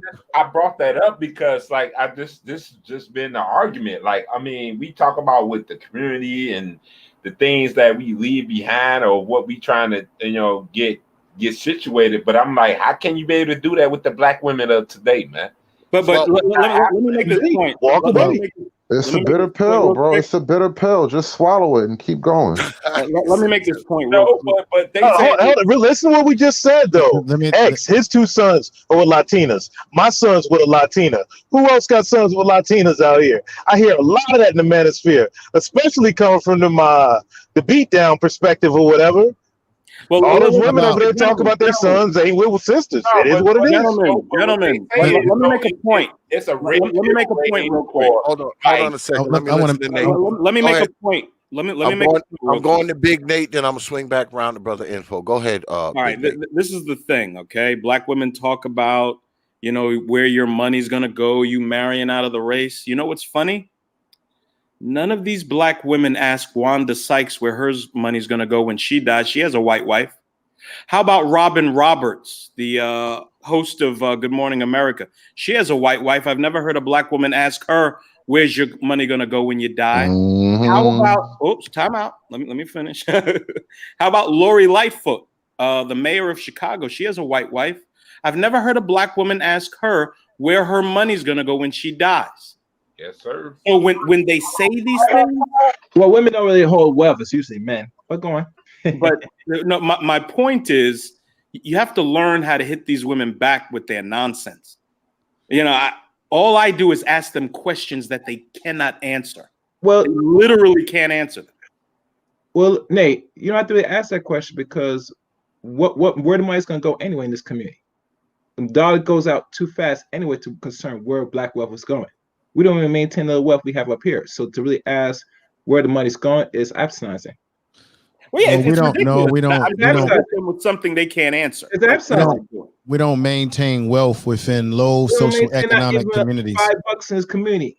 You know what I'm talking about? Information, man. The minute we have it by the weekend, it's gone. If you deal with black men who are upper echelon economically, they invest their money with other like-minded. It's the lower economic communities where the dollar doesn't last that long. Yeah. But if you deal with black people that are up in the upper crest of money, they're investing money just like white folks do. Absolutely. Those that are in that sphere. But what I wanted to say is what Nate said is true.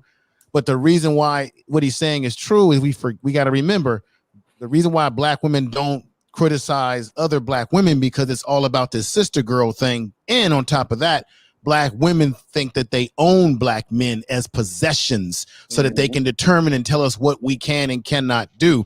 Another thing I wanted to say is about my thing is it's about power dynamics.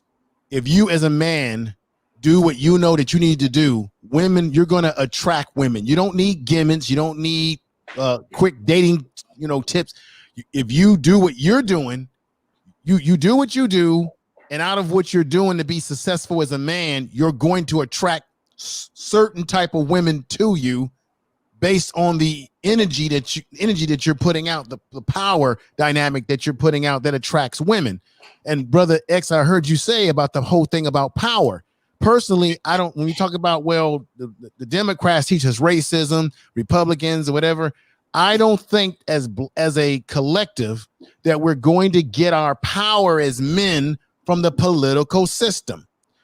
The power has to be something that we generate from ourselves internally, which starts with how we think, carry ourselves. Our mindset will lead us to the power that we desire without it having to be, well, we need the government to come in and teach us about what power is. No, it's inside you. You need to figure out what that key is to turn it on. And then you simply use the government, use them, because politicians work for you. You don't work for them. Although they think that we're working for them. You simply use them. When you look at other groups, when I lived in San Francisco, you look at the Chinese, they use the politicians because they have the bargaining tool. What is that? They've got power. And the Chinese didn't get their power because they were relying on begging politicians.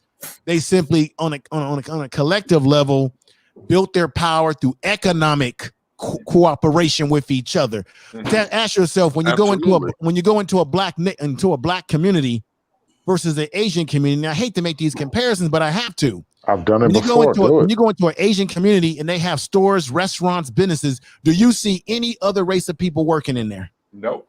That's in charge. Nope. Go Not into even Mexicans. Go into a black neighborhood where there's businesses and you'll see Asian restaurants in there. You'll see hell, you even got Asian restaurants where they're selling us soul food. So what does that tell you? Because you got to break it down. Because you have to break it down between. Let me finish my point. Let me finish my point.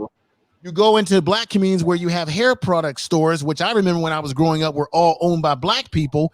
Now you've got Asian people selling it to you, and then they're whooping your ass when you come in their stores as well. That's what I call a power dynamic.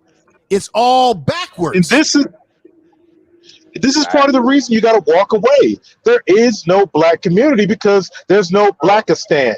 You got Vietnamese neighborhoods. You got Chinese neighborhoods. Korean. There's no Blackistan to go back to. No. We need to stop. How is it no? How? You can't bring people together.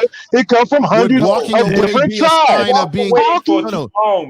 But I see where AJ is coming from. Would walking away mean that you are said that you've been defeated? Is that a symbolism of, okay, I'm going to leave, I'm going to walk away because I've been defeated here? Is that putting up the white flag symbolically? Well, true. No, I never saw it. True power is going to come. Ain't no more running, man. We've been running since slavery, man. You want to be on? True power is going to come through what you build. Keep running on the underground tunnel with the slavery situation. You go ahead, man. As a people, as men should be producers. So the question is, what are we producing? We should be producing, right? I don't think it's necessarily about having to. We ain't running no more, man. I'm not running. I'm not running.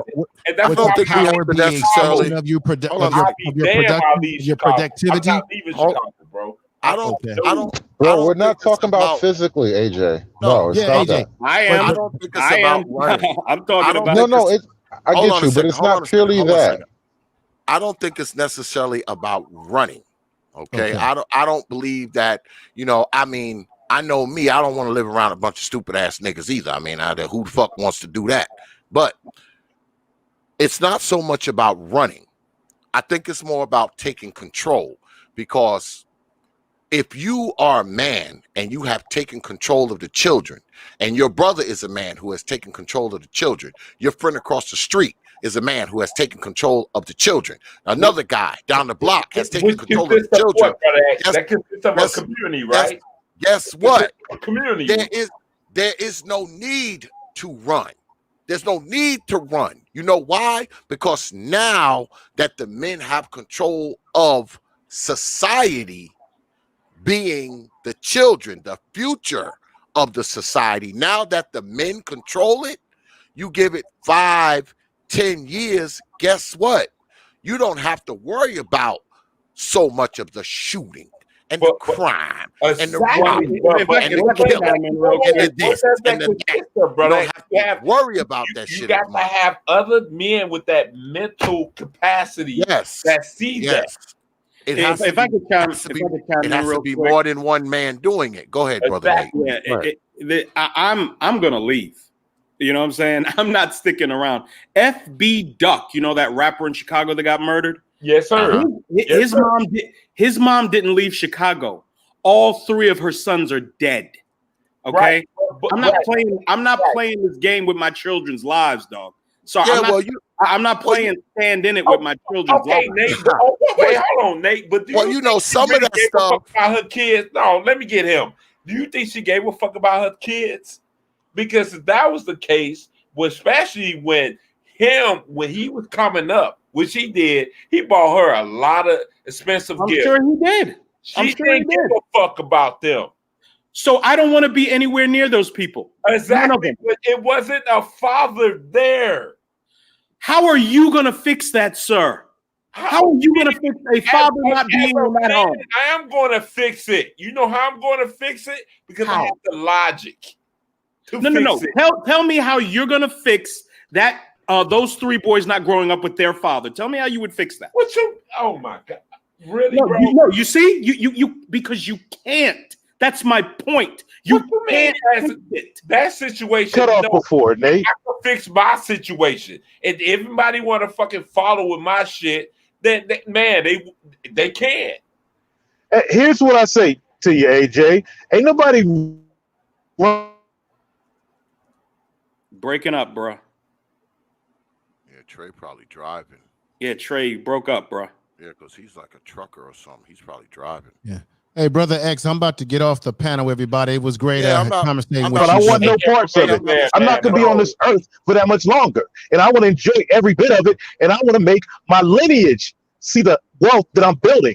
I ain't got time to go play fuck around with anybody else's kids. I show brothers like, look, this is what I did. If you want to do it, do what I did. I'll show you how to fish, but I ain't going to give you no fish. Yeah, man, I'm not. I know I cannot fix all these problems in these communities. I can't. Absolutely. And I'm not going to subject my children to potentially losing their lives at the hands of one of these wayward ass young boys not raised by their father.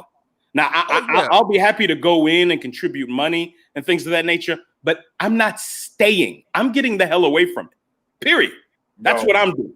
No. Yeah, well, some of this stuff is subjective. I mean, some places I wouldn't be caught dead in, after I done died 5 years ago. If you was to take my body and lay it in there, I'd probably come back to life just to walk the hell out of there. I get it. Some places you just don't want to be. But what I'm saying is, if men start to take control of the children, and I'm talking about on a mass scale. I'm not talking about one of us, 2 of us. I'm talking about a few thousand of us, tens of thousands of us, millions of us even. If men start taking control of the children, guess what? We will have less of those places where you don't want to be caught dead. That's what I'm saying. I agree. What I'm saying is individual voice turn around and start saying like, okay, this shit is not right. What's wrong with that? My only issue with what you were saying, sir, is that I or you can have an effect on some single mom, the way she raised her sons. I can't change that. I can't put my efforts. We can deify that damn mother. We don't. I mean, we know what she did wrong, so we know we ain't got to fuck with her. So we can move past that, and then we can sit there and turn around, man. Try to convey a fucking community, man. What's wrong with that? There's nothing wrong. That's your prerogative. When we decide we don't want nothing to do with that. It's what it is. There's nothing wrong with it if you got enough people playing ball. Unfortunately, the majority of those people are not going to play ball with you. They're just not. I know, no, but all it takes is one. That's the problem. There's no one. Because the other ones, they want to be quick to move away. Well, I'm finna be that one. Not quick. It's not quick. But see, you're coming at it emotional, AJ, and I don't mean that disrespectfully. What I mean is that you're triggered. You're triggered by seeing these young boys going through what they do, being raised by their moms, by them strags. Me, I'm like, I saw enough of it. I don't want no parts of it, and I don't want my kids to have any parts of it. So, deuces. No, I'm not triggered by them being. No, I'm triggered by them dying. Yeah, me too. I gotta worry about mine. Well, this is the thing. And I'm gonna say this because we're about to wrap this up soon. I'm about to crawl into bed with my wife, god damn it. But I'm gonna say this to you, brother AJ. You are doing your part. Your part you're doing. You're raising your sons. You're grooming your sons. You're counseling your sons. You're instructing your sons, and you are training your sons to be decent, honorable men of integrity and responsibility with physical discipline, mental discipline, emotional discipline, and sexual discipline. Now, what Chicago needs, we need about 1,000 more AJs. We need 5,000 more AJs, 10,000 more AJs. That's when it changes. That's when it changes. So everybody, go ahead, give your parting shots because we're about to get the hell out of here. Let me say this because you put me out there first. So let me say this and you my brother. You my brother. You know I'm gonna do that, man. I love this, man. I love you, brother, man. I love you, bro. Man, this brother X, man. Like this, my bro, y'all. Nate, everybody else, hood conservative, man. Brother here, man. Everybody else. I think what I'm trying to say, but it has to start with one, man. And I get it, man. I get it. I mean, some people they willing not to put in the work. But I'm willing to be that one to start to say, man, it's not acceptable, man. And I'm willing to fight, man. Because me personally, I feel like we need to stop running. We've been running since slavery. When is black men we gonna come together and say enough is enough, man? We don't need the politics. We don't need Democrats. We don't need Republicans. We don't need all that shit need to make policy, to make communities, man. You know, I appreciate this, man. I'm just going ahead and stand down, man. I appreciate you, brothers, man. Take care. Absolutely. Take care. Peace. My brother. AJ. Anybody else? Parting shots. Yeah. I'll go ahead, Trey, if you want to go. I'll just say, man, I'm just like this. For brothers, I completely rock with what AJ saying.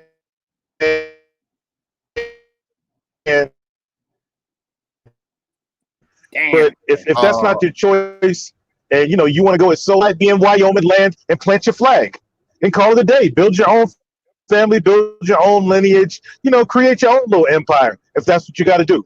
But anyway, y'all, appreciate it. Come check out the channel. Thanks a lot, X. Next time. Where my damn invite at? God damn it. Go ahead. David got it. Yeah. That's some bullshit.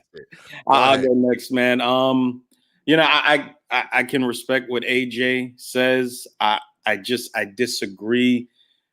I don't think black men are running. Black men need to do what is best for their families. They need to do what is best for their children. They need to do what is best for their prospective opportunities in the future. Okay, it's not about running. If you have a community of people that are committed to a certain ideology, they're committed to government dependency, they're committed to not thinking that fathers are necessary, men are largely inconsequential. When it comes to family, then there's nothing you're going to be able to do for these people. These people have to make a decision to change themselves. When you're looking at these things in a macro sense and you're trying to steer the Titanic with no rudder, with no engine, which is what you're doing when you talk about changing the community, I don't agree with that. What you do is you make sure your shit is straight. You make sure your children are raised well. Any brothers who's going to listen to you, impart knowledge to them, encourage them to do the same, lead by example, show how successful you can be as a single father, how well mannered and well behaved your children are. Just be that example. Eventually, people are going to want to be what we are, but it's up to them. I can't make anyone do anything, and I'm not going to try either. I'm not going to wait. I don't know how many years I have left on this earth. I'm not wasting my time trying to convince people to do what they should be doing. I want to help brothers that see a black man accomplishing his goals, raising his children, and he approaches me and says, "Hey, bro, man, how did you do this? Man, tell me, put me on, tell me how to do this, this, and that." I'll be more than happy to oblige that brother. But I'm not going wrestling no niggas into success. I'm not going to wrestle success out of you. I'm just not going to do it. That's me. All right. Appreciate you, Brother Nate, as always. Brother David. Brother X, thanks for the invite, and thanks for the hosting the HOODSERVATIVE challenge tonight. This is a first for me. I guess, in a couple of weeks we might do this another time. This is a pretty interesting experience. I'm not used to hosting the floor the whole night, so thanks for having me up here tonight. And to kind of piggyback off what Nate was just talking about a second ago, and I actually want to extend an olive branch between the two kind of sides here with Nate and AJ, because I get the whole, I don't want to leave shit, because I kind of feel him, and I have a certain sentiment in that same vein. But here's the thing: the black community is kind of coming to a crisis point, and there will be people who just have to get out for all kinds of reasons. They just have to go. And then there's going to be people who, the good people in the hood who just, they don't want to leave. They have to stay. Their family's here, their life is here, whatever. So I understand there's the two kind of disparate views there. Here's the thing. We're coming to a point where people are going to just have to decide where your interests lie. Does it lie with the Democratic pro-government? We're going to have a safety net for everybody, but not really everybody, because it's not a safety net for you, black man? Or are your interests going to lie with the more, individual success approach that tends to be on the conservative right side of politics?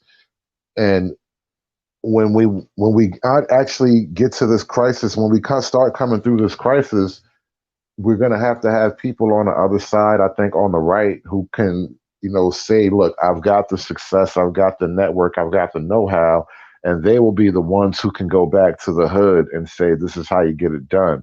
And that whole sort of rebuilding process is going to have to start from people like that who've left and secured themselves outside the chaos and outside the commotion and all of the problems that we talk about.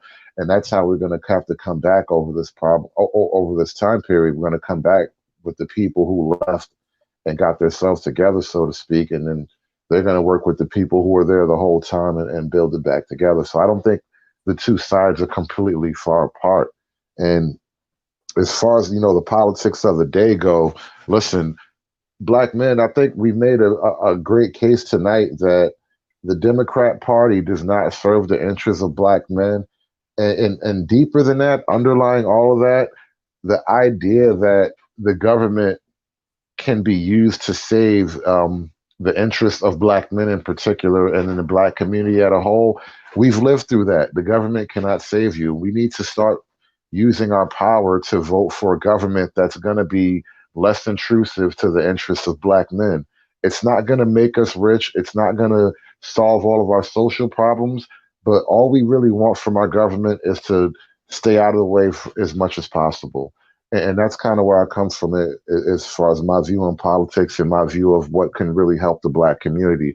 We need to get the government out of our affairs as much as possible and just be an even judge when we come to have issues judged. And that's about it. And, thanks for everybody who ever gave my channel support over the last couple of months. I've been growing like crazy over the last few weeks. I had a lot of subscribers, a lot of growth. And, my channel's been doing great. And I appreciate everybody who's came by to stop and show some support. Thanks again to X. Thanks for everybody in the manosphere who's kind of, held on and kept the eye on me. And all I can say is we're going to keep growing. We're going to keep doing our thing. And I'll catch you guys on the next panel and check out my next video whenever it comes. Absolutely. Appreciate having you, brother. Get on down there and subscribe to the HOODSERVATIVE, Brother David. He's part of the league. So go ahead down there and check him out, man, and subscribe to him and listen to what he got to say down there. All right. I appreciate it, Brother David. Yeah, we're gonna go ahead and we're gonna wrap this up, folks. Been a long night, a very long night. Let me turn my camera on. And I see in the chat room, is next week's debate making itself in my chat room? Is it going to be my man AJ against my man Brother Nate? Is that what's happening here next week? Is that going down next week? It's looking like that's going down next week from what I'm seeing. What's Thursday looking like for you, AJ? And what's Thursday looking like for you, Brother Nate? Because I know Thursdays are better for Big Nate. Y'all say something so I can go ahead and close out and go to bed. Say something. God damn it. But anyway, while I'm waiting for them to write something in the chat, I'm going to first go over a few programming notes, because y'all know we do that every night at the end of every show. Like I said earlier, tomorrow on the T.P.O.T. YouTube page, Brother J.I. will be here. And he will be here talking about the petition. Y'all know there's been a lot of talk about it on the airwaves here on YouTube. And the brother, the architect of the petition, will be right here. Yeah, he'll be here on the T.P.O.T. YouTube page. So come here tomorrow, 9:30 p.m. Eastern time, and check out Brother J.I. And he'll be laying out the premise of his petition. So you don't want to miss that. And of course, y'all know we got the big show Saturday.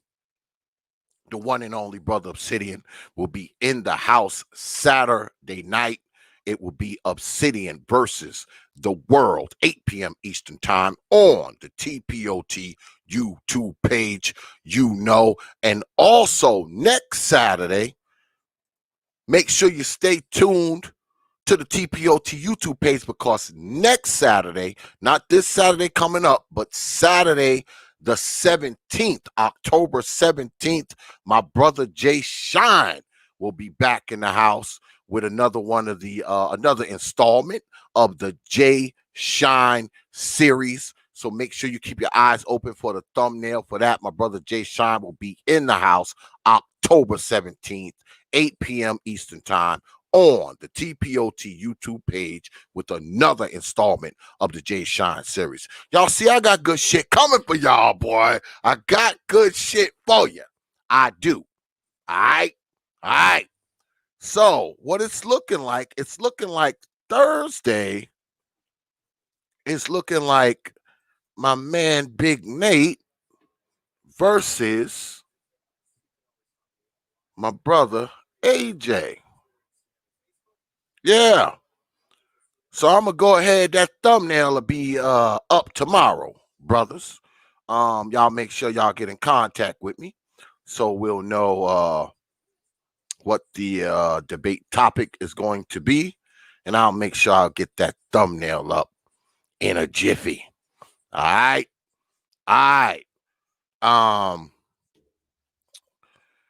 Once again, man, I want to thank everybody, man, for coming out tonight, man. Serious show tonight. I'm kind of liking doing these challenges.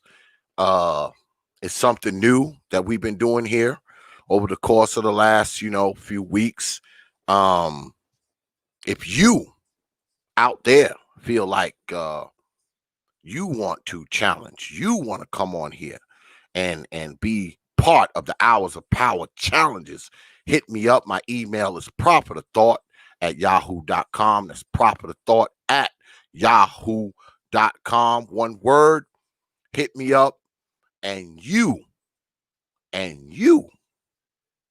can come up here for a challenge as well. All are welcome.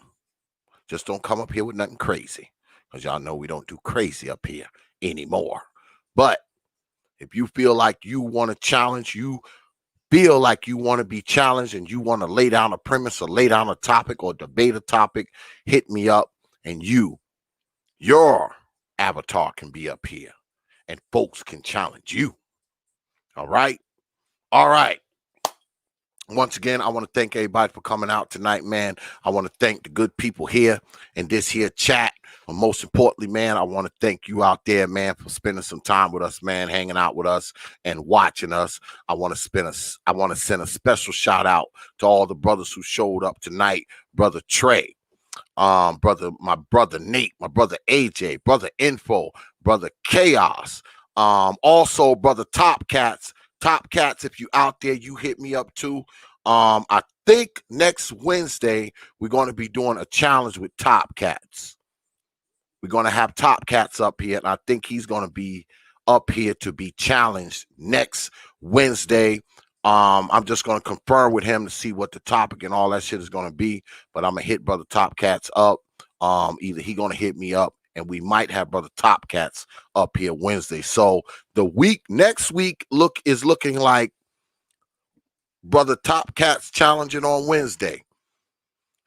Brother Nate versus Brother AJ Thursday. And then Saturday night, my man Jay Shine will be here for the Jay Shine series. So I got y'all covered, man, for the next 2 weeks, man. I got y'all covered for the next 2 weeks. Because y'all know tomorrow's Brother J.I. and then Saturday is Obsidian versus the world. So I got y'all covered, man. Because y'all my folks. Y'all are my folks. All right? All right. So once again, another special shout out, man, to the HOODSERVATIVE, Brother David Monroe, for coming through for the HOODSERVATIVE Challenge. I'm going to run a couple of my commercials. And after that, we're going to peel on up out of here, y'all. I see y'all on the other side of the break. Open your mind. Hey guys, T.P.O.T. on Facebook, Instagram, and Twitter. But you knew that already.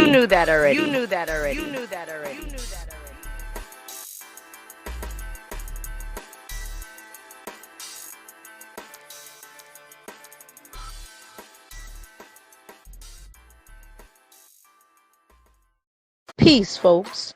Open your mind. Wednesday, we throw down in the digital square circle on Hours of Power debates. Thursday, we get at it with DXL, Dark Exodus Live. So come through, 9:30 p.m., right here on the T.P.O.T. YouTube page. You know.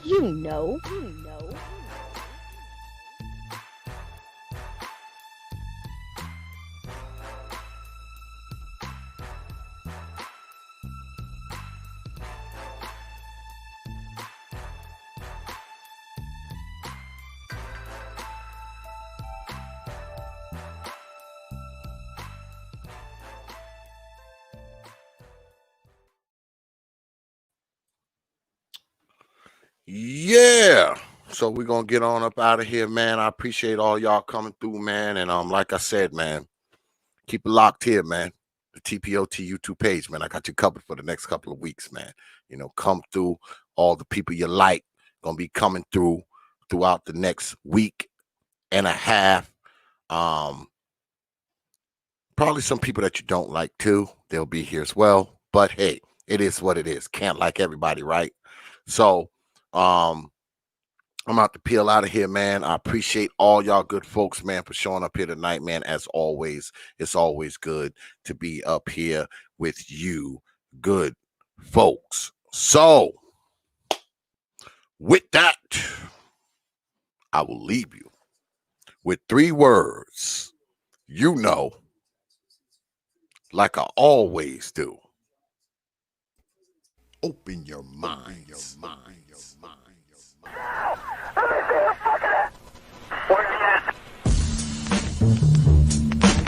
Hours of power.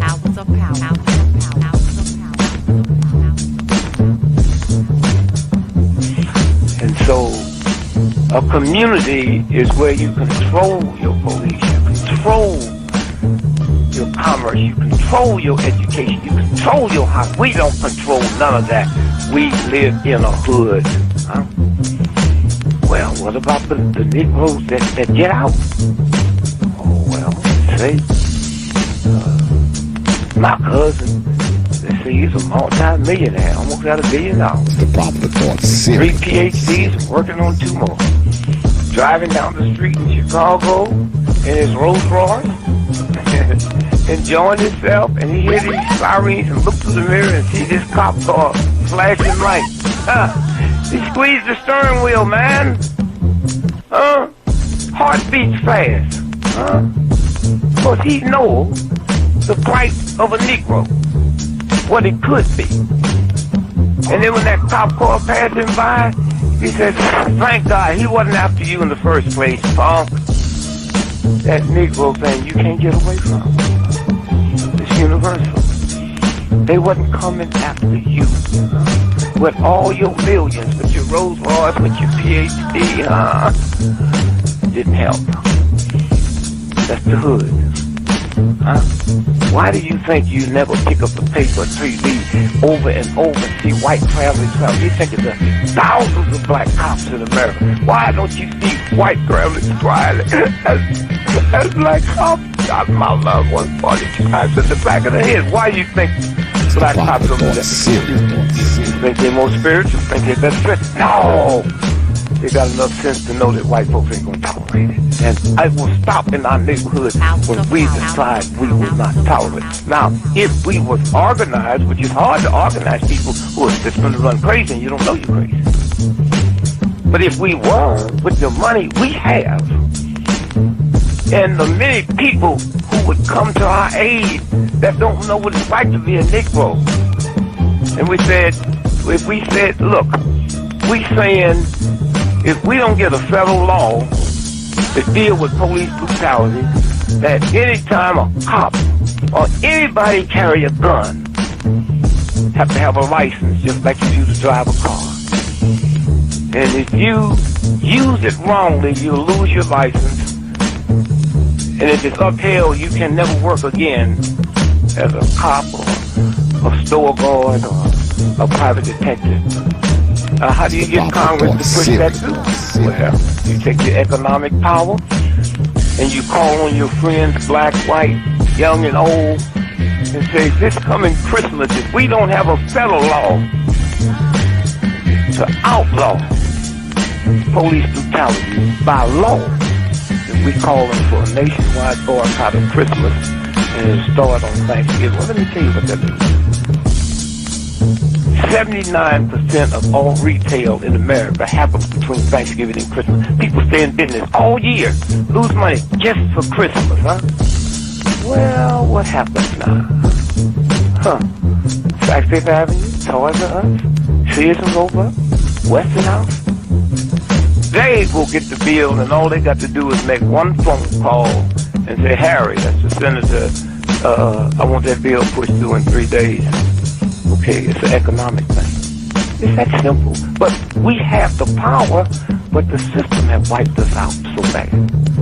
Hours of power. Hours of power. Hours of power. San Antonio, Lincoln 6. Go ahead. We have a suspect down, 10-4. That's 10-4. The officer's code 4. We have one suspect that's been shot. Open your mind.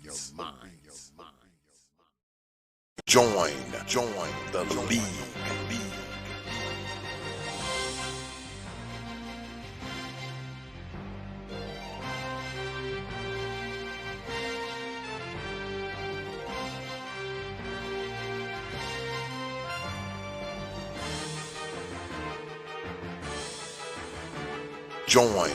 the league.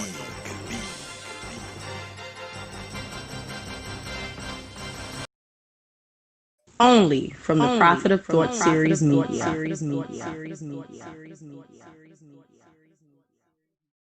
You know.